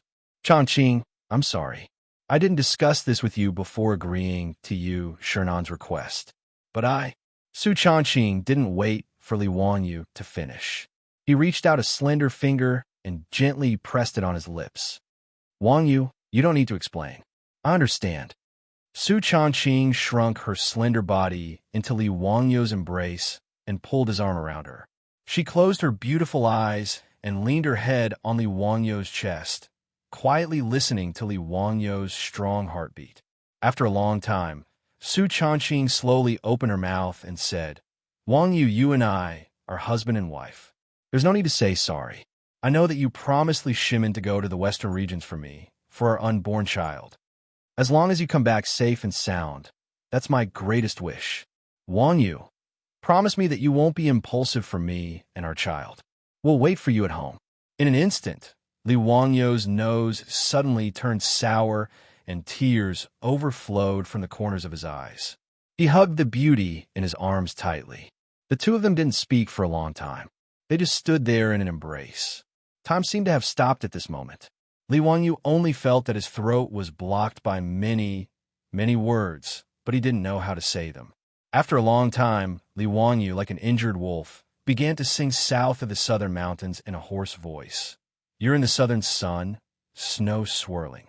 I'm in the northern cold night, spring all year round.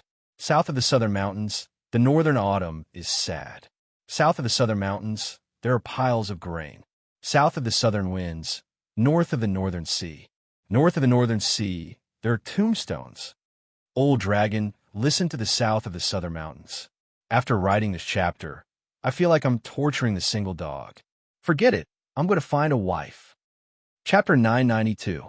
After making up his mind, Li Wanyu tidied up his mood and rushed to Chang and Duke Lu's residence. It wasn't that Li Wanyu had masochistic tendencies and wanted to find excitement. He braced himself to explore the dragon's pool and tiger's den for only one purpose, and that was to ask Cheng Yaojin for advice on how to be a military chief. Although the old hooligan's character wasn't very good, his ability to lead an army and fight was excellent. Among the generals of the Tang dynasty, Cheng Yaojin was one of the top. Otherwise, Pai Lupi wouldn't have listed him as one of the 24 meritorious officials of the Lingyan Pavilion. Although in the romance of the Sui and Tang dynasties, Cheng Yaojin was described as a reckless general who only knew 3 axes, but in reality, Cheng Yaojin was a very shrewd person. Whoever treated him as a reckless man would be an idiot. Li Wanyu was just a fan of the army in the future. How could he know anything about arranging troops and how to lead an army to war? Pai Lupi forced him to take the position of the Western Expedition Army's military chief. He could only make a last-minute effort and run to the old hooligan to ask for advice. After all, he was the military chief.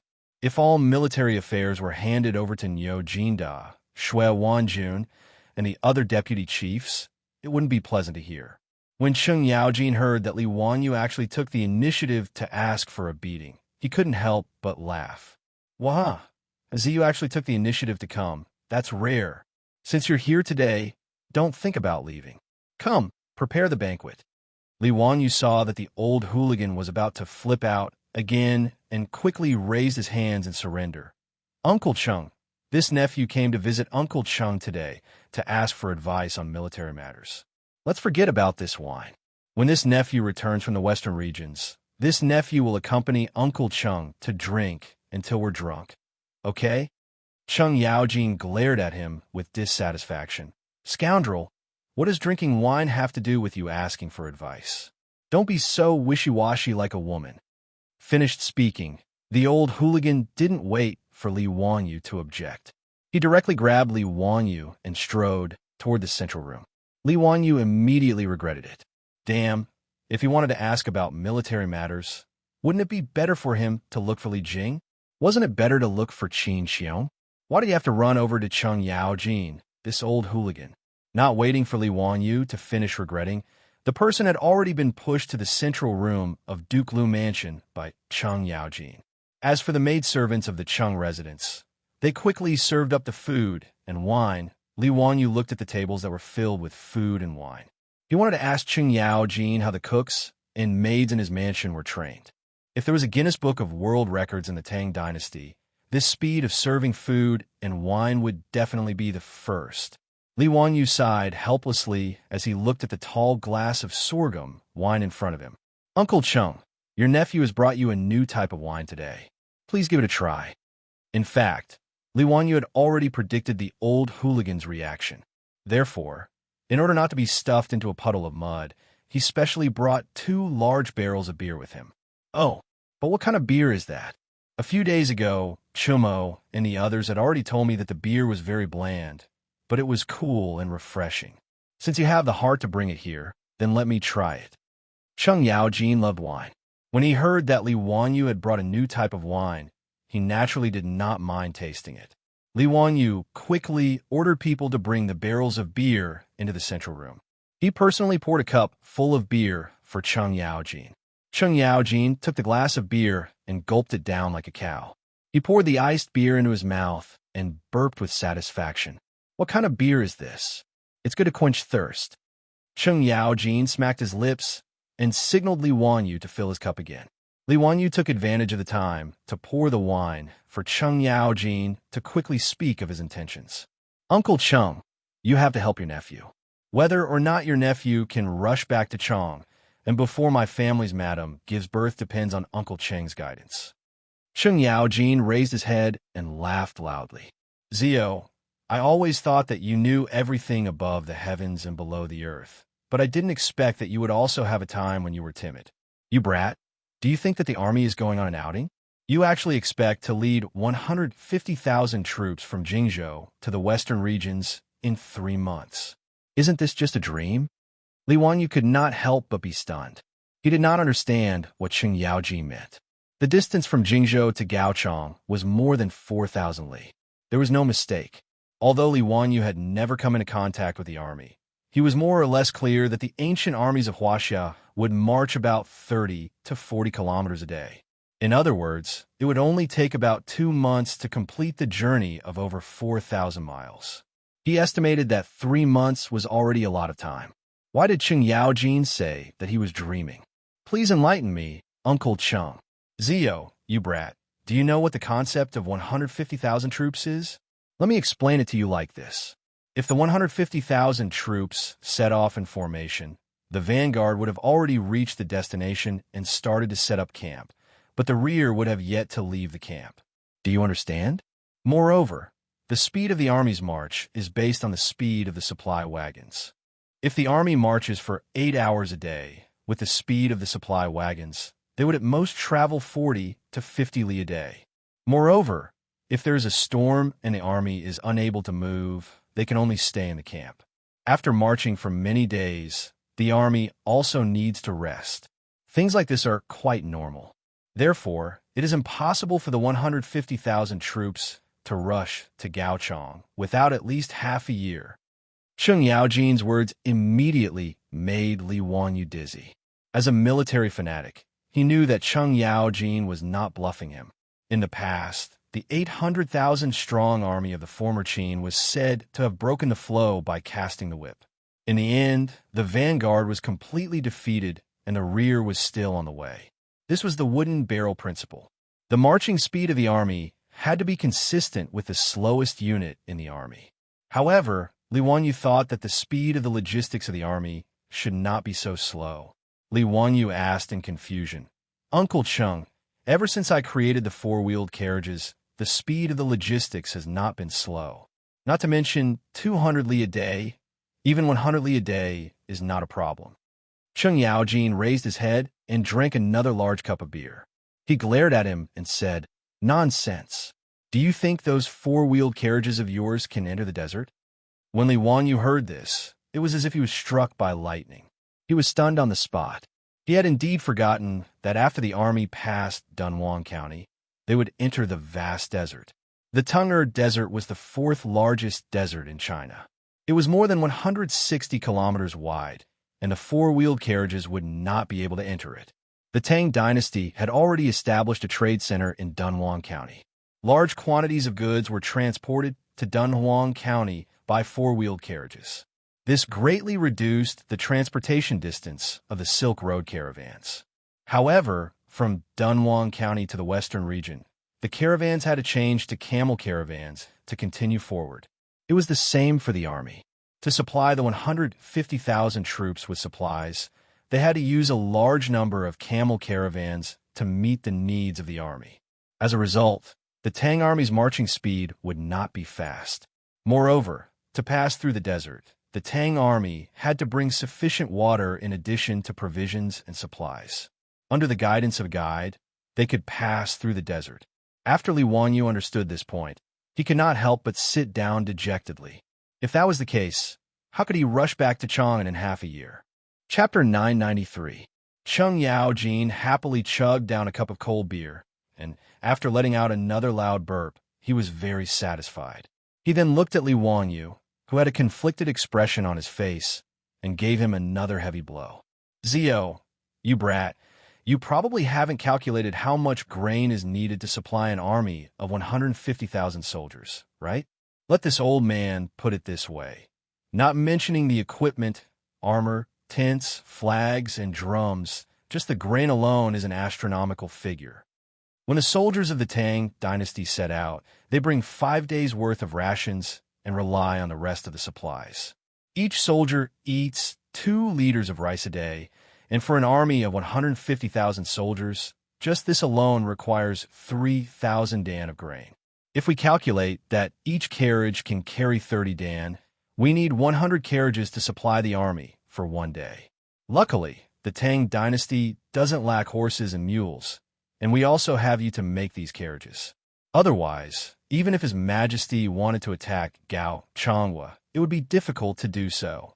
Just maintaining the army's rations is already a huge problem. But even so, if the army wants to pass through the desert, they still need to use camels, mules, and horses.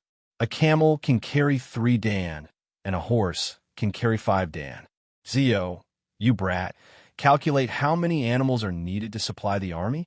And with so many animals, how much horse feed and millet will be needed? Have you calculated it? Also, how much did we lose during the transportation of these rations? Cheng Yaojin's words left Li Wanyu even more speechless.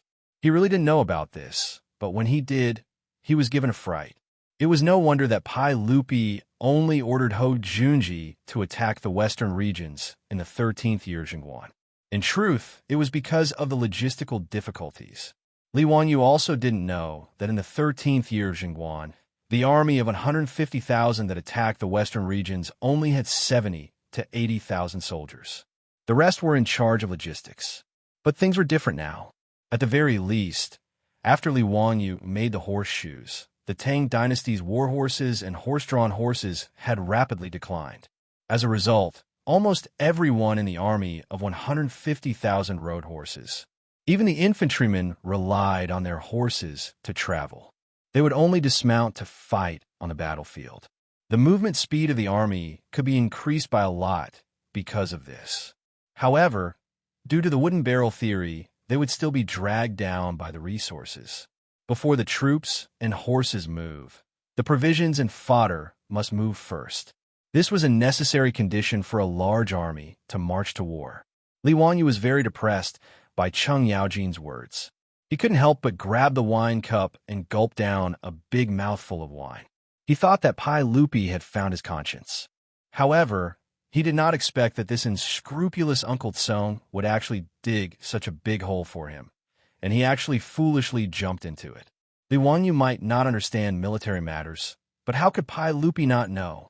Pai Lupi was well aware of how long it would take for an army of 150,000 to reach Gaochang. Even so, Pai Lupi still pretended to ask Yu Shernan to tell him that after destroying Gaochang, he could return to Chang and for a visit. Bah, this old man is really bad. The more Li Wanyu thought about it, the angrier he got. He didn't even need Cheng Yaojin to persuade him to drink. He drank one cup after another to drown his sorrows. Cheng Yaojin did not try to persuade Li Wanyu. For an old hooligan, not hitting someone when they were down was already very kind. Zio, don't be so anxious. It's not a big deal for a woman to give birth. Look at me. My wife has given birth to so many children for me, but I've never been as nervous as you. Cheng Yaojin drank big mouthfuls of wine as he made fun of Li Wanyu. Li Wanyu silently rolled his eyes. He really couldn't be bothered to talk nonsense with this old hooligan. Cheng Yaojin pointed at a plate of food that the maidservant had just brought over and said, "Come, Zio, try the bacon made by the chef in my residence. It's perfect to go with wine. I'm not bragging, but there's no place in Chang and that makes better bacon than the one in my residence. Even the food bureau in His Majesty's palace can't compare." Cheng Yaojin's words made Li Wanyu's eyes light up. Bacon? Then he suddenly slapped his head. He had been muddle-headed recently. How could he have forgotten about the military rations? The military rations of the Tang dynasty mainly consisted of various kinds of millet and livestock. These unprocessed millet and livestock were not only difficult to transport, but also not easy to eat. Due to the problems of transportation and productivity, ordinary soldiers could at most guarantee staple foods like millet. As for non-staple foods, they could only eat soy sauce and pickles. In fact, since ancient times, Wuxia also had military rations that were easy to carry around. For example, the rations that the Han army brought were called chow. The so-called chow was fried rice noodles. After the 5 grains were fried, they were crushed so that they could be carried.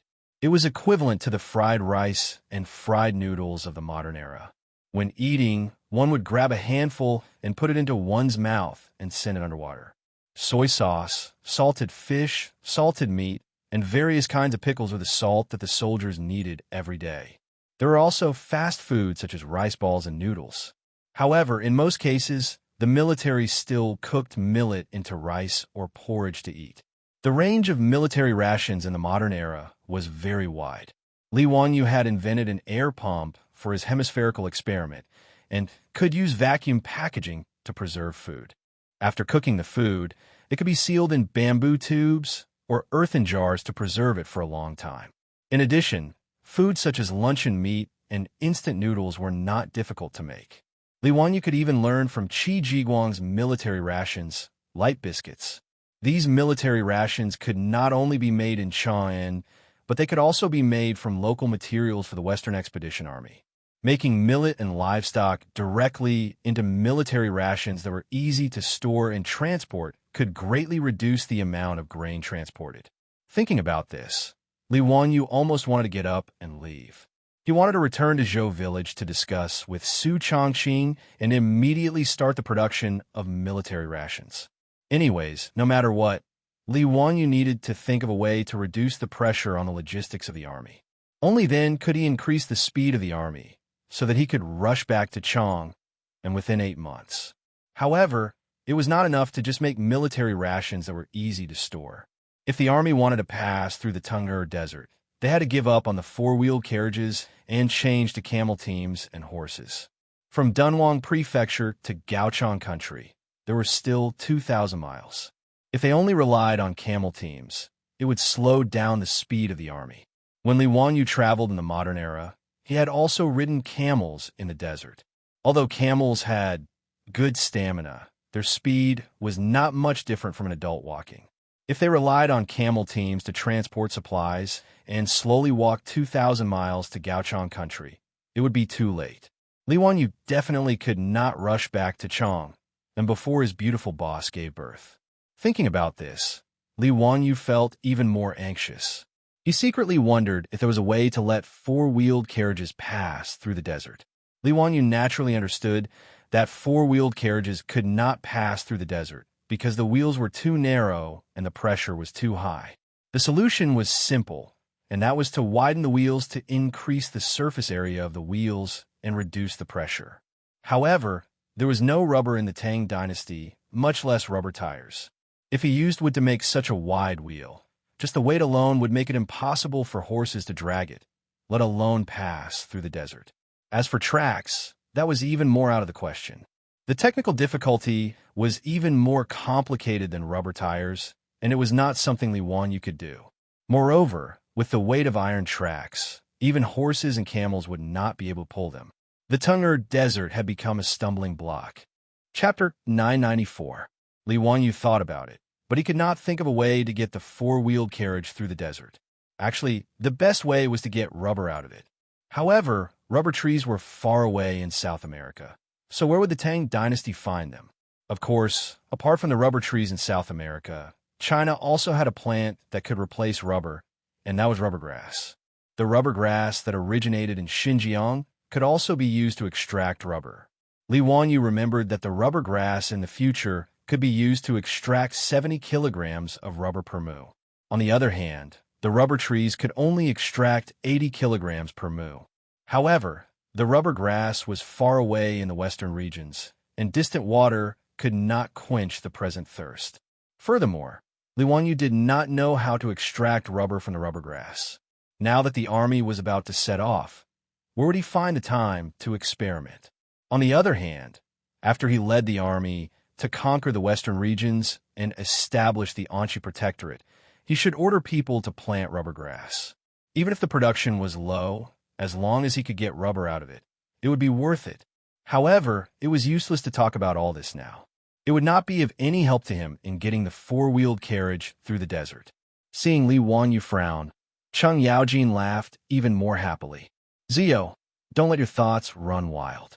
Just lead the army to conquer the western regions. If you want women, just bring your concubine.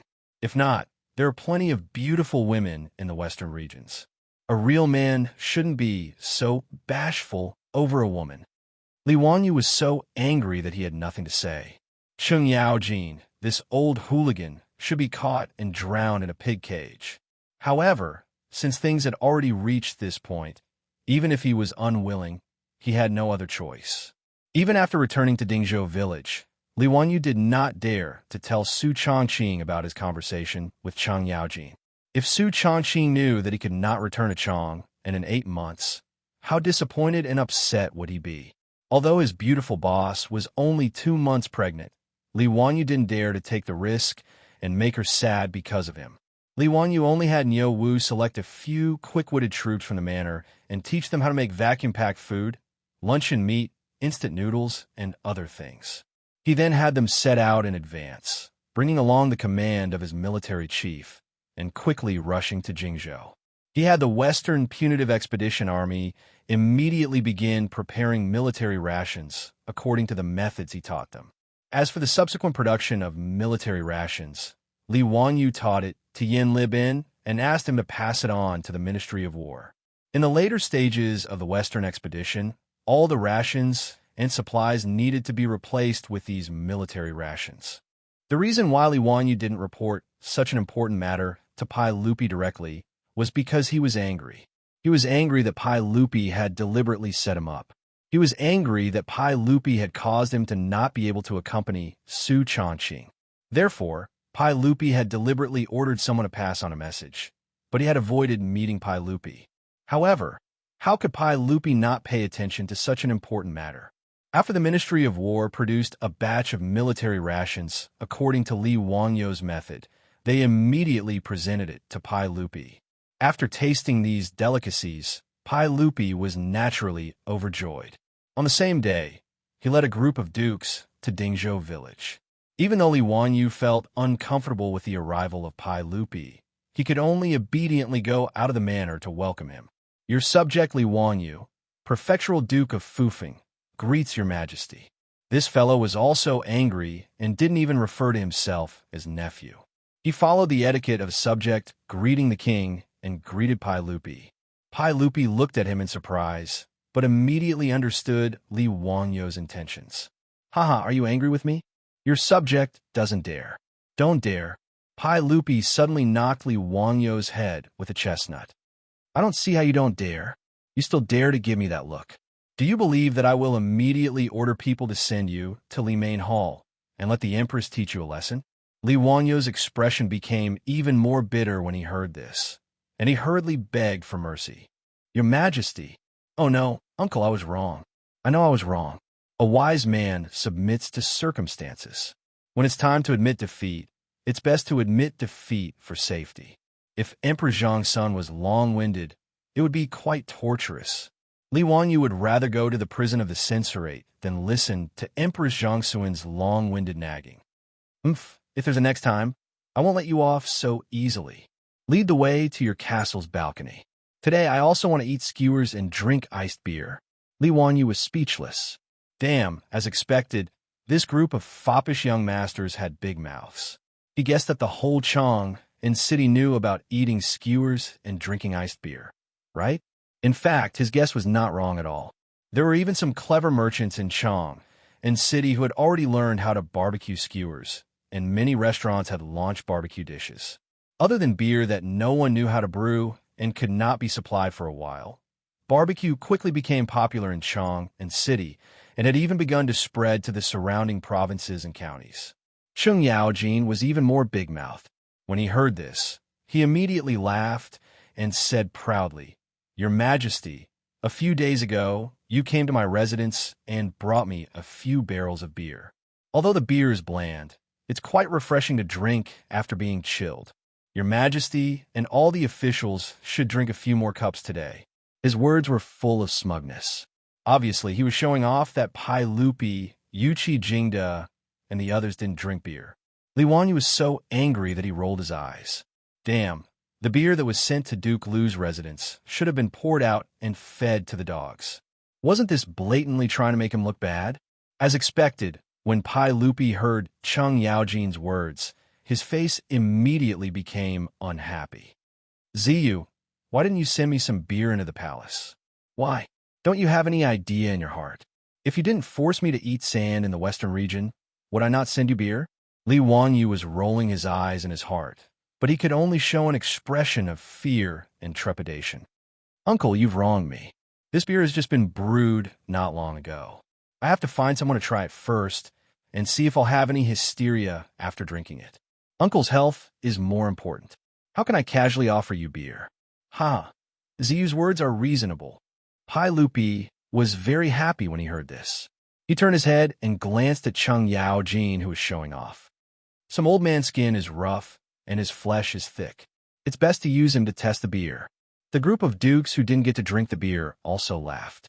Each of them began to use words to ridicule Cheng Yaojin, this old hooligan. Cheng Yaojin, who was just proud of himself, was so angry that his face immediately turned black. Ziyu, you brat, come over here. Today, I'll have a good time with you. Cheng Yaojin rubbed his fists and looked at Li Wanyu, ready to take action to vent his anger. Li Wanyu naturally had long been prepared for this old hooligan to flip out. He quickly hid behind Pai Lupi, causing everyone to burst into laughter again. After laughing and joking, the little bit of awkwardness between Li Wanyu and Pai Lupi dissipated. Li Wanyu invited everyone to the castle's balcony to take a seat and ordered people to bring barbecue and iced beer.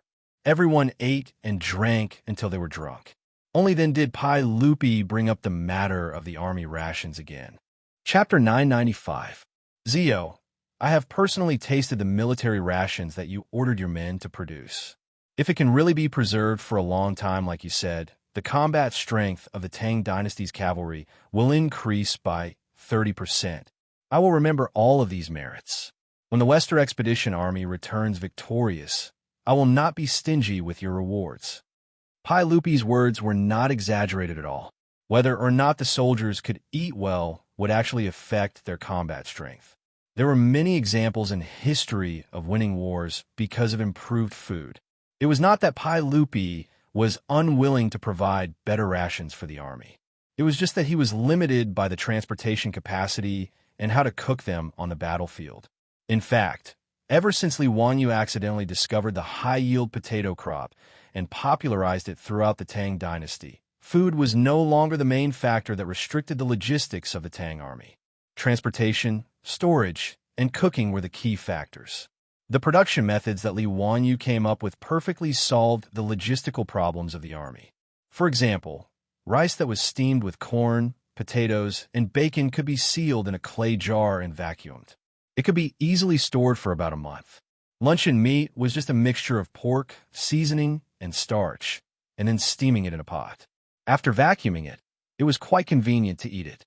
Moreover, after Pai Lupi and the other dukes tasted the luncheon meat, they were full of praise and felt that it was a rare delicacy. The fact that military rations could be made so delicious and could be stored for a long time was a huge surprise to the emperor and officials of the Tang dynasty. As for instant noodles, it was even simpler. After rolling out the noodles, they were steamed in a pot and then deep-fried until they were thoroughly fried.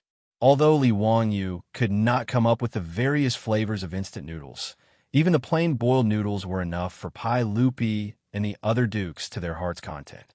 After tasting the military rations for the first time, Pai Lupi and the other dukes could not believe that such delicious food was actually meant for the army.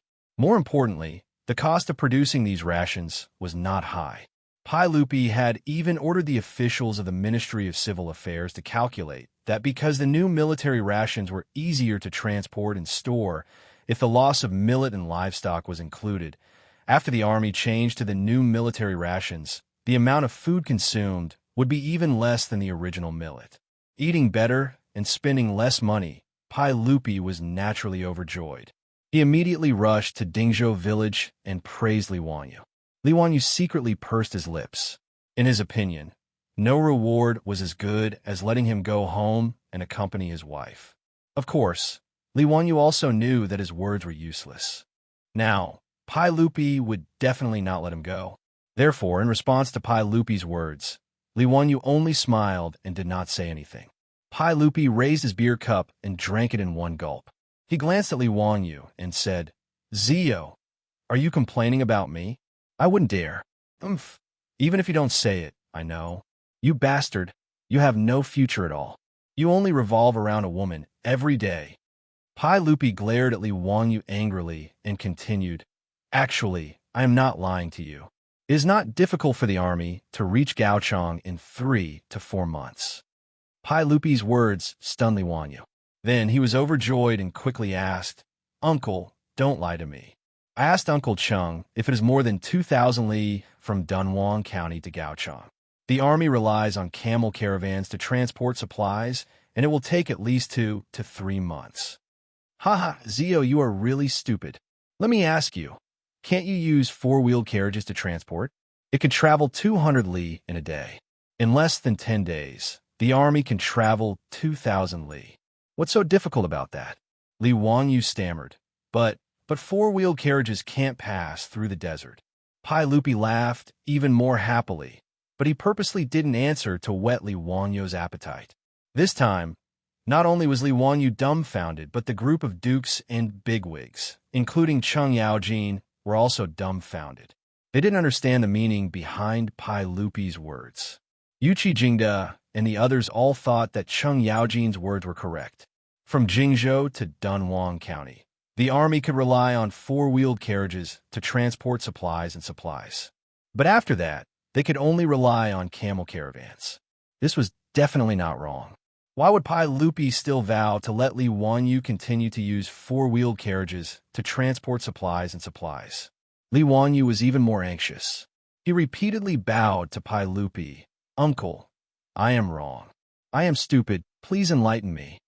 He really couldn't think of a way to let the carriages pass through the desert. He even made a special trip to Shi City to find a few merchants who had been using the Silk Road for a long time to ask them about a solution. After a series of inquiries and understanding, Li Wanyu even gave up on the idea of using carriages to transport supplies and supplies. This was because he had thought too simply. In the future, when Li Wanyu was traveling in the desert, he had taken a desert car and surfed the sand dunes. It was very exciting. Thus, he thought that as long as he could come up with rubber tires or some other alternative method, he could let the carriages pass through the Tunggur Desert. But this was not the case. When the camel caravan passed through the desert, they didn't travel in a straight line. Instead, they had to follow the winding paths of the various sand dunes. Traveling in this way was first and foremost for safety. The weather in the desert was unpredictable, and sandstorms could appear at any time. Once a sandstorm appeared, the caravan would have to face the wind and have the camels sit down to avoid the wind. If they walked at the bottom of the sand dunes, they would be buried by the sand dunes if they weren't careful. In this way, even if there were rubber tires, the carriages couldn't be used. Camels couldn't pull the carriages, so it was simply unrealistic to walk at the top of the sand dunes. It was precisely after he understood this point that Li Wanyu completely gave up. Now that Pai Lupi said that he had a way, Li Wanyu was naturally surprised and happy. Pai Lupi was very satisfied with Li Wanyu's attitude and even a little proud. His nephew had given him too many surprises. His wit was almost demonic, and it often made Pai Lupi doubt his own intelligence. Now that he could finally beat Li Wanyu for once, there was no need to explain the pride in Pai Lupi's heart. He coughed lightly and said slowly, "Zio, let me ask you, is it easy to build the four-wheeled carriage?" Li Wanyu was stunned again, as if he had thought of something. "Uncle, other than the wheels, beams, and steering mechanism of the carriage, the other parts are not difficult." The skilled craftsmen of the Tang dynasty also made Li Wanyu gasp in amazement. The four-wheeled carriages of today were no longer the simple carriages that Carpenter Liu had built to deal with the task of transporting grain in the spring. Right now, the main beam and steering mechanism of the carriage were made from metal by the Ministry of Works and the craftsmen of the General Works Supervisor after many experiments. The changes brought about by this were that the four-wheeled carriage could carry more weight, and the steering was easier and smoother.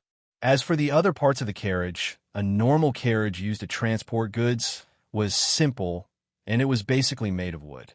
Pai Lupi laughed when he heard this. "If that's the case, Zio, why can't you dismantle the carriages in Dunhuang County and reassemble them after the army passes through the desert?" Pai Lupi's words made Li Wanyu completely petrified. Damn, why didn't he think of such a simple logic before? Chapter 996. Pai Lupi's words left Li Wanyu speechless. It was such a simple principle, yet he had completely ignored it. His brain was at a dead end, and he kept thinking about how to make the four-wheeled carriage travel in the desert. He was not the only one. No one, including Cheng Yaojin and the others, had thought of such a simple method. Since carriages could not travel through the desert, they could use camel caravans to transport resources. The Tung'er Desert was only 200 li wide, so the camel caravans did not travel in a straight line. Instead, they had to travel along the sand dunes and oases. Even so, if everything went smoothly, it would take at most half a month for the camel caravans to pass through the desert. It would not take up too much of the army's time. The main components of a four-wheeled carriage were the wheels, axles, and steering mechanism. These could be dismantled and transported across the desert by camel caravans. After passing through the desert, the craftsmen in the army would cut down trees and make a new four-wheeled carriage. It wouldn't be much of a hassle. In this way, the logistics of the Western Expedition Army would be easily ensured. After the military rations were produced, the four-wheeled carriages would transport them to Dunhuang Prefecture, taking 10 days. They would then be transported to the other side of the desert by camel caravans before the four-wheeled carriages took over. Under the fastest circumstances, a batch of resources could be transported from Chang and to the various countries in the western regions in 30 days. Even if there were storms and sandstorms along the way, it would take at least 2 months. Li Wanyu could even imagine how much benefit this transportation route would bring to the Tang dynasty after the army conquered the western regions and established the Xianxia Protectorate. The caravans traveling the Silk Road could all transport their goods in this way, greatly reducing the cost and time. And the Great Tang would benefit immeasurably from this. Even without the economic benefits, the connection between the western regions and the Central Plains would be closer after this communication line was opened. In history, Pai Lupi established the Xianxia Protectorate in the 14th year of Zhengguan, bringing the western regions under the rule of the central government. He set up farms, collected taxes, and stationed troops, declaring the sovereignty of the Tang dynasty. But that was all. The Tang dynasty ruled the western region for no more than 100 years. It wasn't until the Qing dynasty that the western region was reintegrated into the territory of China. The fundamental reason was that the relationship between the western region and the central government was too distant, making it difficult for them to maintain their rule. Once the Western Punitive Expedition Army opened up this line of communication, the western regions would become one with the Central Plains. The Great Tang's rule over the western regions would no longer be as short-lived as it had been in history, vanishing without a trace. Li Wanyu had to admit that Pai Lupi's imagination was simply genius. Cheng Yaojin, Yuqi Jingde, and the other dukes also flattered Pai Lupi's genius ideas for quite a while. After Li Wanyu understood all of this, he suddenly clapped his hands and said, "Uncle is really talented and wise. This nephew admires you greatly. This nephew will order someone to pass on the message and have the Ministry of Works and the General Works Bureau make early preparations." Pai Lupi snorted proudly and said, "There's no need. This emperor has already ordered the Ministry of Works and the General Works Bureau to make the parts for 1,000 carriages. I've already ordered people to send them to Dunhuang County in advance." Li Wanyu finally understood that Pai Lupi had already thought of a solution. It was just that he wanted to make him suffer because of his bad taste. However, even if he was played by Pai Lupi didn't fool him. As a result, it would be very easy for him to go back and forth to Chang, and within 8 months after conquering Gaochang, Li Wanyu hurriedly bowed to Pai Lupi and said, "Thank you, uncle. This nephew is grateful to the point of shedding tears. This nephew was very willful in the past. Uncle, please be magnanimous and forgive this one. That's enough. From now on, it's more important to concentrate on your work. Don't throw a tantrum anymore. You're going to be a father soon, and you're also a county duke. You can't be so reckless. If this emperor doesn't force you to go to the western regions, I'm afraid that I don't know when you'll be willing to take out the new military rations." Yes, you're right, uncle. Pai Lupi had solved a huge problem for him. Now, no matter what Pai Lupi lectured him, Li Wanyu could only listen obediently. Pai Lupi was very pleased with himself after teaching Li Wanyu a lesson. Only then did he let him go. Li Wanyu set aside his worries and continued to flatter Pai Lupi with the other dukes. This emperor of the ages laughed heartily and downed cup after cup of beer like it was water. After Pai Lupi and the other dukes had their fill, Li Wanyu heaved a long sigh of relief as they were carefully escorted back to Chang and by the guards. Several days later, it was finally time for them to set off. Li Wanyu put on the glittering silver armor with the help of Aphrodite and Perrin. At the moment of departure, he hugged Su Changqing tightly, who was already in tears, and gently stroked her hair. He whispered in Su Changqing's ear, "Changqing, wait for me at home." Su Changqing rubbed her teary eyes and only clutched Li Wanyu's clothes tightly while nodding desperately. In fact, if it were in the past, the two of them wouldn't be so sad as if they were about to part forever. It was just that Su Changqing was coincidentally pregnant, and the strong woman in the past had melted into tenderness. After appeasing his beautiful superior with great difficulty, he repeatedly instructed the old steward Li Heng and Perrin to take good care of her. Only then did Li Wanyu reluctantly get on the imperial horse that Pai Lupi had given him. Suppressing the reluctance in his heart, Li Wanyu didn't dare to look back and directly urged the horse to gallop out of the mansion. Niuwu immediately led a group of Lai Hot troops and urged their horses to follow closely behind. Perrin and all the maidservants in the mansion all bowed respectfully. "We hope that the Duke will plow the courtyard and sweep the acupoints and return in triumph." Niuyon was unable to accompany Li Wanyu on an expedition because of the disability of his arm, so he remained in the mansion and led the remaining troops to guard the Li family's home. At this moment, he raised his only arm and beat a war drum, making a majestic sound that shook the heavens as he marched for his Langjun. Outside Lai Hot, the villagers of Dingzhou village had already gathered on both sides of the village road under the leadership of the old village chief. When they saw Li Wanyu appear with the crowd, they all bowed down. "We hope that the Duke will plow the courtyard and sweep the acupoints and return in triumph." We hope that the Duke will plow the courtyard and sweep the acupoints, and return in triumph. Li Wanyu only felt a lump in his throat, but he didn't dare to stay any longer. He could only salute the villagers with cupped fists and urge his horse to leave. He didn't go directly to Jingzhou, but had to go to Chang'an first. When the soldiers of the Tang dynasty went to war and returned in triumph, the ceremony would be held outside the gate of heaven influence in the imperial city. When Li Wanyu led the troops to Chang, and a group of foppish young masters were already waiting outside the gate of Mingda in military attire. When they saw Li Wanyu appear, even the foppish young masters who usually didn't behave properly knelt on one knee in front of Li Wanyu. They then hit their chest armor with their right fist and saluted Li Wanyu properly. From today onwards, they were all Li Wanyu's subordinates, and the ceremony couldn't be ignored. After the ceremony, the foppish young masters got on their horses and surrounded Li Wanyu. They rode their horses up the Vermilion Bird Avenue and toward the Vermilion Bird Gate. The two sides of the gate of heaven influence in the imperial city were already filled with valiant imperial guards in bright armor and fluttering flags. These 2,000 or so Iwei Shao cavalry were ordered by Xianxia to guard Li Wanyu's left and right. They were the officers and soldiers who followed him to the western region. After 3 cannon shots, the gate of heaven influence opened. Pai Lupi, who was also dressed in military attire, rode out of the palace.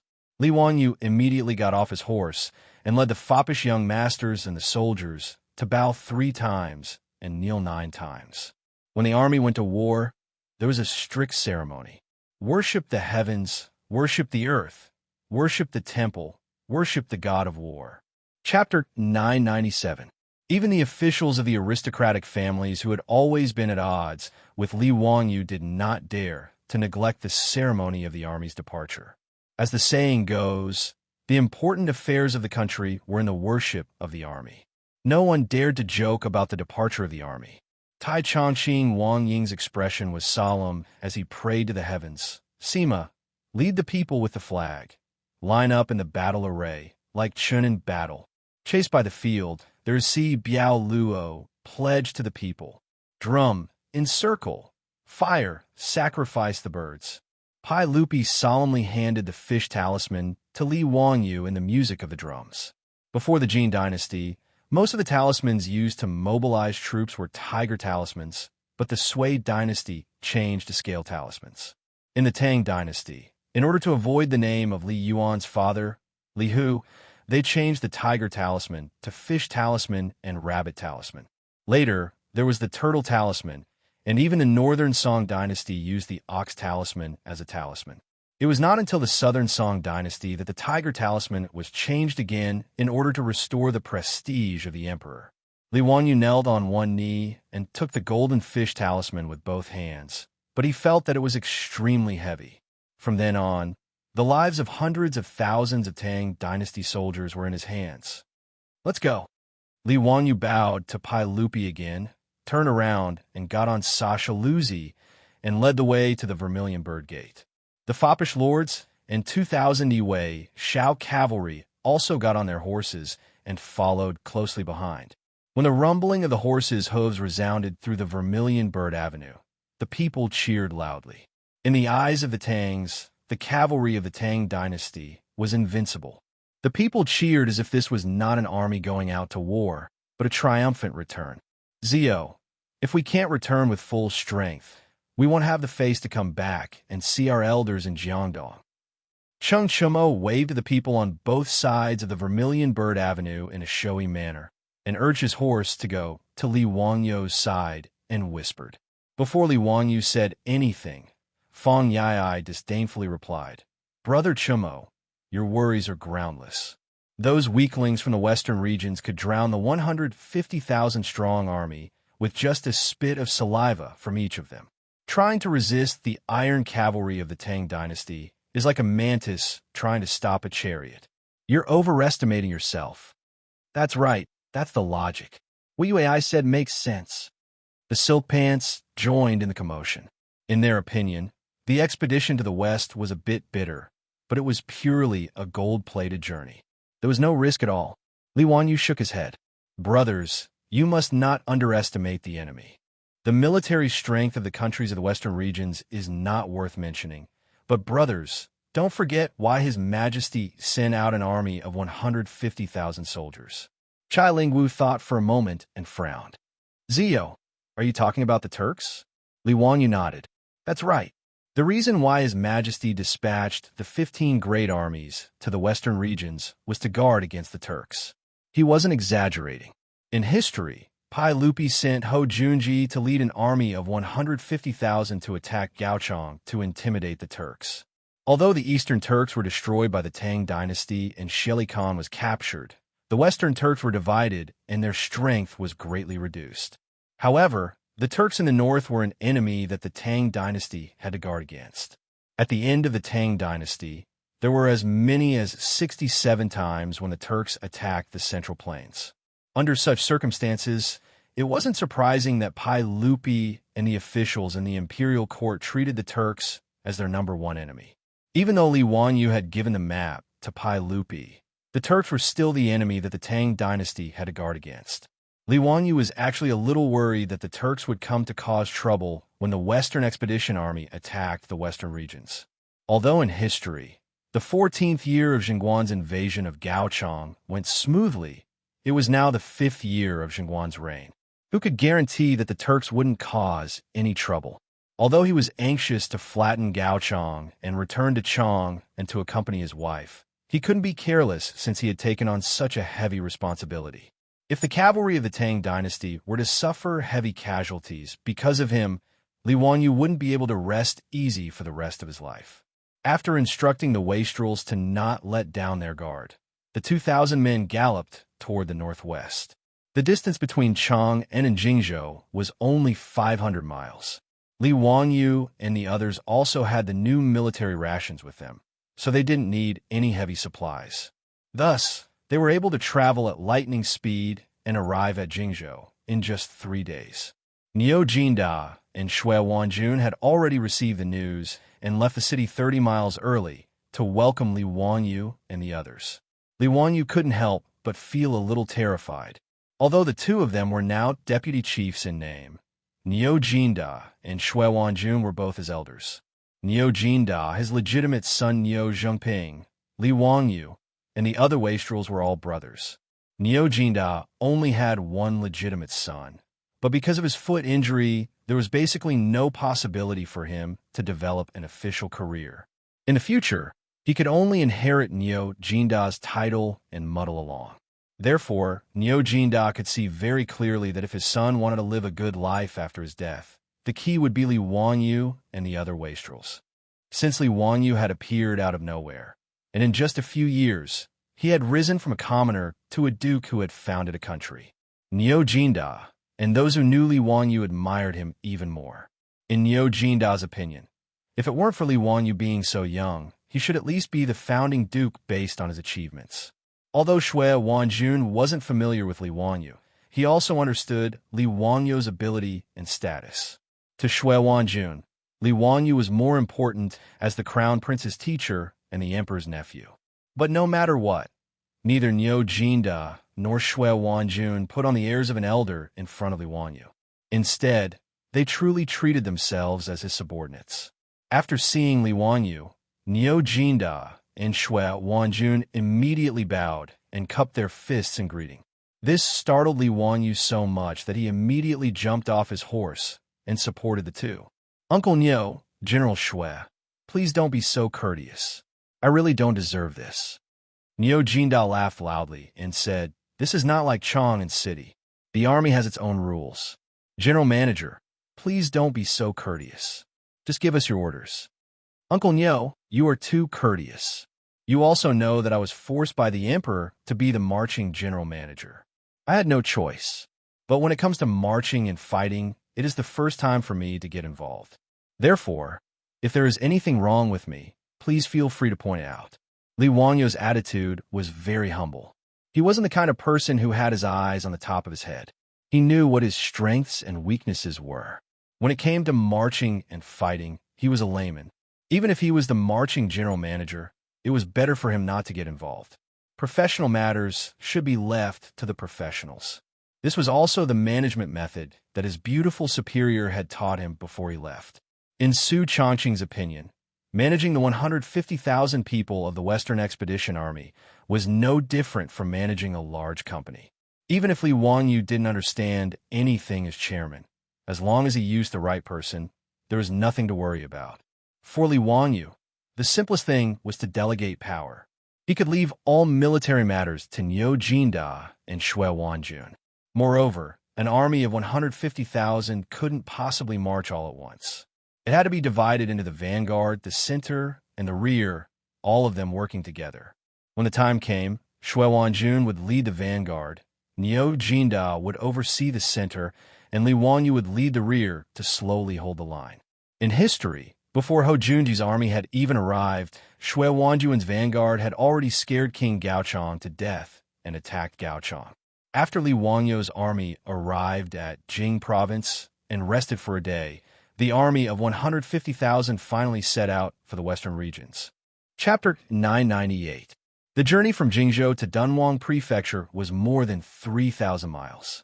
The 150,000 West Expedition Army traveled smoothly and arrived at Dunhuang Prefecture in just over a month.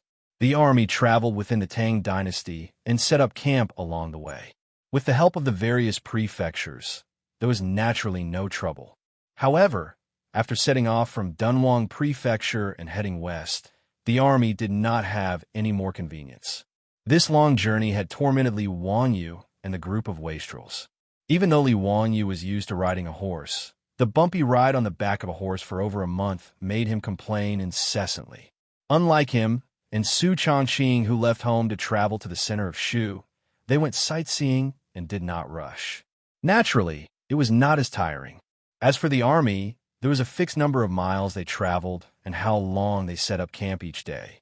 Although all the soldiers, including Niu Jinda, Xue Wanjun, and the group of wastrels were full of praise for the new military rations, Li Wanyu definitely did not like to eat them. He would want to eat instant noodles, luncheon meat, rice balls, and other military rations every day. Over the past month, Li Wanyu felt nauseous whenever he saw the new military rations. He hated himself very much. Why did he have to invent such disgusting food? Thinking about how he still had to eat those damn military rations for a long time, Li Wanyu felt that his life was gloomy. Every day, he did not eat well or sleep well. Plus, he was worried about his pregnant wife at home. Li Wanyu had a hard time over the past month.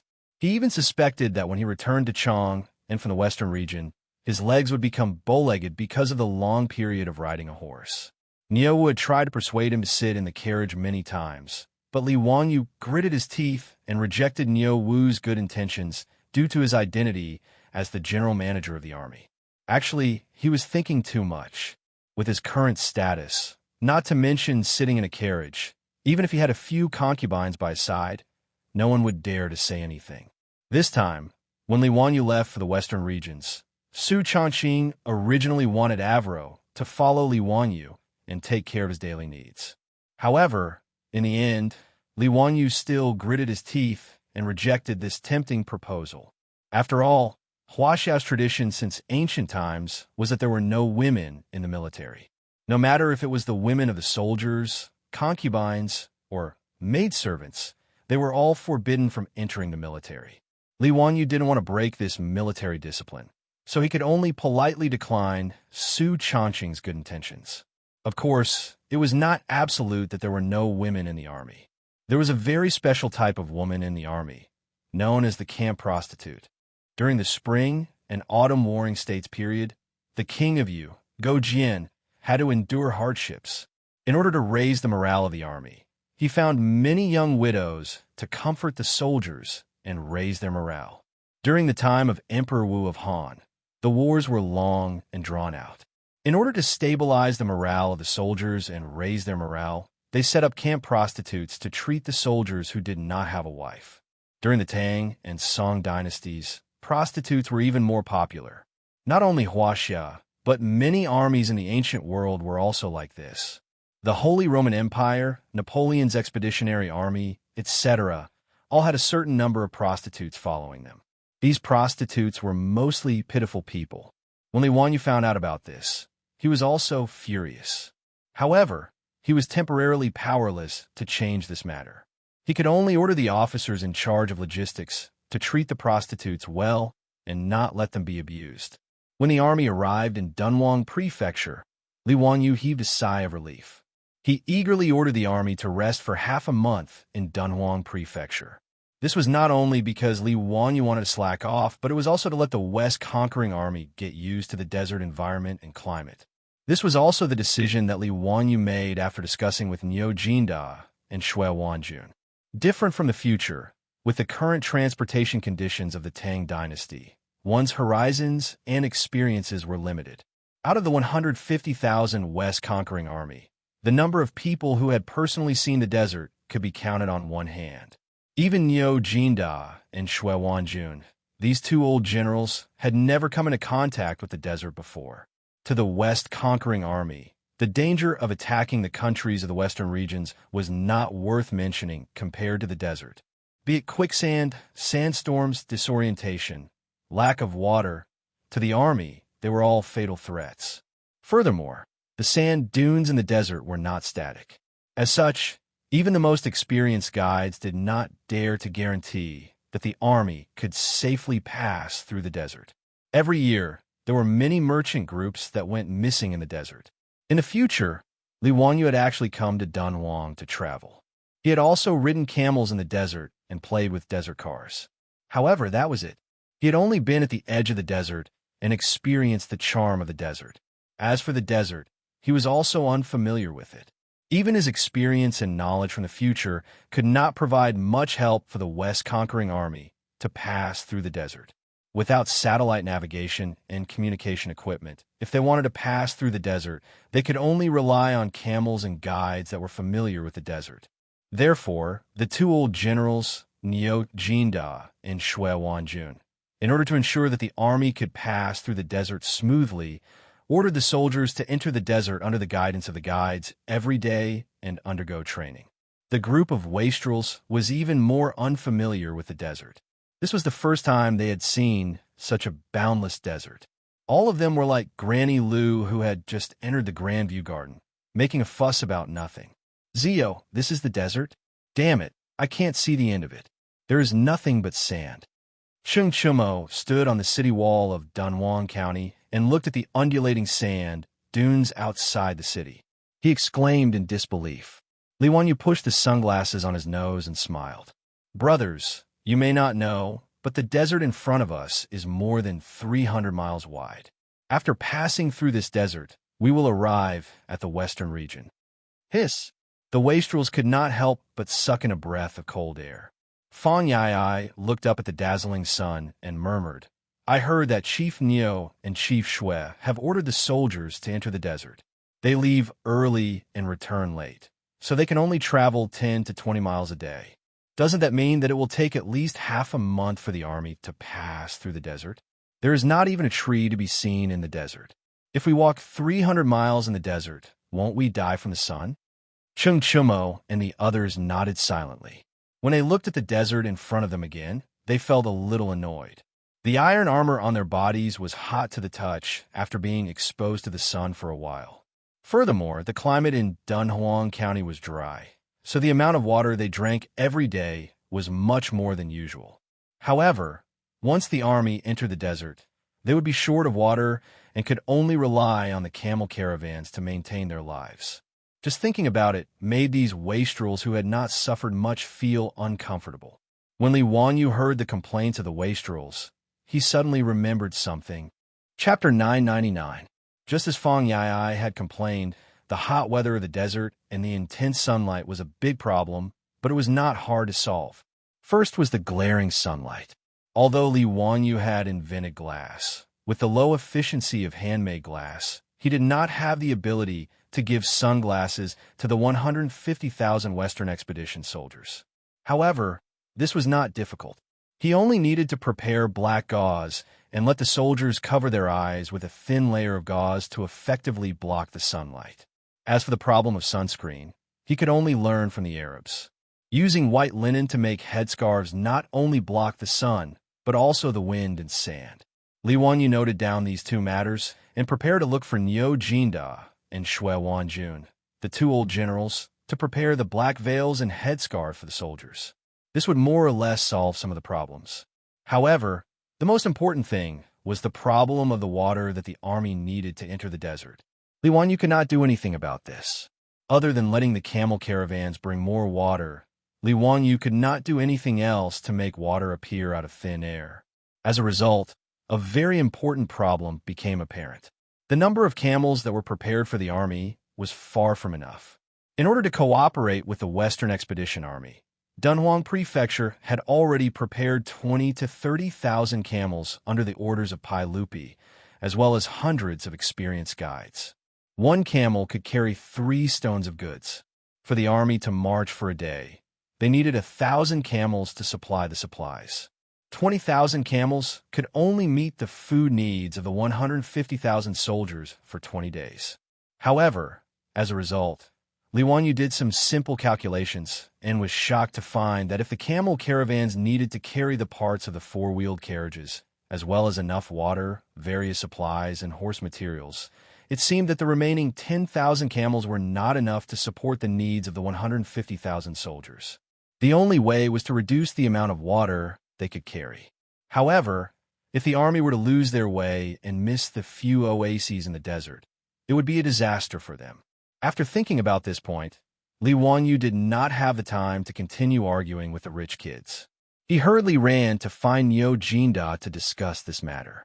Niu Jinda and Shui Wanjun, the two old generals, fell silent after hearing Li Wanyu's words. The two of them had been leading troops for many years and had experienced countless battles. However, they had never come into contact with the desert and did not know what to pay attention to when marching in the desert. Niu Jinda sighed and said, "Head chief, if it is as you say, this is a big problem. Now, it was impossible to recruit more camel caravans. His Majesty and the officials of the court have already done their best to recruit these caravans for the army." Niu Jinda and Shui Wanjun were very stubborn and insisted on calling Li Wanyu by his official position, which made him very uncomfortable. However, since the two old generals insisted on doing so, he could only accept helplessly. Li Wanyu nodded. He knew that Niu Jinda was not bad. With the national strength of the Tang dynasty, although it was not impossible to recruit more camels, it would take time. It was not possible to recruit tens of thousands of camels in a short time. Shui Wanjun pondered for a moment and said, "Why don't we reduce the amount of water? I have asked the guides.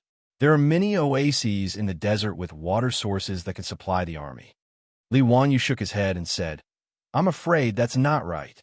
If we lose our way and can't find the oases, won't we be trapped in a hopeless situation?" He wasn't trying to frighten them. In an era without satellite navigation, getting lost was a very normal thing. When Li Guang went to the North Desert to attack the Xiongnu people, he almost missed the opportunity because he got lost. Moreover, the sand dunes in the desert could change their positions or even move due to the wind. Even those oases could be buried by sandstorms. It would be too dangerous to entrust the drinking water of the 150,000 soldiers to the oases in the desert.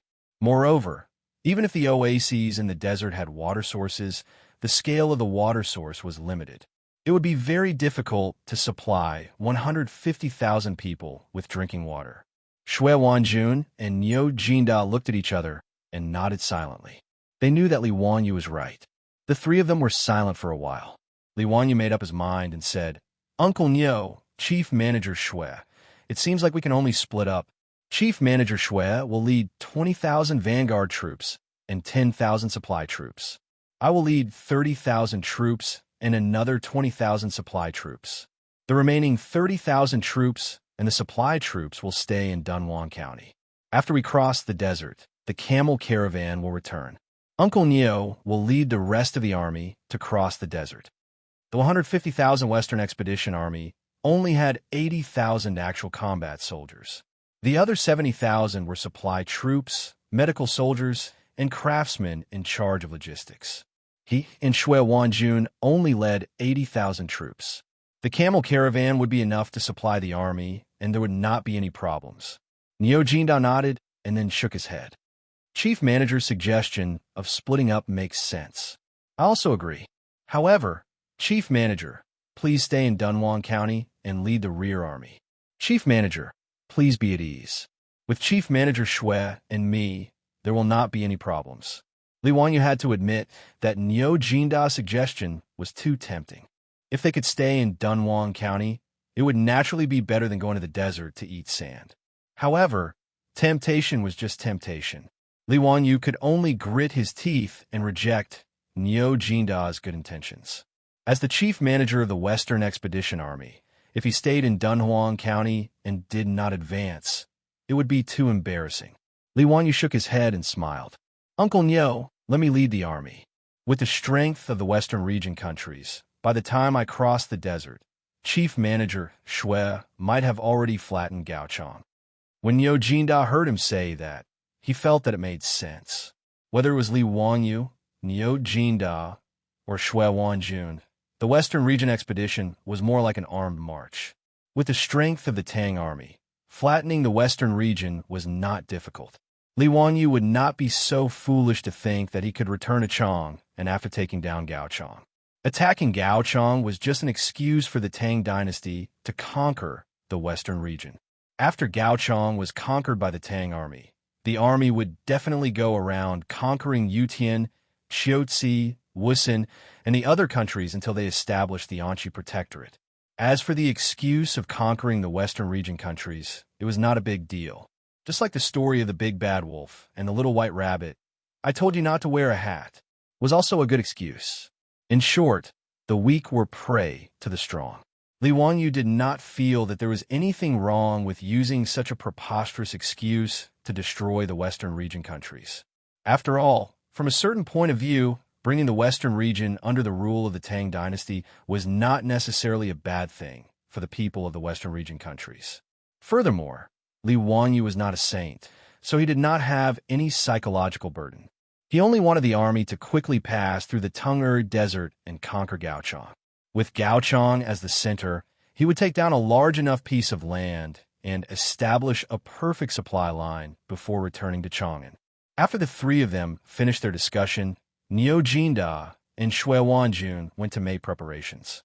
A few days later, the Western Expedition Army that had rested enough started to move out toward the vast desert. Chapter 1000. Fang Yai shook the almost empty water sack in his hand and poured the last bit of water into his thirsty mouth. He then hung the water sack back on the camel's back while cursing. Motherf asterisk cur, the sun in this desert is really too poisonous. Zio, how long did the guide say it would take to reach the next oasis? Li Wanyu was also dispirited by the sun. He replied weakly, What's the hurry? We'll reach this evening.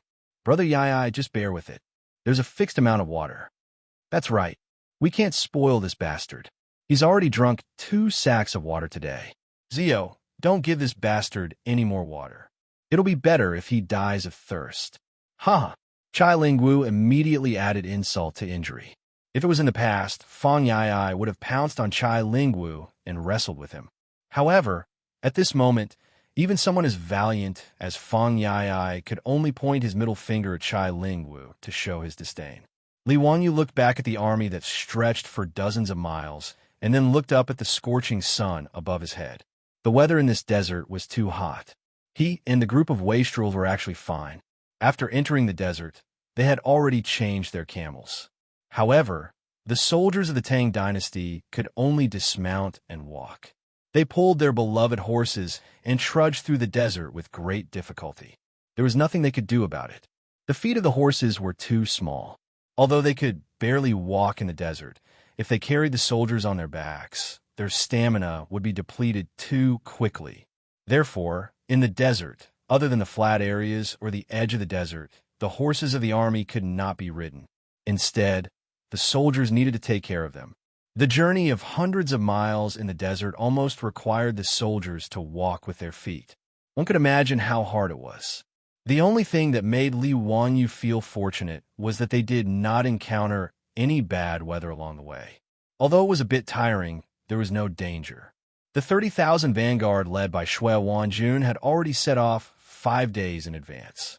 By the time Li Wanyu led the army through the desert, Shui Wanjun and his army would have probably reached Gaochang.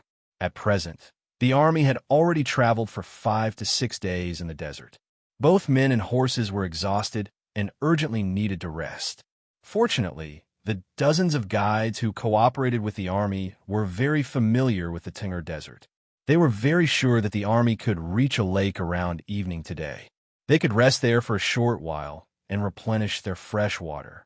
As the fourth largest desert in Wuxia, the Tang Desert was quite rich in water resources. Moon Lake and Swan Lake were famous lakes in the Tang Desert. However, most of the lakes were grass lakes with no clear water. Only a small portion of the lakes had accumulated water, enough to supply the army with drinking water. Sure enough, the guides were very reliable. Before sunset, the army successfully arrived at an oasis in the desert. In the oasis, there was a small lake with an area of several hectares. However, the sight of it made the soldiers so excited that they were unable to control themselves. Some of the more impatient ones even took off their clothes and were about to jump into the lake. Fortunately, Li Wanyu and a group of silk pants arrived in time and stopped those soldiers. What kind of joke was this? Asking these soldiers who were as dirty as mud monkeys to take a bath in the lake, would they still be able to drink the water? Li Wanyu would rather die of thirst than drink the bath water of a group of rough men. Although the commander of the 50,000 soldiers was Li Wanyu, in reality, Niu Jinda and Shui Wanjun had already arranged various matters. Whether it was marching or setting up camp, the generals would handle it. Li Wanyu did not need to worry about it. After the army set up camp around the lake, Li Wanyu's mood became much better. Around the lake was a rare desert meadow due to the existence of a water source. The area was quite large, about a few hectares. At this moment, the war horses in the army were all released and allowed to move around in the meadow to look for food. Li Wanyu's heart ached for his horse, Sasha Luzi, so he asked Niu Wu to bring it over for him. He was prepared to take it for a walk. Lang Jun, why don't you rest? Leave Sasha Luzi to me, Niu Wu advised. No need. After riding a camel for a day, I want to stretch my muscles and bones. Li Wanyu shook his head and rejected Niu Wu's good intentions. Although the previous month of riding a camel was torturous, after riding a camel for a few days, Li Wanyu felt that riding a horse was much more comfortable. People who had not ridden a camel before would not be able to feel the bumpiness of the camel. It was as if there was a spring under its butt, constantly shaking up and down. There was only to talk about that kind of uncomfortable feeling. Seeing as Lang Jun say this, Niu Wu did not try to persuade him anymore. He smiled and handed Sasha Luzi's reins to him. Although Sasha Luzi was won by Li Wanyu from Pai Lupi, he still cherished this horse. As one of the famous 6 horses of Zhaoling, Sasha Luzi understood human nature. Towards Li Wanyu, his successor, he was also very obedient. After seeing Li Wanyu, Sasha Luzi excitedly snorted and rubbed its head against Li Wanyu's body. It seemed to know that Li Wanyu was going to ride it for a ride. Its forehooves constantly kicked the sand under its feet, seeming to be impatient. Evidently, the continuous walking in the soft sand these days had made Sasha Luzi very uncomfortable. Li Wanyu could feel Sasha Luzi's mood. He laughed and mounted the horse. Niu Wu, tell the prefectural troops not to follow me. I'll just run around the meadow and come back. Niu Wu nodded and did not object. This meadow was already occupied by 50,000 Tang soldiers. There were also Tang soldiers patrolling the surrounding sand dunes. There was no need to worry about any threat. After Li Wanyu rode Sasha Luzi out of the camp, his legs lightly clamped on Sasha Luzi's stomach. The horse immediately understood his intentions. Sasha Luzi let out a neigh and shot out like lightning. The large meadow allowed Sasha Luzi, who had been holding back for several days, to run quite freely. Li Wanyu felt the wind blow past his ears. Gusts of cool wind hit his face, making him feel very comfortable. He could not help but let out a loud roar. The horse under him ran even faster. 1 man and 1 horse ran on the meadow for about an hour. Only then did Sasha Luzi, who was covered in sweat, slow down. At this time, the sun was already setting in the west. Li Wanyu looked at the orange sunset on the horizon. He could not help but feel moved. He urged the horse to go to the sand dunes beside the meadow. He wanted to see the beautiful scene of smoke rising from the desert and the setting sun on the long river. Although there were sunsets like this every day for the past few days, he who ate sand every day did not have the mood to appreciate any beautiful scenery. Today, it was rare for the army to find such a beautiful meadow. They were also prepared to rest for a day. They were not in a hurry to travel. Only now did Li Wanyu have the mood to enjoy the scenery. He led Xianxia and spent more than 10 minutes climbing the sand dunes beside the meadow. The Tang dynasty sergeants patrolling the sand dunes bowed to Li Wanyu when they saw him. No need to be polite. You go patrol. I will return to the camp after watching the sunset. Don't worry. Li Wanyu refused the sergeant's protection with a smile and waved his hand to indicate that they did not need to care about him. The sunset in the desert was the loneliness. What was the meaning of being surrounded by a group of people?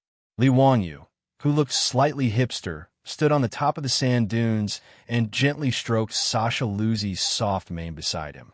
Just as he was immersed in the beautiful sunset, he was surprised to find that there seemed to be something strange in the sky. Li Wanyu was a little surprised. He looked carefully. After a while, he suddenly realized what the strange thing in the sky was. Li Wanyu did not have time to care about Xianxia. He directly jumped on the horse and urged it to rush down the sand dunes. He kept calling out to the nearby Tang dynasty sergeants. Run, return to the camp, return to the camp. Sandstorm. It's a sandstorm.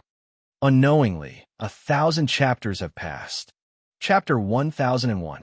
Half a month later, a few fast horses rushed into Chang and covered in dust and exhaustion. They were messengers sent by Niu Jinda. They rushed 800 miles and exhausted several post horses. They changed horses all the way back to Chang and from Dunhuang County in just a few days. The messengers did not disturb others and went straight to Taiji Palace. They handed over the waste token of the deputy general manager of the Western Expedition Army and asked to see Pai Lupi. However, they brought a shocking piece of bad news. The general manager of the Western Expedition Army, Li Wanyu, Commandery Duke of Fufeng, was attacked by a sandstorm when he led the army through the desert. His whereabouts were unknown. The army of 50,000 had searched the desert for several days and still did not find any trace of him. In a panic, they could only send people back to Dunhuang County to report to Niu Jinda. When Niu Jinda heard about this, he was also shocked and could not control himself. Li Wanyu had disappeared without a trace for several days because of the sandstorm and in an environment like the desert. This made Niu Jinda feel a chill that shot from his tailbone to the top of his head. Although he had seen the power of a sandstorm with his own eyes, he knew that under such circumstances, the situation was not optimistic. The desert was not like other environments. If no trace of Li Wanyu was found for 5 or 6 days, even if he was not buried by the sand, he would have died of hunger and thirst. If something happened to Li Wanyu, Commandery Duke of Fufeng, it would cause a huge earthquake in the court. His identity was too important and too sensitive. However, at this point, no matter how terrified Niu Jinda was, he did not dare to be negligent. He hurriedly sent people 800 miles away to report to Chang'an. Fortunately, he also knew that this was a serious matter and did not dare to spread it. He only repeatedly told the messengers to keep it a secret and not let anyone know except to report it to His Majesty. In the Sweet Dew Hall of Taiji Palace, several tired messengers covered in dust knelt in the hall with their heads close to the ground. They did not dare to look directly at the furious Pai Lupi. Bastard. What kind of bullshit news is this? How dare he, Niu Jinda, spout such nonsense in front of me? I will order people to chop off his head. How did Zio die? How could he go missing? He was the Tao ancestor's personal disciple. How could a mere sandstorm do anything to him? Men, drag these bastards out and beat them to death for lying about the military intelligence. The furious Pai Lupi did not believe the news brought by the messenger at all.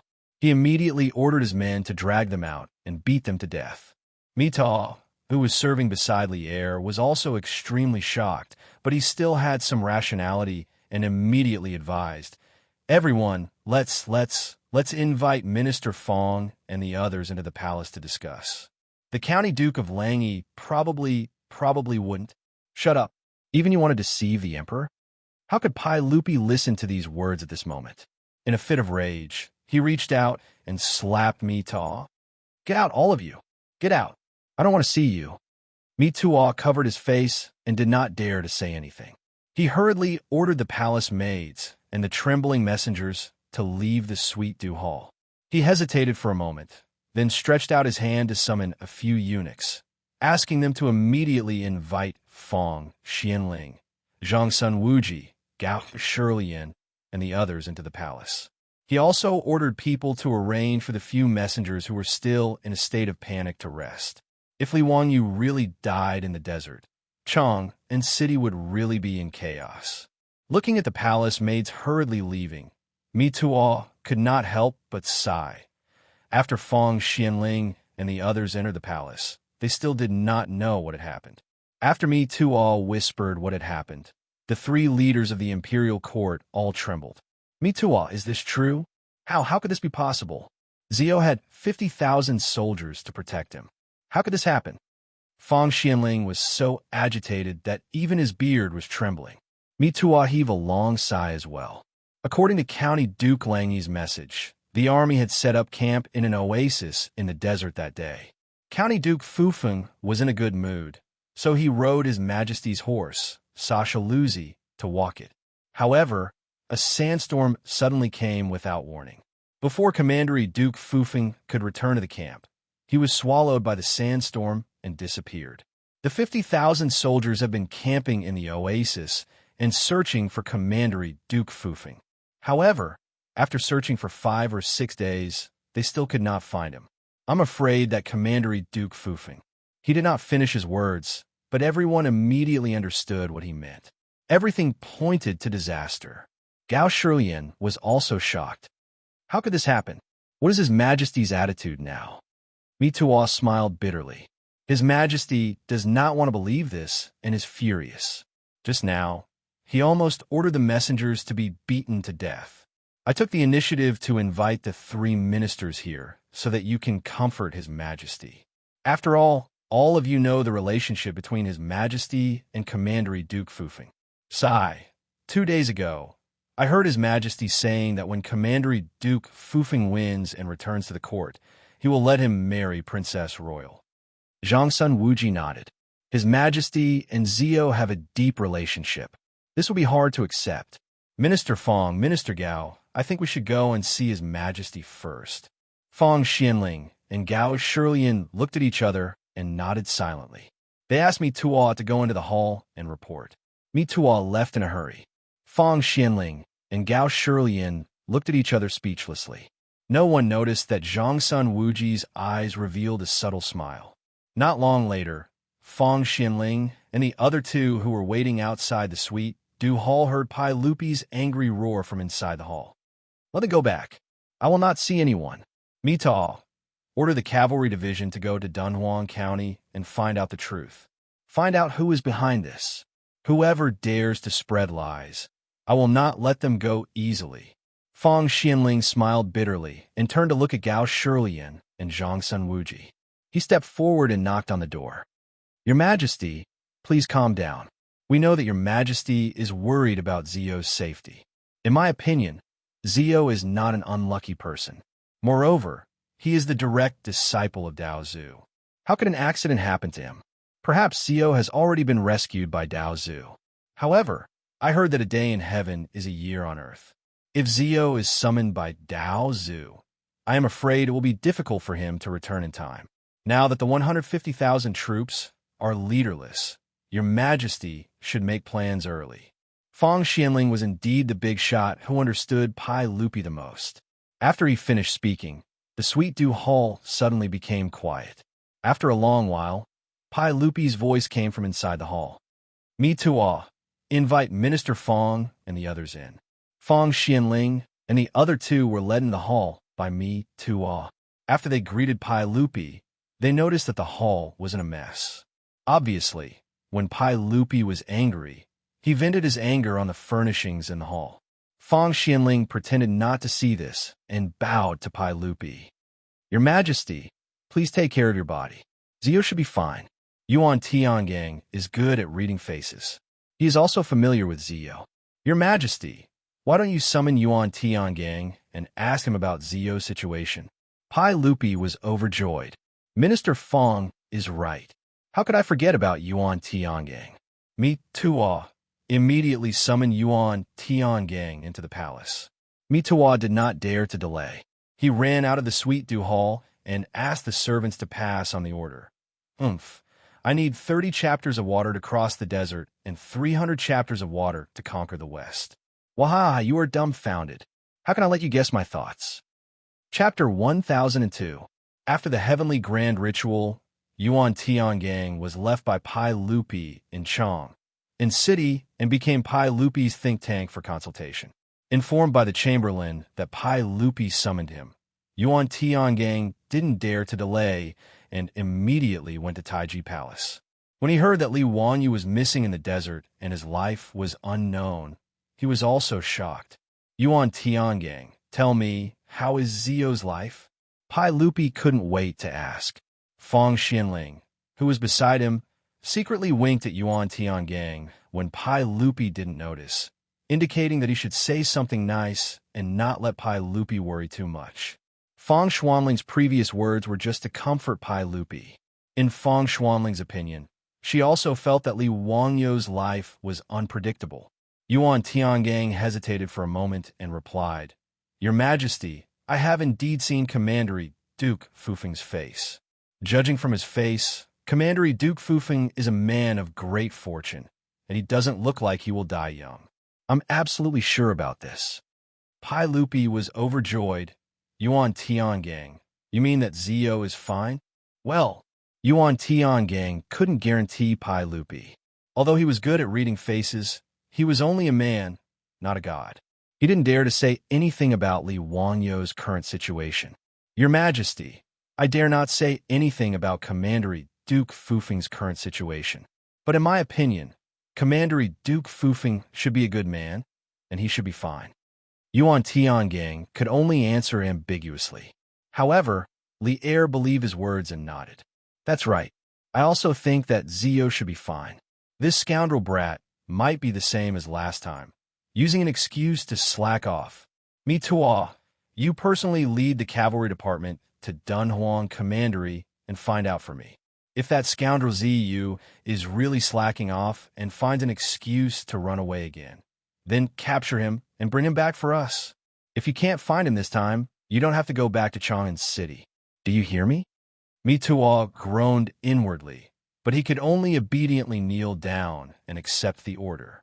Fang Xianling looked at Mido sympathetically and said to Pai Lupi, Your Majesty, the most important thing now is how to deal with the Western Expedition Army.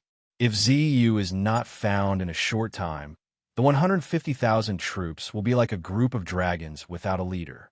Your Majesty, please make a decision as soon as possible. Pai Lupi frowned slightly and hesitated. Pai Lupi couldn't help but mutter to himself after the Western Punitive Expedition Army had lost 2 grand managers in succession. Could it be that this expedition to the west was really inauspicious? Ho Junji had been inexplicably burned to death by Luo Yi's son, and not even his bones remained. His most trusted nephew, Li Wanyu, had also encountered a sandstorm. Until now, there had been no news of him, and it was unknown whether he was dead or alive. Should the expedition to the west continue? Not only was Pai Lupi hesitating, Fang Xianling, Gao Shilian, and the others were also hesitant. Zhangsun Wuji directly said, Your Majesty, why don't we postpone the expedition to the west? Losing 2 grand managers in succession is really inauspicious, and it might be a warning from the heavens. Why don't we temporarily recall the army, and when the time is right, we can move the troops and reconquer the countries of the west. Pai Lupi didn't say anything. He slowly walked to the map that Li Wanyu had given him and looked at it carefully. This map had always been hung in the suite du hall, and Pai Lupi would look at it for a long time every day to construct his Tang dynasty map in his heart. There was a long period of silence in the hall. Just as Xianxia Wuji wanted to persuade him again, Pai Lupi spoke. No, the countries of the West must be conquered. This is the plan that Ziyu painstakingly offered to me, so how can I give up halfway? I don't believe that the heavens will stop me from conquering the West. Men, summon Lu Guogong into the palace. Pai Lupi quickly made up his mind and summoned Cheng Yaojin into the palace. It was obvious that he was prepared to use Cheng Yaojin as the third Grand Manager to continue the expedition to the west. Seeing that Pai Lupi had made his decision, Fang Xianling and Gao Shirlian looked at each other and didn't say anything to dissuade him. Xianxia Wuji was a little disappointed, but he also kept his mouth shut. However, there was some dissatisfaction in his eyes. After Cheng Yaojin was summoned into the palace, he heard that something happened to Li Wanyu. Without waiting for Pai Lupi to speak, he immediately stood up and said, Your Majesty, I will go to Dunhuang now and bring that brat Ziyu back in one piece. Xianxia, are you really willing to take over the position of Grand Manager? Pai Lupi asked. Although he had the intention to let Cheng Yaojin take over the Western Punitive Expedition Army, no matter what, the experience of the previous two Western Punitive Expedition generals and Xianxia Wuji's words made Li Er feel a little uncomfortable. He was also worried that something would happen to Cheng Yaojin after he took over. Cheng Yaojin didn't hesitate and said, Your Majesty, don't worry. Whether it is for public or private reasons, I should make a trip to the West. Speaking of which, it was my fault previously. If it wasn't for us old fellows not being willing to go to the West, how could it be Ziyu's turn? Pai Lupi patted Cheng Yaojin's shoulder silently and didn't say anything else. Thus, the matter of Cheng Yaojin taking over the position of head supervisor of the Western Expedition Army was settled. Your Majesty, please keep my trip to Dunhuang a secret for now and don't spread it. Cheng Yaojin suddenly thought of something and said to Pai Lupi, Oh, why is that? Pai Lupi didn't understand. Your Majesty, have you forgotten that Princess Yanling is now several months pregnant? If something happens to Ziyu and she hears about it, I'm afraid, no matter what, that is Ziyu's flesh and blood. Cheng Yaojin, this old hooligan, was actually a fine person. If anyone really treated him as a bore, that person would be a fool. For him to have a good ending, he naturally had great wisdom. His words reminded Pai Lupi and the others. That was indeed the case.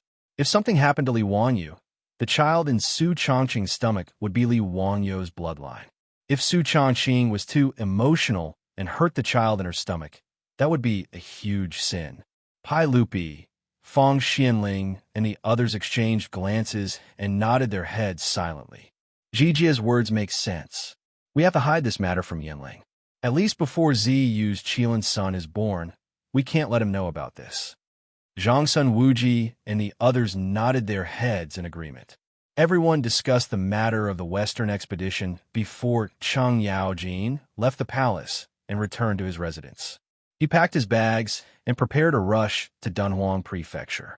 Not mentioning how Cheng Yaojin would rush to Dunhuang Prefecture to clean up the mess left by the Western Expedition Army. Xianxia Wuji returned to his residence after leaving the palace and ordered someone to call his eldest son, Xianxia Chong. Chong, if you have time, go to the palace more often to visit your aunt.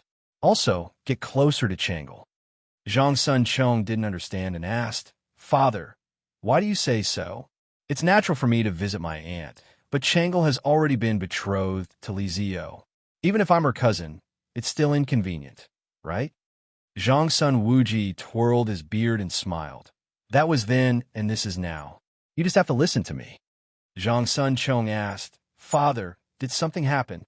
I originally planned to ask His Majesty to marry Chang'e as your wife, but I didn't expect that His Majesty would betroth Chang'e to Li Ziyu before I even said anything. I also miscalculated back then. I didn't expect Li Zhou to give birth to such an amazing son. In just a few years, this kid has skyrocketed and gained His Majesty's trust.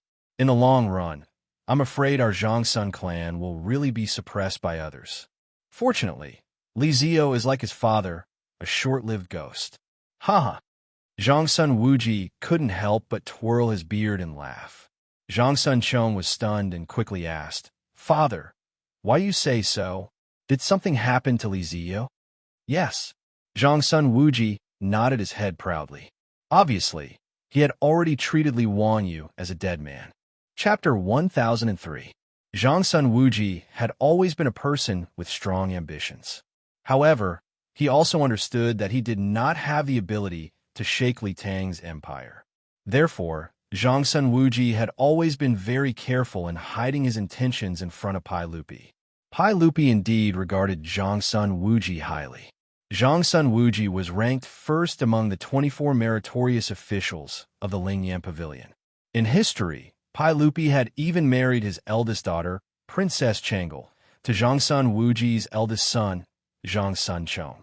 His favoritism towards Zhangsun Wuji had already reached the extreme. However, it was clear that Zhangsun Wuji was not satisfied with being a powerful relative. After Li Chengxian was involved in a rebellion and was deposed, Zhangsun Wuji realized that there was a glimmer of hope for him to seize power. Therefore, although they were both his blood-related nephew, Zhangsun Wuji did not choose to support Li Tai, who was already an adult and known for his intelligence. Instead, he chose Li Ji, who was only 15 years old. At that time, Pai Lupi had once considered passing the throne to Li Tai. However, under Zhangsun Wuji's persuasion, he ultimately chose Li Ji. The reason why Zhangsun Wuji chose to support Li Ji was naturally because Li Ji's abilities were mediocre and even somewhat cowardly. In Zhangsun Wuji's opinion, it would be easier for him to control and seize power if such a nephew ascended the throne. However, no matter how much Zhangsun Wuji calculated, he did not expect Li Ji to marry an extremely powerful wife. In the end, Zhangsun Wuji was unable to defeat Wu Meinyang. He died, and his reputation was shattered. His relatives were exiled to Lingnan. Although Zhangsun Wuji did not have such ambitions, he still felt a deep fear and unease towards Li Wanyu's rapid rise. He was different from the 5 surnames and 7 hopes. All of his power originated from Pai Lupi. As a result, Zhangsun Wuji, who was originally close to Li Wanyu, became increasingly dissatisfied when Li Wanyu's nobility rank became higher and he became closer to Li Chengxian, Li Tai, and the others. When Li Wanyu's grievous news arrived, Zhangsun Wuji was secretly delighted. He felt that a stumbling block had disappeared just like that. Therefore, when he returned to the mansion, he immediately instigated his son, Zhangsun Chong, to steal Li Wanyu's wife. There was no need to talk about Zhangsun Wuji's despicable acts. Time flew by like a white horse, and 8 months passed in the blink of an eye. It was early summer in the 5th month of the 6th year of Jingguan. In these 8 months, many things had happened. After Cheng Yaojin rushed to Dunhuang County to take over the Western Expedition Army, he immediately led the rear army into the desert to meet up with the 50,000 soldiers who were still in the desert oasis searching for Li Wanyu. Together with the hundreds of elite cavalry led by Mido, the 120,000 soldiers searched the desert for dozens of days. They almost razed the surrounding sand dunes to the ground, but they still couldn't find any trace of Li Wanyu. Helplessly, Cheng Yaojin could only leave behind 10,000 soldiers to meet Tuo while he led the army to the west. With the demon king Cheng Yaojin taking action, in addition to the Tang army's valiant fighting strength, there was naturally no suspense in the West expedition. When the Tang army appeared outside of Gaochang City, just like in history, the Gaochang king was scared to death, and his successor directly opened the city gates and surrendered. After the Tang army took down Gaochang City without bloodshed, they used Gaochang as the center and sent Niu Jinda and Shui Wanjun to attack everywhere. They continuously took down Xiaozi and other countries, and a large piece of land in the west region was included in the Tang dynasty's territory. However, the victory of the West expedition did not make Pai Lupi feel excited or happy. There was still no news of Li Wanyu. Mi Tuo had almost turned the desert upside down, but he still couldn't find any trace of Li Wanyu. Now, Even Pai Lupi had silently accepted this fact in his heart. He felt that Li Wanyu should have died in the sandstorm. It was also because of this that Pai Lupi felt even more guilty and blamed himself for sending Li Wanyu to the West region. He also paid more attention to the unborn child in Su Changqing's womb. In Lai Hat, Pai Lupi had already sent countless female officials, palace maids, and palace midwives to take care of Su Changqing's labor. Even Lu Xinwei, the imperial physician of the Shangyao Bureau, was sent to Dingzhou village. Sun Simiao and Zhang Baozong were also summoned to the palace by Pai Lupi. He revealed to them that Li Wanyu might have died, and ordered them to take care of Su Changqing without the slightest mistake. That child was Li Wanyu's last bloodline in the world. It could be said that with Sun Simiao, Zhang Baozong, and Lu Xinwei's care, this degree of importance was even greater than when Emperor Zhang's son gave birth. Su Changqing was an incomparably intelligent woman. Ever since Pai Lupi sent so many palace maids to her residence, as well as Sun Simiao and Lu Xinwei's attitudes, she vaguely had some bad guesses. In addition, Li Wanyu had been away for several months, but he hadn't sent back a single letter. There wasn't the slightest bit of news, which made her feel even more uneasy. However, Su Changqing didn't say anything. She also didn't ask about Li Wanyu's whereabouts.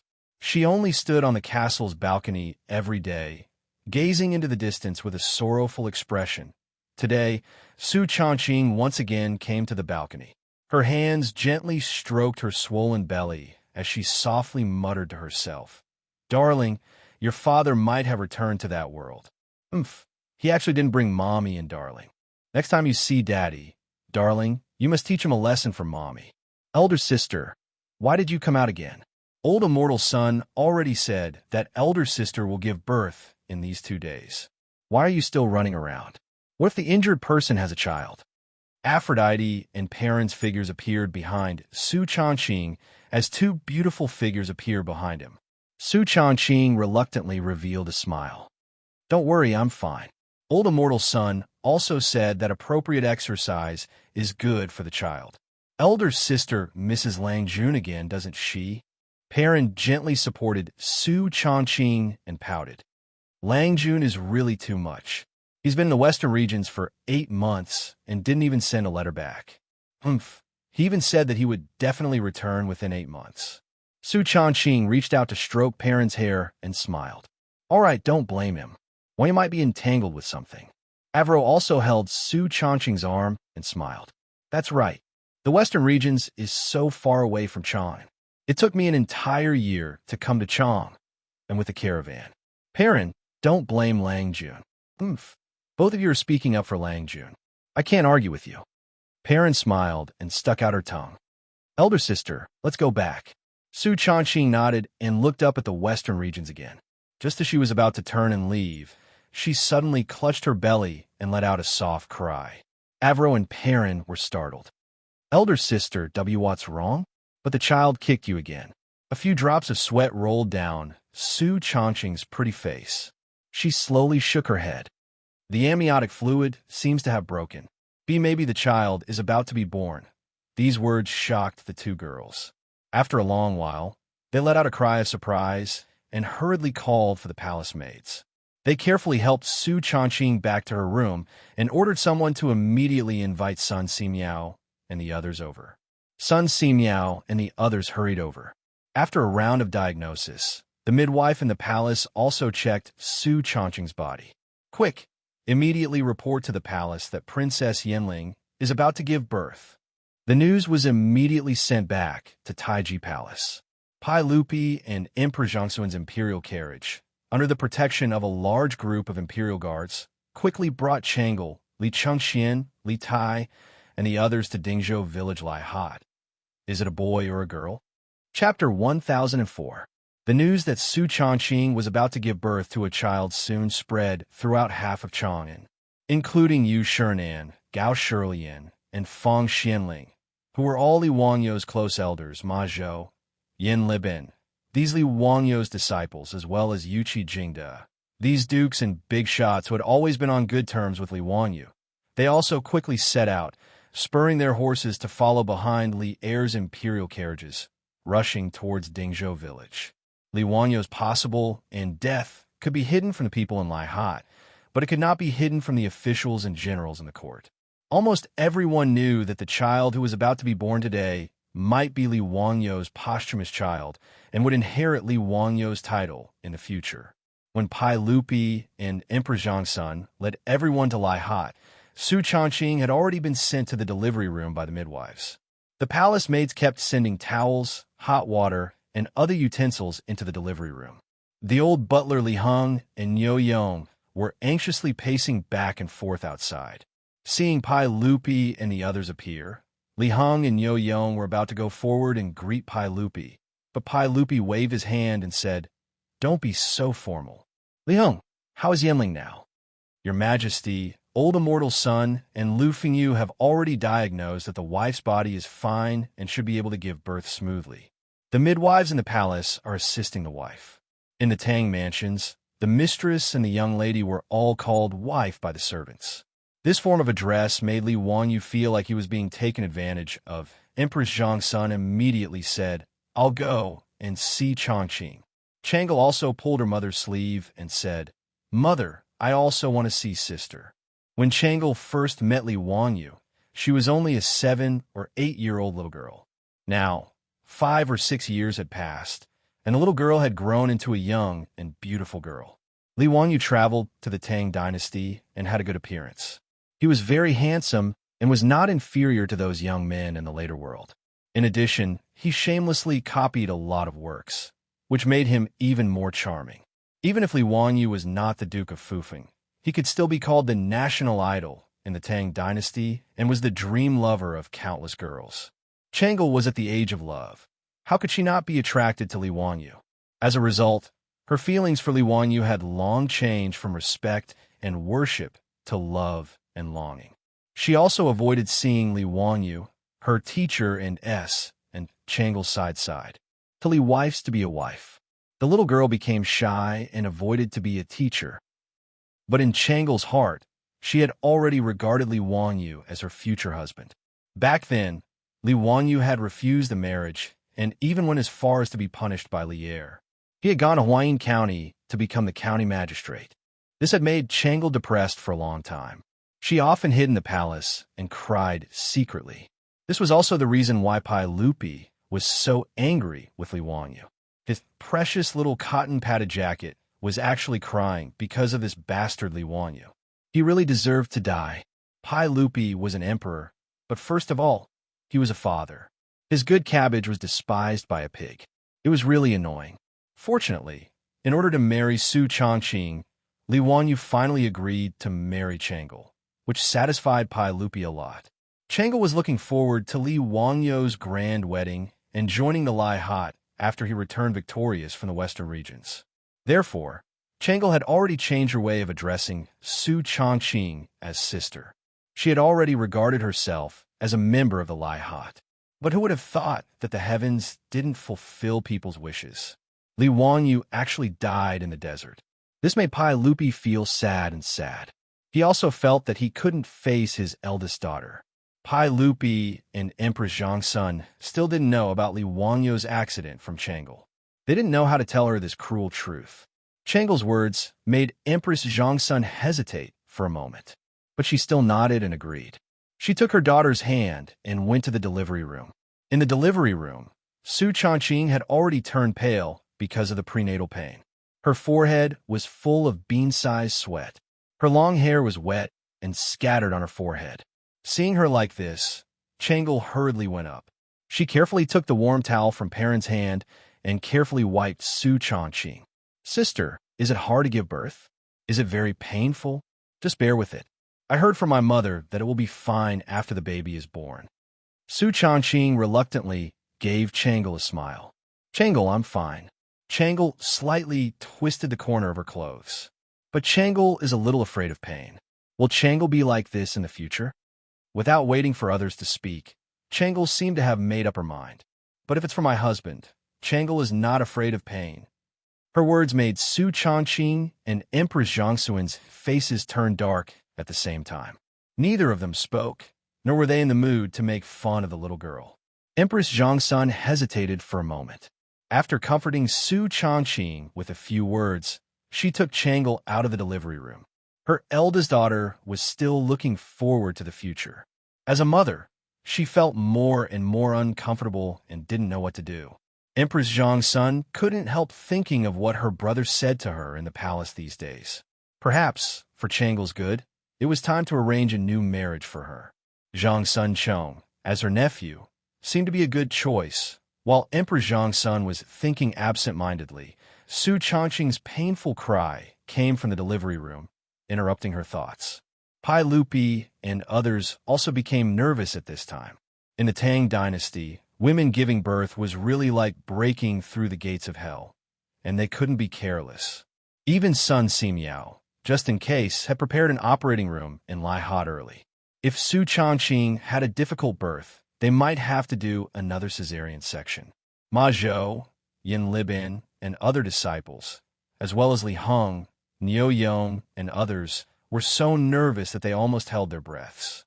Fortunately, it didn't take long before a baby's loud cry came from the delivery room, which eased the tension of everyone a little. "Congratulations, Your Majesty." Commandery Princess Yanling gave birth to a little girl successfully. Both mother and daughter are safe. Immediately, a female official in the palace hurried out to report the good news. Everyone breathed a sigh of relief at the same time and immediately felt a sense of loss. A girl couldn't inherit Li Wangyou's title of nobility. Pai Lupi shook his head.